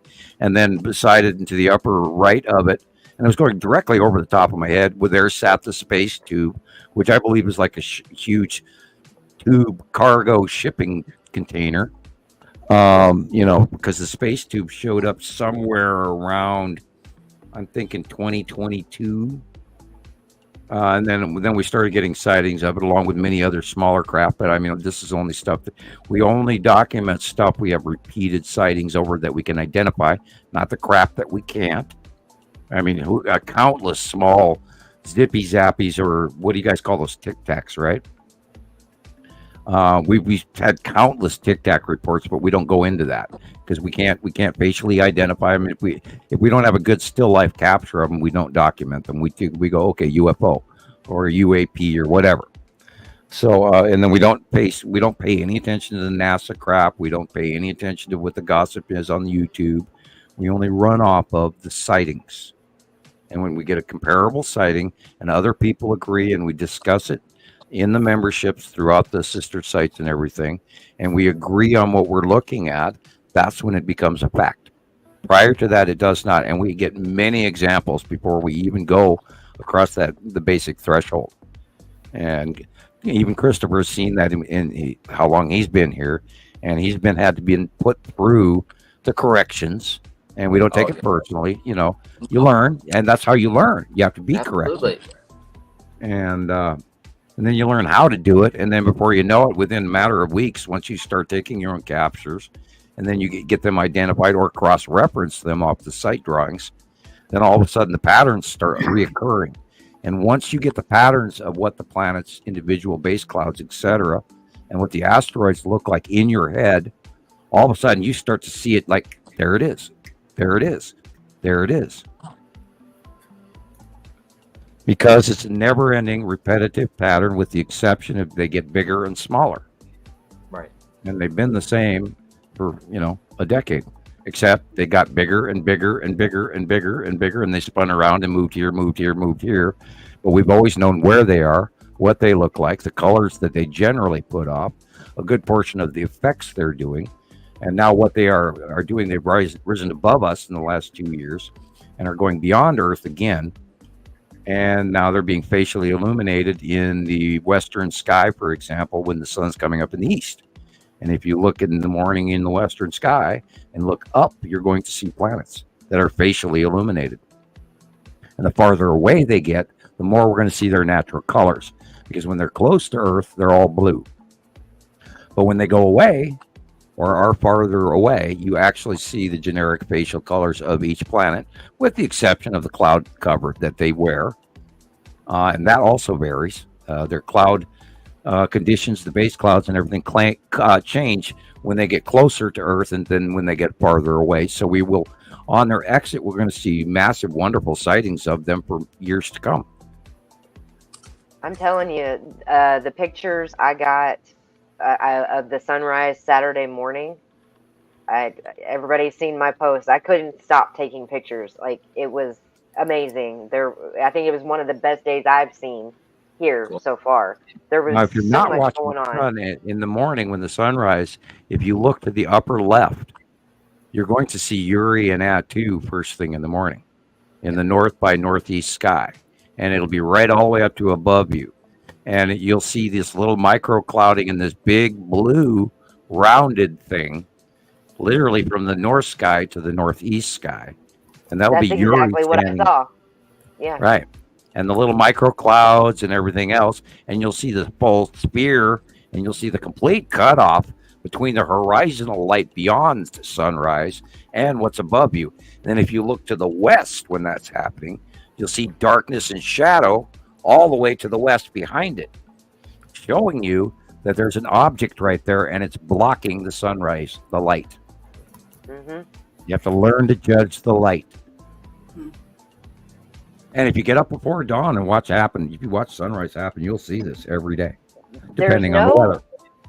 Depending on the weather. Of the fact that I can take pictures of the sun at the same time of day with the same camera over and over and over again, and it looks different darn near every time. It doesn't make sense. Well, it's not on an exact 24-hour clock either. It's transitory, right? We think it runs 18, 19 hours in a cycle. Or, you know, I stopped trying to count it long ago because every time we understand it, it changes, and so I stopped even just worrying about it. You know, I was recording the compass readings every day, and I had this big, you know, full binder notebook of all the times where the sun was and where the magnetic north was, where it was this and where, you know. And I got to the point after about my 5th year when I'm not writing any more of this because nobody's listening. Well, yeah, the closer they get versus the further they get, like right, and it's all changing. The times has changed, the reoccurrence has changed, and not only that, every time I was even talking to people about the shadowing, when the planets pass the Earth and the entire United States continental North America goes dark for about 45 minutes, and they pass, and nobody was listening.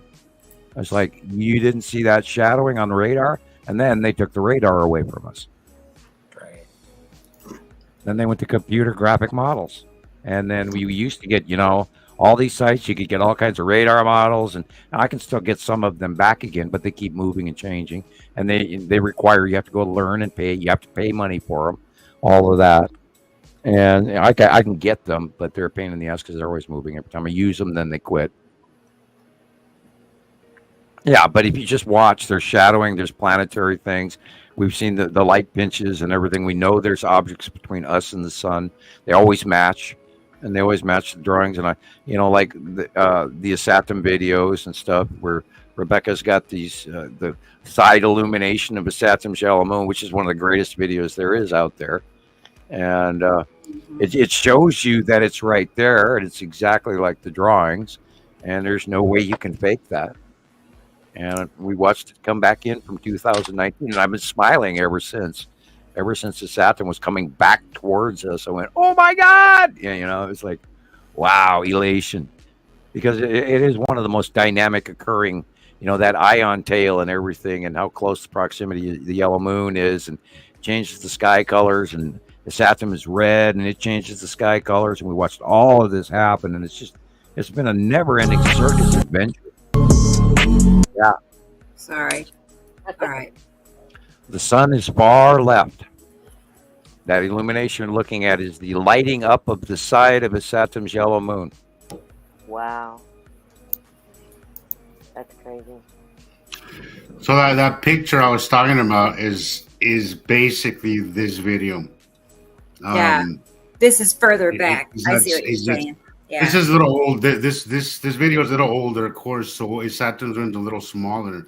But that picture that I sent you, Rebecca, that's basically the same way that it's illuminating, just much bigger. And you can see that big dark circle that's not even illuminated, and that is it shows you it's an object there. You can't create that. You can't make this up. And this is why we're getting the it's two suns thing. You know, we can't see these two suns. They're lined up one behind the other. So a lot of these things we're seeing is the yellow moon or asteroids or the yellow moon sometimes. It's just, it's and the cutoff. Yeah. It's just being illuminated completely. And we also learn from membership submissions from around the world, because not one person sends us the picture. Usually it's, and you can ask Rebecca this as well, there's usually 5 or 6 or 7 copies from around the world of the same event over and over again. And we see it on a daily basis. Everybody sends me predominantly the same occurrences. So that also gives me the opportunity to judge the size, the lighting. I get to look at it over and over again with different illuminations from different points of view around the world, minor angle changes, etc. And then we take into account what we know from the monthly sight drawing, what we know we've been watching for the last week or 3 weeks or 3 months or 3 years. We know from all of this staggered information what's what by the size, location, illumination, etc. And because of it, it's become a developed science.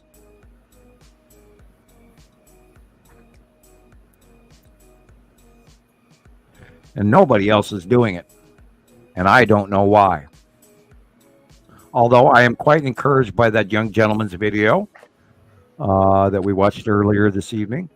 Pretty weird. I've come across one other guy that wasn't quite as spot on as this, or everything you've taught us, but close. That's the only two things I've seen that were anywhere near the same. Yeah, it's very important to be accurate because we don't want to create any disinfo. I mean, oh God, there's so much out there. And Rebecca and I have both spent countless hours trying to correct everything from the sun simulator to flat Earth to you name it, to the celestial bodies, or no, celestial core. That was what it was. Or all this other crazy people that have been out there trying to sell you something. We worked on it for many, many years, and I am quite comfortable where we are. And I am comfortable with the science, and it all fits. We are not inaccurate. We are very accurate. And actually, tomorrow is coming for the sight drawing for the 15. I know there's a lot of people out there waiting for this month's sight drawing for May. Yeah, and it will be interesting to see what comes out. I'm pretty sure I already know what it's going to look like in my head. So do we know, are they now, I know that things are changing and we're starting to see things light up at night. Are they still, have they started pulling away yet? Or well, they're moving. They came up from below, and then they were beside us doing this weird angle, close pass in front of us, and then pulled away, and we watched them smaller, get bigger, and then go away every day. And then over the years, some of the planets went right, left, because when we first started seeing them, when they were way small, and they were a blue dot flash in the sky, and that was all the way back in 2008, 9, 10. We watched them transition, and we know they're moving in this generic, and they got bigger and bigger, and then placement. See how we are viewing the out view of this solar system, and it has two arms of an octopus, and one group of planets is on one arm of the octopus, and then I've got I don't know if you've got a copy of it, Rebecca, but I've got a crop circle orbit model that I use regularly because it matches perfectly. Yeah, I think I have it. Let's see. The ETs do give us information. There are people on the planet besides myself who can read these things and who are being led by that information because it's a preset thing. It's created by drones. And anyway, that has changed. Excuse me, dry throat. Grab my cough drop. The out view of how the planets are and their system is rotating has changed many ways in about 3 or 4 or 5 different cycles over this 14 years. And so now where they are is they've risen facially in front of us for a long time, and now they have risen above us in that, if you were going to say dinner plate model, but it's not, it's more of a spinning octopus that's on an axis. That axis is now predominantly above us, above planet Earth on our out view, and yet these planets are so large and so close to us that we're still seeing them in a moderately similar way, but yet different. There you go. That one. Uh-huh. Yep, that's the one. And currently, where it says Nibiru, if you go up to the planet Nibiru on the top right corner here in the crop circle orbit model, this out view that we're looking at right now in the crop circle in 2020 is no longer accurate. We have to take that whole thing and move Saru to the upper left and Nibiru to the lower right and spin that towards us. Okay. Okay, and it's the same thing with the drawing because Saru is higher up, and you're on the crop circle. You're seeing it in 2D, but in the drawing, it's in 3D because Saru is higher up and Yuri is lower down, and Atu is lower down, and Nepesity is behind them, and Matim is also behind them as well, and the Satam is connected to the Nibiru side. Now, as Satam has come facially towards us, as well as Nibiru on the right. Sort of like you spin somebody in a chair a little bit. And Atu and Yuri and Saru have spun upward toward the left, above us in our out view. So I have to redraw this orbit model in front of us on the bottom page. We're looking out at it, but I have to draw it from above this time. So I can show the out view orbit placement model from where we are now compared to this drawing prior in January. If that makes any sense. Oh, yeah. So Thunder is asking why they leave crop circles. Like, what is the message for? Because it's showing us that it's happening. It's here. They're prompting us with hints and models that we're pre-programmed with knowledgeable ability to identify and understand and get the, once you place this orbit model in your own mind, it's a way of learning. It's like looking at a Toyota Corolla for the first time and knowing it's a Toyota Corolla. Yeah, it's a car, but you don't know it's a Toyota Corolla till you walk up and look at it and read the sign label that says it's a Toyota Corolla. Bad metaphor, I apologize, but it's when you see this information and it fits, and you're going, wow, this matches, I got this information from some guy off the dark web, blah, blah, blah, 3 years ago, and this damn orbit model matches exactly to this car. And then you do the planet count, and you look at the two Titan planets, and my God, there's Sarah, there's Nibiru, and wow, there's the smaller thing with the yellow moon, and it's on that side, and that matches exactly what we've watched. When all of this stuff matches, you can't argue with it. You have to go, hey, this is an orbit model, and the damn aliens are giving it to us. So that's a real crop circle you found a picture of online. Real crop circle, and I added the text to it. Wow. That one. Yeah, that's a crop circle from England. Wow. And I was watching. I say this way too much because I can't think of any other word but wow most of the time. Oh, yeah. I got a copy of this crop circle, and I used to save a lot of pictures of crop circles, and I was like probably 2 computers ago. That's how they try to communicate with us, and it's pictographs. Right. Well, I can read them. I don't know how, but I can understand a lot of their modeling. Understand it. Okay. I do. Gotcha. I do understand it. And I mean, going back to numerous other crop circles as well. I used to use those regularly in all kinds of stuff in the early days. I don't post them as often now because the copies are buried in the middle of older files, and it's easier to get to newer stuff. But this is the one I use predominantly just as the basic orbit model. And then there's a picture where we add the object cluster group coming in underneath and outside of Saru, Yuri, and Atu, which also fits and into the additional model, because then this crop circle showed up a second time with the additional words in some foreign language, as well as the identification of the on and incoming object cluster groups that weren't prior in the first crop circle, and that also matched what we were seeing. So they're timely, they're time markers. They're telling you a story. This is happening. This is happening. This is happening. And I've learned to read them. To those who listen, it might have some significance. If you're not really trying to connect this stuff, it might be just random dribble, so. It does seem like more people are, more and more people are catching on that something is off, something is wrong, and they're at least It seems like it's growing. I don't know. I mean, doesn't it to you, Jesus? Absolutely. It does. Absolutely, yeah. Yeah. I Hey, definitely see it growing. I do. 22 I million do people feel it's in that article earlier. I 22 million know. people. Oh my God. I don't care if it's bad. It's putting the idea into people's heads and mouths. It is. Yeah. It really is. I'm And that's what we're.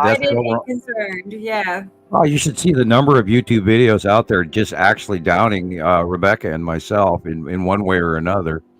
And I don't know how many there have been, and I'm sure there's many out there we haven't even seen. Right. And, How many do we not know about? Every one of those, there's going to be some people that see it and then go back and research it.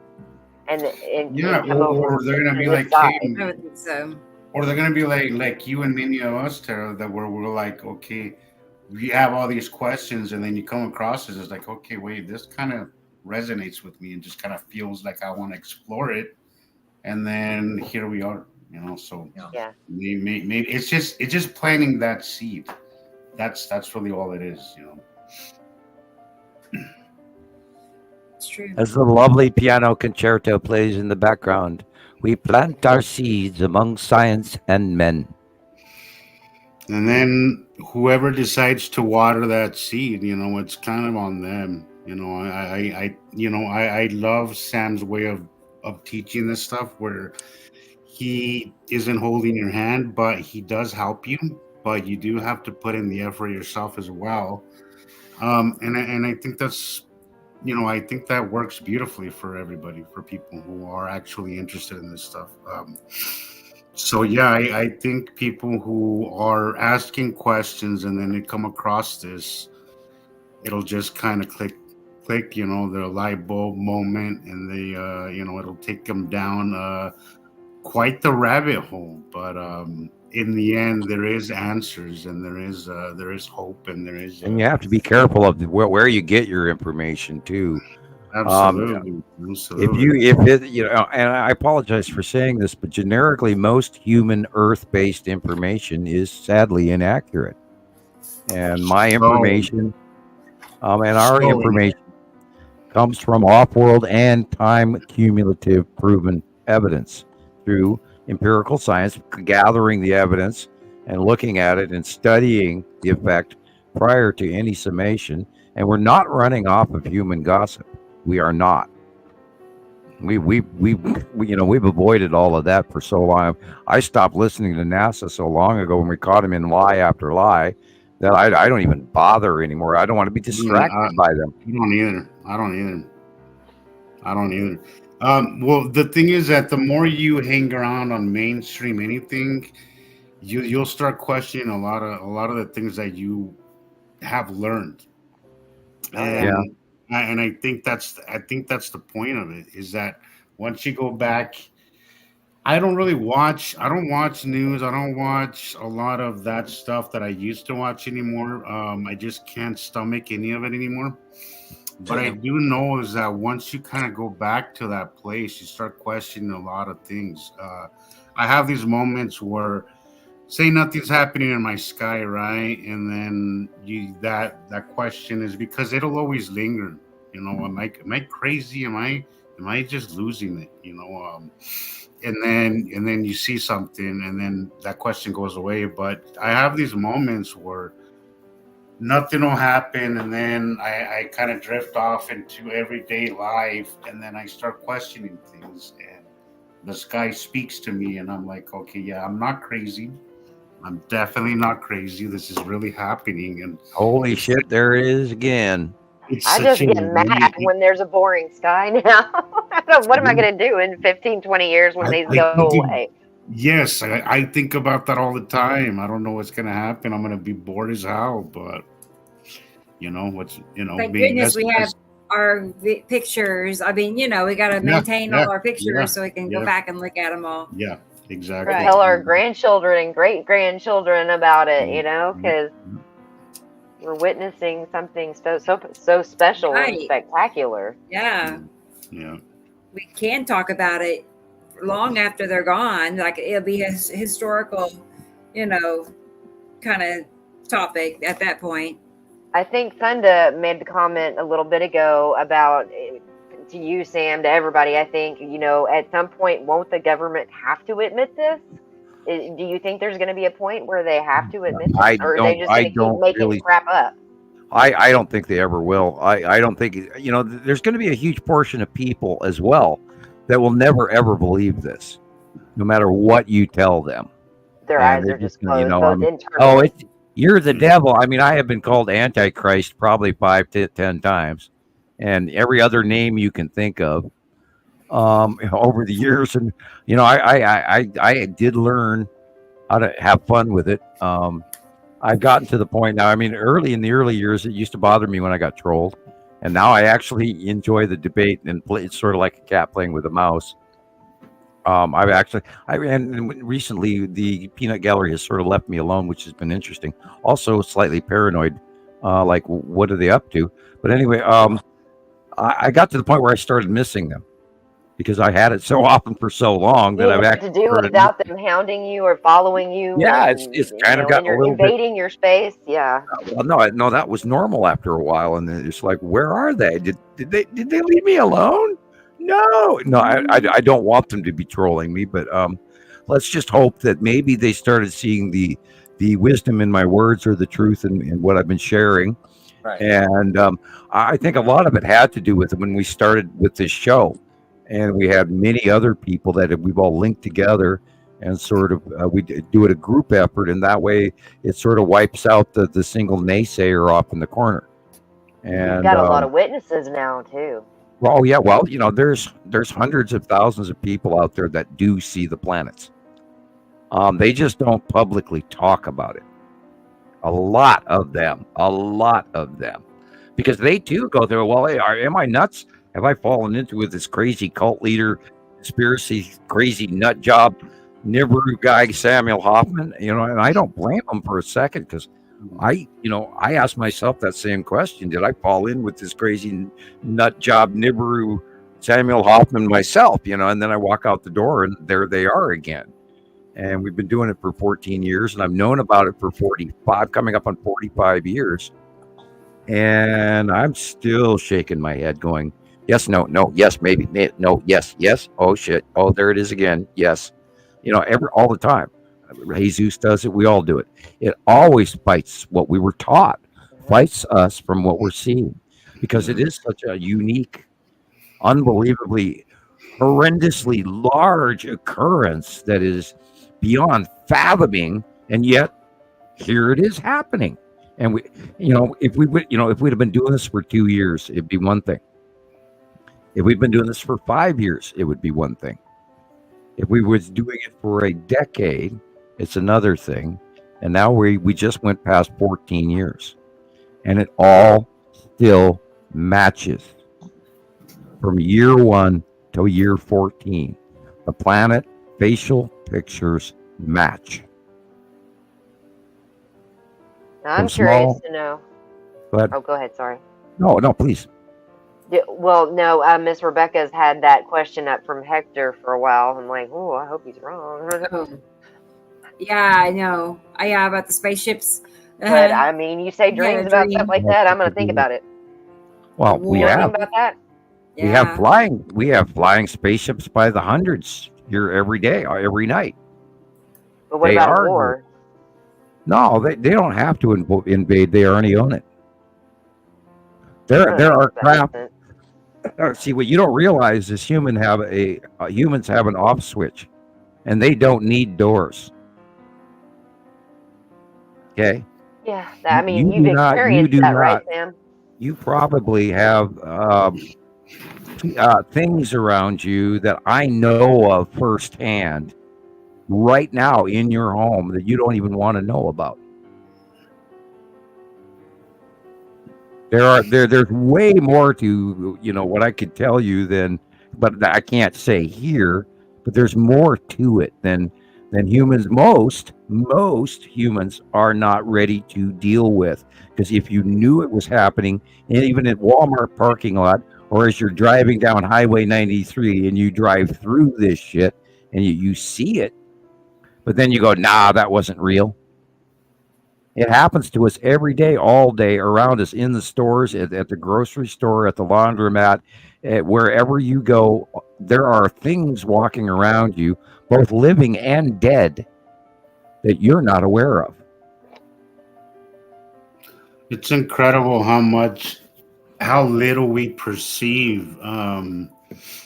We are our eye spectrum is limited. We see it, but we don't understand You what don't we're register seeing. it.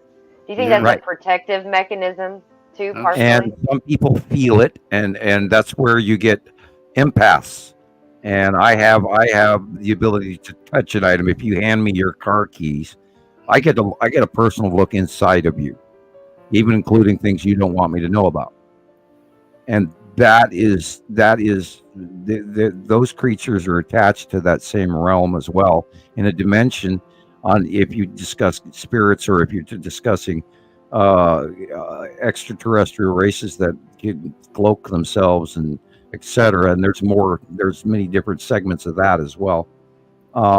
There are so many beings and so many creatures around us that we're not even aware of, that it would fry your mind if you do. An example is the connection to Egyptian magic. It's insane. I don't even want to know what is connected to Egypt. I experienced some of it, and I went, nope. And I backed away from that so fast. Much. There's interdimensional spirit beings that do shit, that can get called in from other dimensions, and I'm not kidding you. And they had control over that. They have knowledge of that. So, and I mean, this is where shit's popping out of wormholes. That too could be considered magic. That is, again, a scientific or sci-fi point of view versus what you could consider magic. I mean, there's creatures that can walk through doors in your living room, and what would you call that? Is that a demon coming from another dimension, or what? But no, there's different factions and different shit that can go on right now. A few years ago, I got face planted by something completely invisible that I could smell, and I could feel electricity from it, but I could not see it even when it grabbed me. And then there's a whole story behind that. There's in many shows, but anyway. It's unsettling, but yeah, and this is why I do not for 1 second perceive any level or any certain security that I'm alone. Even in my car, I am never in this room, on the phone, on the internet, whatever, alone, ever. Because I have experienced that on many occasions I am not. And that has to do with more than one faction, including the government. Which is why I stayed quiet for 30 years. You didn't think there was any way you could break their rules without them knowing? Definitely. The ramifications were too immense to even screw with. Because they can make you go away and no one will know. Yeah. Because I actually personally experienced about what happens when you do go away and no one notices. Wow. That is a very large divot out of my hide that I will never recover from. Because nobody around me, when I was taken, and I don't know how the hell it happened, if they used the Men in Black flash or what. I don't know how that whole shit thing happened. But nobody, including my roommates, knew why or where I went. Period. Not even my family.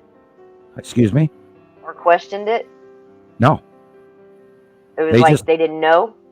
I was just gone. And then 3.5 months later or longer, I came back. That's scary. Wow. Well, I was brought in handcuffs back to Montana by a Virginia state trooper and handed off to 2 men in black in Missoula when I got here. And then they dropped me off. I just think it's funny when they came out with the Men in Black movies. I mean, does anybody else here remember the movie that came out, I think, 2020, the Don't Look Up movie? I never saw it, but yeah, I remember the movie. I can't get it out of my head because I'm like, really? Come on. Oh, well, there is whoever made that movie, whoever put that, whoever wrote that script, really messing with us. Like his idea of in your face. He was just. I think he was probably like us. We're like, is anybody ever gonna see this? So this is his contribution to it, I guess. But that you think it's a good thing? You think that they were saying that to get people to look up? Hollywood does have a double-edged sword, two sides of the coin. They are teaching us and also scaring the crap out of us and also confusing us. And that, she ends up on a planet where she gets eaten, and that's the end of the movie. So sorry.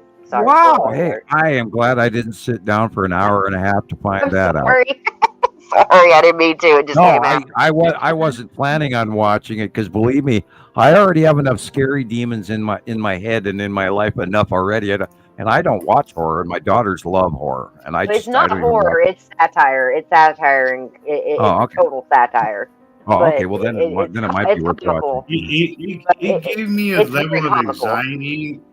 It gave me a level of anxiety that I can't even begin to explain, because we deal with that kind of crap all the time. Like every time I'm taking video of something, right, something incredible, I always look around in hopes that somebody else is watching, and never. And years have gone by, and never nothing. But watching that movie was a little rough. It was a little rough, but I was glad that they made it, because it needed to be said. Hey, wake the hell up. I don't think it worked very well. I don't think, because people are still completely oblivious. But I do feel that it needed to be said. Like, hey, look up. Come on, what the hell? Yeah, well, you hear that, Rebecca? That gives you an idea for a movie topic. Don't look up. Yeah. Unless you want to see the passing planets of the Nibiru binary solar system. I know, but I didn't watch it because, if I understood it correctly, they were still pushing the idea for the conspiracy theories. It was all pointing back to the government. And in the end, the hero ends up dying and getting eaten. So, I know. It's making fun of people. I didn't care for the ending, because you can't let the hero die. There was going to be a point where humanity had their moment of, okay, we need to behave ourselves and kind of start thinking differently. The hero and his horse have to ride off into the sunset. How all westerns, and they end that way. And I don't want to spoil too much more, and all of that. That it I do think it was worth watching. It depends on how you take it. It can be taken several different ways. It's a satire and a comedy, and I don't know if they were making fun of us or trying to tell us something. Well, we need to be made fun of. We need something that slaps us across the face and literally wakes people the hell up. Yeah, I took it as in your face. That's how I took it. Something's got to happen, because it's not far-fetched at all. That's exactly. I can't see how people go. I mean, my God, when we were watching the lead asteroid go across the sky in 2022, I thought, how come nobody? I'm standing there with my hand out, going, how could nobody see that? This big ass round ball crossing the sky, leaving this freaking massive trail behind it. Charlie Binks, the object asteroid that hit in, I think that was in 2009, 10, 11, somewhere back in Russia, that blew up. But this thing's like 50 times bigger going across the sky. And of course, it's not going to hit Earth because it's orbiting past us and it's attached to Uri and Atu, so it doesn't hit us. It electrically discharges, which is part of the 180-day cycle close past thing. And it was so big, I couldn't believe that everybody didn't see it every day. And we had thousands of pictures of it. And we're down to a few hundred good ones.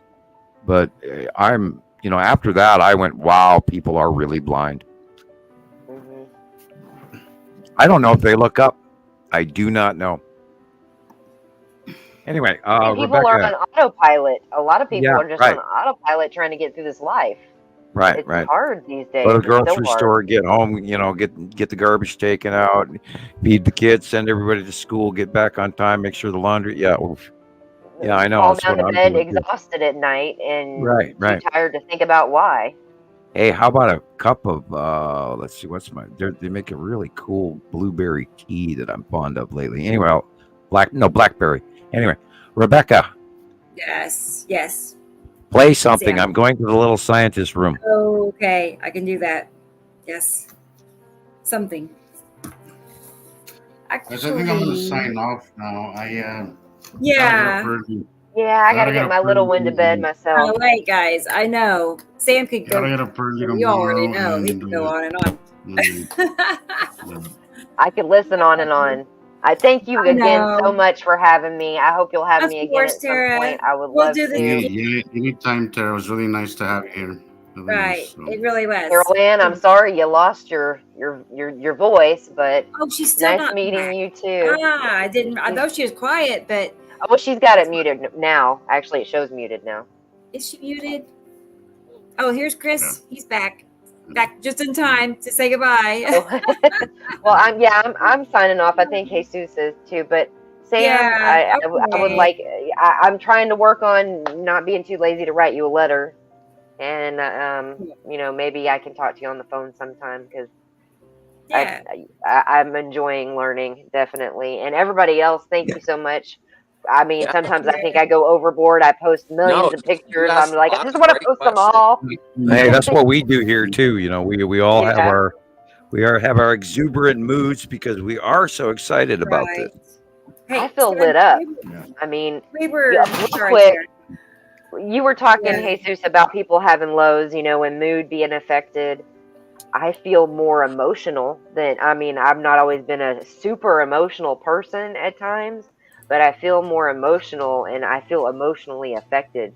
Well, the discovery of this truth can be that way. It can be emotional. And I mean, Jillian cried when she figured out what was going on, and other people, it does affect them.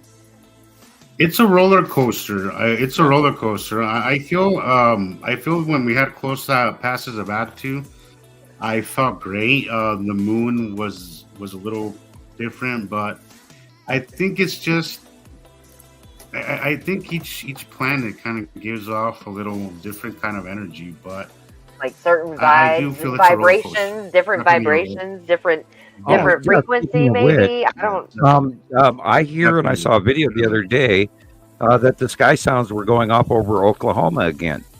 Did you hear that at all, Rebecca? No, I haven't. Yeah, they were. It was. I haven't heard anything like that, but I've seen videos about it. Yeah, there was reports that there were sky sounds in northern Oklahoma, and I saw that day before yesterday. Is that from them passing us so close to Sam? Do you know? Oh yeah, it has directly to do with passing planets. I think it's like I view it as like a finger on a crystal glass. If you wet your finger, it makes that harmonic hum. The Schumann resonance could be the planet. The bell could be ringing. Because their magnetosphere, their electrical body, their circle is rubbing against our circle, or our tectonic plates are being pulled, and they're harmonically off-toning to the sky like you hit a tuning fork, etc. It could be a combination of both, or one or the other, or I do believe the electrical charges, maybe. Yeah, rubbing together and creating a harmonic, because it only started when the planets first got here. And you go, and when they got here, that's when all this shit started.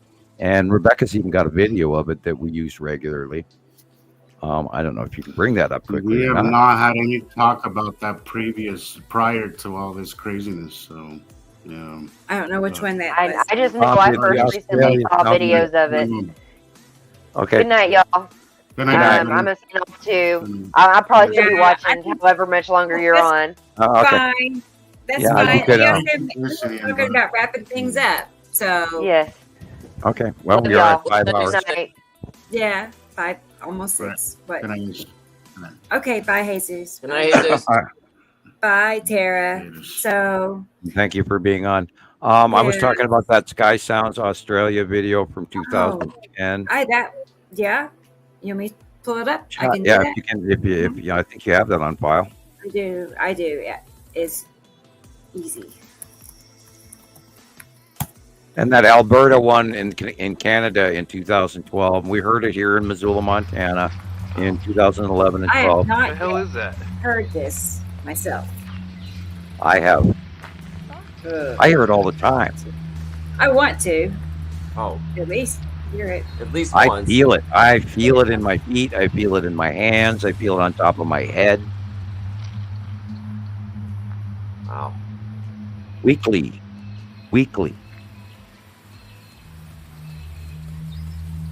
Is that I coming feel from it the in my clouds? butt. And you're sitting in the chair and your butt starts wiggling like somebody, like a train. Is there a train going by? Mm, And it's a train in the sky. right. I bet you And these- feel it too. Yeah, I do. I feel it in my fingers. I feel it in my feet. I feel it on the top of my hair. You know, like what the hell? Wow. And sometimes it makes you itch.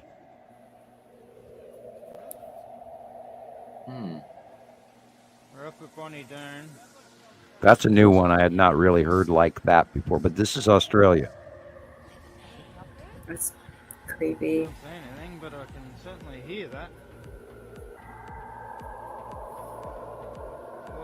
Well, that's a planet for sure. That is a planet sound. Because if you go to YouTube and you look up the planet sounds, that falls in the range sound spectrum of an actual planet. Look up Saturn or Jupiter or. Yeah. Look up the sounds of Saturn or Jupiter or Mercury or Earth. Yeah, look those up because that was what that sounded like. And they're down on the bottom of the planet, so they're probably hearing it different than we are. Our harmonic is deeper. Now the ones in Alberta, like 2012, were really good. They were creepy. I mean, you were literally, and then they had it in Europe and they had it in Russia in like 2015 and 18, and I think they started again in 2021, and they've been running off and on ever since again. And then, like I said, there was reports last week in northern Oklahoma, and it was driving everybody in the town nuts, and everybody kept calling 911 asking what the hell it was. And It is, not regional but local. It could be moreover tectonic plates moving in the ground. There's no way to really prove that until you get a whole bunch of scientists together, and then of course the government will step in and stop you. Right. Wow. But it's been reported around the world since the planets got here. Strange sounds are being heard around the world. In Sweden, this sure sounds like a trumpet. In Michigan, another trumpet-like sound. And the trumpet sounds shall be heard in the sky, which is part of Revelations.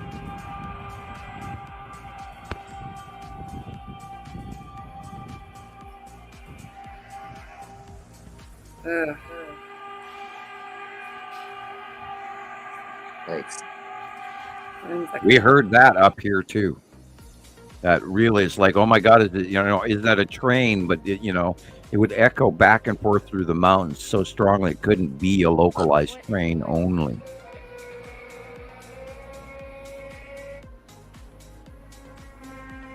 This is like Michigan. I think that's like 3 or 4 years old. This is like 2 or 3 years old, maybe 1. And that's on the East Coast, I believe. I remember all these videos because I watched so many of them. And when I talk about doing my homework, I just say that's the short version because I want to make sure I damn sure know what the hell I'm talking about. And if I don't, I'm going to go and research some more.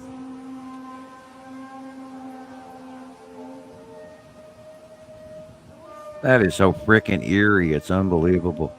All right.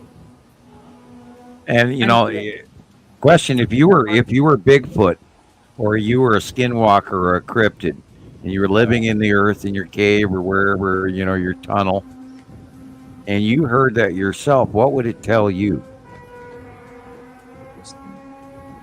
Nothing coming. It's time to get up and go out. Well, have you noticed that there's so many more sightings of Bigfoot and skinwalkers and cryptids and all sorts of, unusual werewolf men and all sorts of, elongated legged people and all sorts of shit being sighted around the world now. It's just way more than ever used to be. Now, some people are going to say, well, okay, that's too, everybody's got a camera now. but I mean, they have really increased. So if I was, Bigfoot living in the mountains and in my cave, and I heard that, I was like, oh, it must be time something big is coming, they probably can see the planets better because they look around and they know what's right and what's wrong because they're not distracted by the Kardashians or the Price is Right or the political crazy TV show going on TV right now. I agree with Randy. Yeah. Hide. Duck and cover. Yeah. Yeah. Hide. Yeah. Collect more berries and more wheat. Yeah. I agree. So if the village cow disappears, I'm joking. Blame the cryptids. Bigfoot stole our cow. Dang it! He knows it's the apocalypse because he stole our cow. I'm bad joke, but anyway. It's okay. Well, you got to have your milk, man. And, right? Yeah, when the farmers are grazing, and the Bigfoot can trudge down, get a pint when he wants, and then, but if he knows the shit's gonna hit the fan, he'll just take the cow with him. Oh, better. I'm saving that man's cows. That's what I'm doing. Says Bigfoot. Okay. I've really gone off the deep end now. Oh boy. I have placed myself in the mind of Bigfoot. Yeah. Randy says 50,000 people this year have seen Bigfoot, or in the past 2 years. Yeah, I believe it. Yeah, the sightings are way up. I have a friend from Missoula here that's a huge. I don't know how famous he's become. I know he was a huge Bigfoot hunter, chaser, and he was rather a flamboyant friend of mine. But I never paid attention to what he was doing. I've been in the forest before, and I believe I've smelled one time. But I look up. I don't visit the forest as often as I used to. But my kids don't like camping, which is weird. How did I go wrong? But anyway. Off topic. Yeah, that's. Yeah, I believe I didn't like camping either. We know ET is here. Period. We know it, and everybody should else know that too. And the sooner you believe it, then the more that information is going to pass down to you because you've accepted it. And I got to see the planets come in, and I recognized them because I was expecting them. And if you don't expect them, this is kind of a shock. And what basically happened was I looked up, saw that thing, and went, "Oh shit, they're here." So I was way ahead of the curve on everybody, and as of 2009 and 10, and then I wanted to see more, and so I started collecting pictures from around the world because everything we were getting off of YouTube was old, and I wanted current information, and thus was born Montana Skywatcher, and the rest is 14 years later. Here we are. I knew they were here. And we were talking about this earlier or the other day about how they were pointing out Elenin. Oh, look, life and eliminating, what was it, a comet or something like that? I can't even hardly remember. I know. Like 3 lifetimes ago. I'd have to look that up again. And they were pointing out, oh, look, here it is. And they didn't usually do that. They didn't point it out as multi-heavy media campaign. Usually NASA announces something once or twice and then it's gone. But they did this campaign to keep pointing it out to everybody. Oh, here it's coming. Oh, here it's coming. Oh, here it's coming. So what they were doing was they were waving their right hand above their head going, look at this, look at this, look at this. Meanwhile, something in the left hand and behind the pocket was coming up from below, which is when Nibiru and the planet star, you could see the star and the planets. You could actually see the asteroid groups as well. So you were seeing this multicolored bright star thing coming up from south of Earth, off Antarctica, and that's why said he went to Australia, was because they knew it was coming up underneath us. And so it's a huge distraction campaign, and I watched both of them and did both of the homework at the same time. And back then I still had Google Space and all of this. We could do cool shit, and we had satellites that we could link into direct feed, within 20 minutes, feeds that are 20 minutes old. None of that shit's available to me now.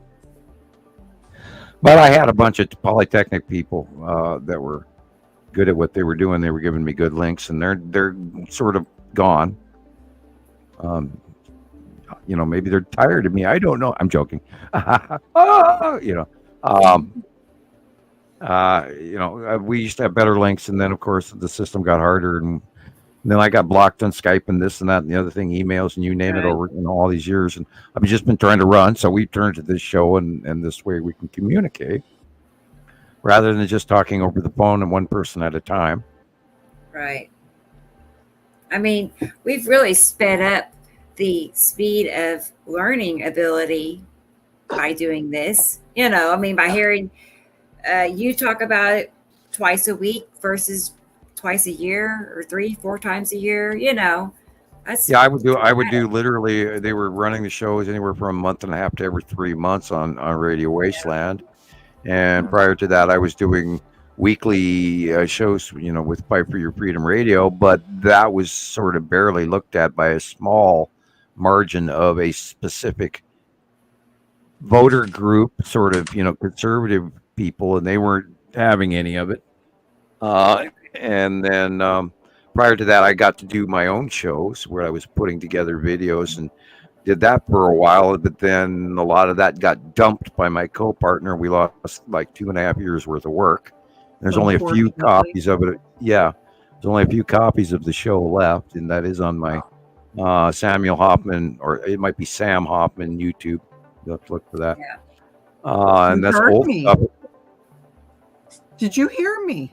Yeah, we're hearing you. Yeah. I just fixed it. Yay! Yay! Yeah. That they long. had you muted. It must be your turn. Yeah, I think so. So sorry to disturb. So sorry. Oh, yeah. Not disturb at all. It just sort of shocked me when he answered me, and I knew I couldn't. Yeah. It's like, whoa. You're back. Yeah, I didn't know not to. Yeah.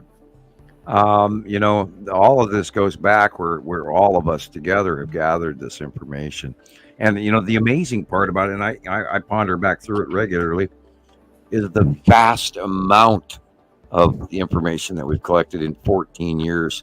And you can say 14 years, but I mean 14 years. Oh my God, that's a long time. Thousands of pictures, thousands, hundreds of thousands. Night, Randy. Yes. Good night. Yes. You know, and 15 computers later, and I have so many damn pictures now. I don't know what to do with them all.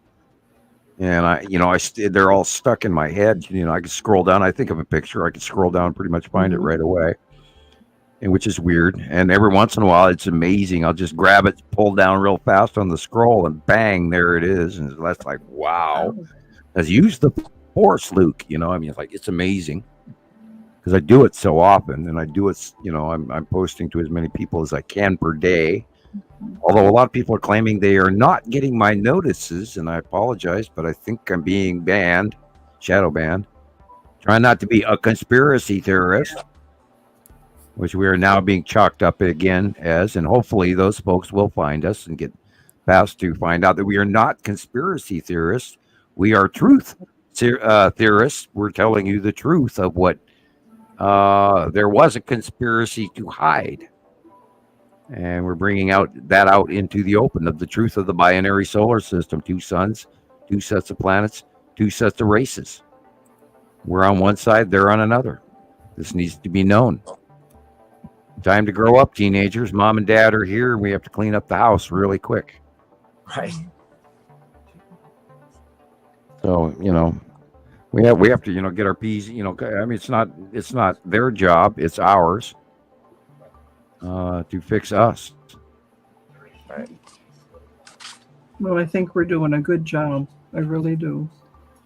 I don't know any other way to do it than just being as open and public as you can, which is uncomfortable. It is truly, you know, oh, there goes that crazy guy again. You know, I mean, it is uncomfortable to stand here and tell off-world information, which is contrary to what everyone would normally believe. I mean, to me, it's downright insane, and yet it happened. And I have no other way to do this except one story at a time. Right. And hope that the information goes far enough viral where actually people do study. And, you know, like there are certain people that should go back and watch my Radio Wasteland shows. You should go and watch Symbols of an Alien Sky by David Talbot and the Thunderbolts Project. That is literally a mandatory must-see, because that will fill in background that I would spend 6 months trying to hand you. And I watched it. God, I've watched it easy 50 times, and I still learn from it every time I watch it. And they're so close and so accurate. And, Graham Hancock has great material, but he has no way to link. If he only stuck in the binary solar system in his theories, he would have so many answers. It would be unbelievable. Same thing comes with, the tablets. If you read the Colburn Bible without the knowledge of the binary solar system, it does not make any sense. It does change. If you read the Colburn Bible with the knowledge of the two stars and the binary two sets of planets and the two races, totally it makes perfect sense. Yeah. Samuel. Yes. Sir, this morning I think, my sir. Okay, I posted something on my Facebook this morning. Well, 22 hours ago, it says, I want to read it to you. It's a very short blurb, but I think... Please do. Please do. For you. But for all of us, it says, let them judge you. Let them misunderstand you. Let them gossip about you. Their opinions are not your problem. You stay kind, committed to love, and free in your authenticity. No matter what they do or say, don't you dare doubt your worth or the beauty of your truth. You just keep on shining like you do. And I just got goosebumps all over. Yay. Thank you. Rebecca and I were talking about that prior to the show. We were talking about the level of work that her and I have done individually and together, which is another bingo. Yes. And we realized that this is really important. It's really special, and we don't really have to rely on the rest of the world out there to further our show. We just have to wait for our show. Our show is growing, and now we just have to wait for the little flower to go boink. And when it flowers, then off we go. And it's growing right now. The plant is the seeds. Yeah, it's growing, and the little green thing coming out. We're waiting for the bulb to actually bloom, and we're one by one. I'm thrilled about the fact that we even got conspiracy theorists, Nibiru Followers Anonymous. It's wonderful. Wow. 22 million people will, not all of them will see that, but the percentage possibility. A majority of them are going to be led to it, not just. You know what I mean? Yeah, well, it's expected that it's going to happen. We just didn't know how. We had no knowledge of how it was going to happen, but we'll know that it is happening. Mm-hmm. I have great hope for it. Yeah. Right. It still puts the idea out there. Even people will be like, I never thought about there being two suns. What if there was two suns? Right. I don't know. There's so much more out there that we're not talking about. The Greeks even knew that we had two suns. If you go back into, some of these carvings all over the planet, there's two suns.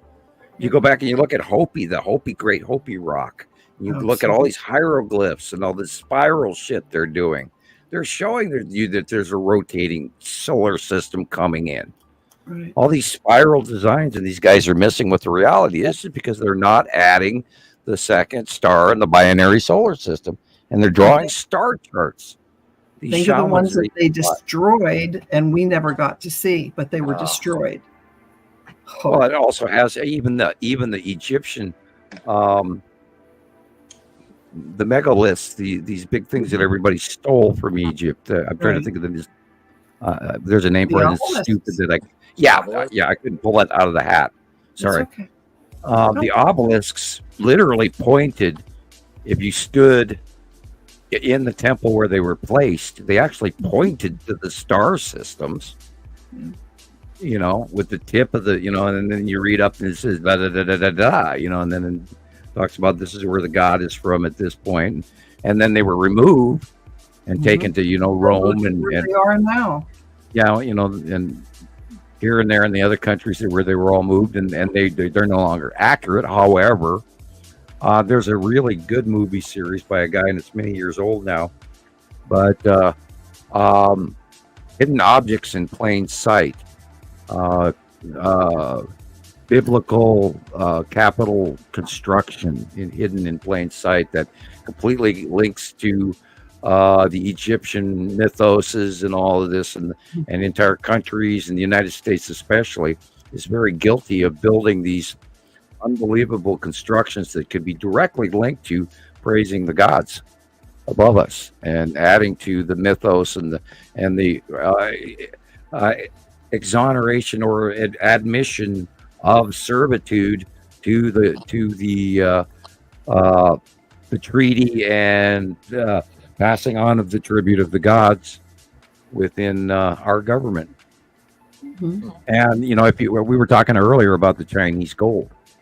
One must question what they're doing, why there's a sudden rampant. Now, is it just greedy people, one group of assholes that are selling gold that is filled with lead, or is this the entire government maybe doing it, trying to take the gold and actually hand it to the people that they're above, or telling them they have to, which is the tribute to the gods? And I believe each country probably would have some sort of a treaty and have to provide, or not. Would they have the threat? They have the threat of invasion if we don't give it to them, which is why we see the Force and why we see all of these Star Destroyers and the cubes and the Empire Orb, and why some of the governments may know about it, some may not. And the presidents, they were all in I believe they were all in Sweden when the Norway Spiral happened. I remember reading something about that. Yeah, and that was in 2009.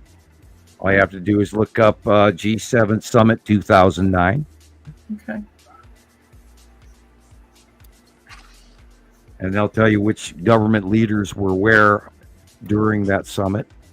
Right. And that is when the Empire Orb came through the Norway Spiral, above the area in which the Hadron Collider, and I'm not going to say more than that, above the area where the Hadron Collider is. Yeah. Which was how it was able to get there. Right. And that's why the Texas Cube arrived over Texas. Yeah. Ding, ding, ding, ding, ding, ding. Hint mobile. I just wrote a note about that earlier, and I don't know what I did with that note. There's smaller colliders throughout the world, I mean, are you saying that's likely places? Yeah, are those the likely locations that we'll see? That has to do with technology that really can't be publicly discussed. Mm-hmm. Wow. Okay. Not yet. I would gather way more attention than I would like to. Mm-hmm. Yeah. Don't do that. Don't go there, please. Right. Oh, they have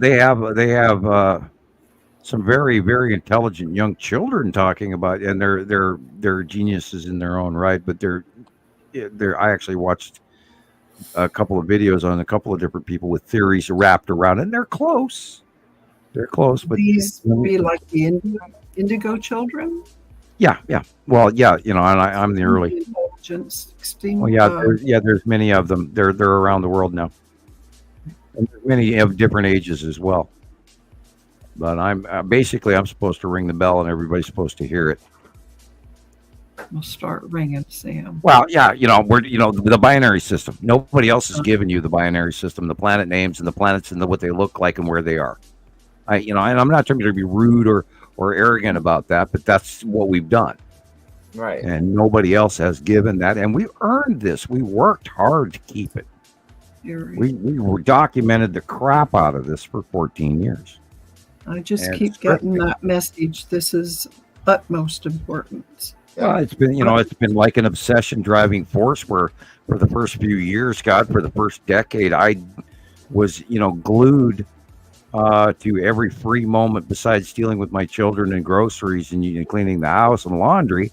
I was glued to the computer, trying to stay up on top of the information to make sure that we were accurate, and because that was what was most important, was accuracy. And I've developed a habit ratio that I've slacked off on a few things. I don't look up everything I used to look up every day, and I'll let the sun go a couple of days at a time or a week at a time, and I'll go back to it. But I used to have a daily routine that has been changing, but I had to let go a little bit after we started doing the shows. It was just too much. But you have your girls too, so. Oh yeah, they're teenagers now and require different. Yes. Different scenario. It's a different life. Yeah. They're not 10 and 12 anymore. They're 15 and 17.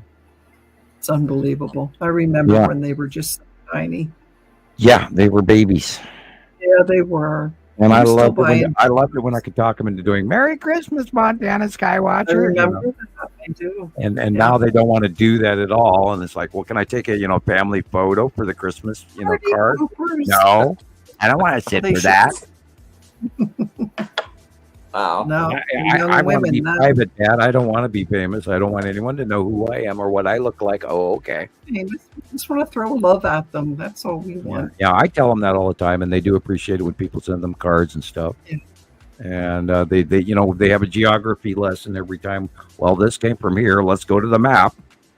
And I show them where it was mailed from, and then I fill them in on who you people are a lot of the times. And then they roll their eyes and go, "Oh, Dad," But they grew up. Well, they grew up with this, so that to them this is normal. They've always known that there's other planets right here, and they never saw it any other way. Children will always remember your words. You think they're not paying attention? Right. They are. Yep. They are. Oh my gosh. I don't know, folks. It's 2 o'clock here. I'm thinking I should go. Yeah, we're just after 6. We can quit. Yeah. I can go play Star Wars. Yeah, you can. Yes. You can. I'm so sorry this problem happened, but it was okay. It was only, if you were uncomfortable not being able to speak, momentary. if you're listening and enjoy it. I have my little signs. If I want to say something, I just hold up a sign. What the heck? There you go. Said it. Sorry. That works as well too. I know. I like to read it, or try to. Oh, I do have one question. One real quick one yet. The other day, you mentioned Carl Sagan's books, and I think it was something about Tiny Little Something, and I have most of his books, and I don't know which one that is. No, I was talking about the video that Carl Sagan put out. At the end of his career, he put out Tiny Little Earth by Carl Sagan. It's a video. It's on YouTube. I thought it was a book because I have. No, it's a video. It's a phenomenal video. I'll find it. I think in that short video, I think it's some of his best work. And now, granted, I mean, he was a better scientist than that, but I think it was a very good humanitarian message that would really enlighten people to look a little deeper. Right. And if anybody ever wants any of these books that we talk about, I have most of them on PDF file, and I would gladly share. Great. But you don't have to go out and buy them all. You'll save thousands of dollars. I have 20-some thousand books on PDF file. Oh my goodness! Wow. It's my library. I kept Julian occupied all these years. Yes. So. Do you know the movie Soylent Green? Yes, I do. So you would be then therefore considered a book. Yeah. Christopher's going, I'll have to think about this one. No, I get it. Yeah, Carol Ann. In the future, Carol Ann would be referred to as a book. Yeah. Mm-hmm. Because she is the keeper of a library. That's what I do. And in the movie Soylent Green, that was up in some dark place that nobody ever went to or knew about, because it was a rare, almost illegal, treasured area, and the last people who had even seen a book were almost beyond memory. Wow. No. Soylent Green, Charlton Heston, worth watching. I still remember seeing those people sitting in like a movie theater thing, waiting their turn, and they were happy about it. It's like, oh, you mean in the that was some. I've actually tried to look up that music in the euthanasia chamber where the book goes to, and I love that music score. And well, I've never now been able. you I've can never go been back able to into find the it. movie and you can get apps that will identify it. So Not on a computer. Phones do that, but Oh. computers don't. there's a way to do everything. Yeah, I imagine. Yeah. Ask Rebecca. Well, you're smarter at that stuff than I am. I tell you, I always go, okay, I'll find it someday. I'm not going to try, spend a week trying to learn how. I'm going to write it down and make a I point to am do so it. anti-learn anymore. It's horrible. I'm falling into the antiquated computer skill stubbornness zone. I tell you what, that lady up there in that corner puts rings around me. It's what I used to do, and I'm out of it for so many years since I retired. Yeah, I got irritated Because- after Windows 9 and 10, and it's like, oh my god. And so after It's all on they- YouTube. 11, yeah, I know. YouTube Yeah, University. but I do recommend watching Soylent Green. I always like the- that. the So I'm Charlton going to has- try to find out that theater music for you. And So, at that, I'm okay, going to cool. say good night. Okay, yeah, we And- should all wrap it up, definitely. Yeah. Okay. Your wonderful Wrap it up show. here today, guys. Great Like, show tonight. subscribe, All of you. Thank you, rewatch the video everyone. tomorrow on YouTube. Yes. Watch it. I Watch it. always Watch it. I always do. Up, we got to up Rebecca's view count. So Thank you. Trying.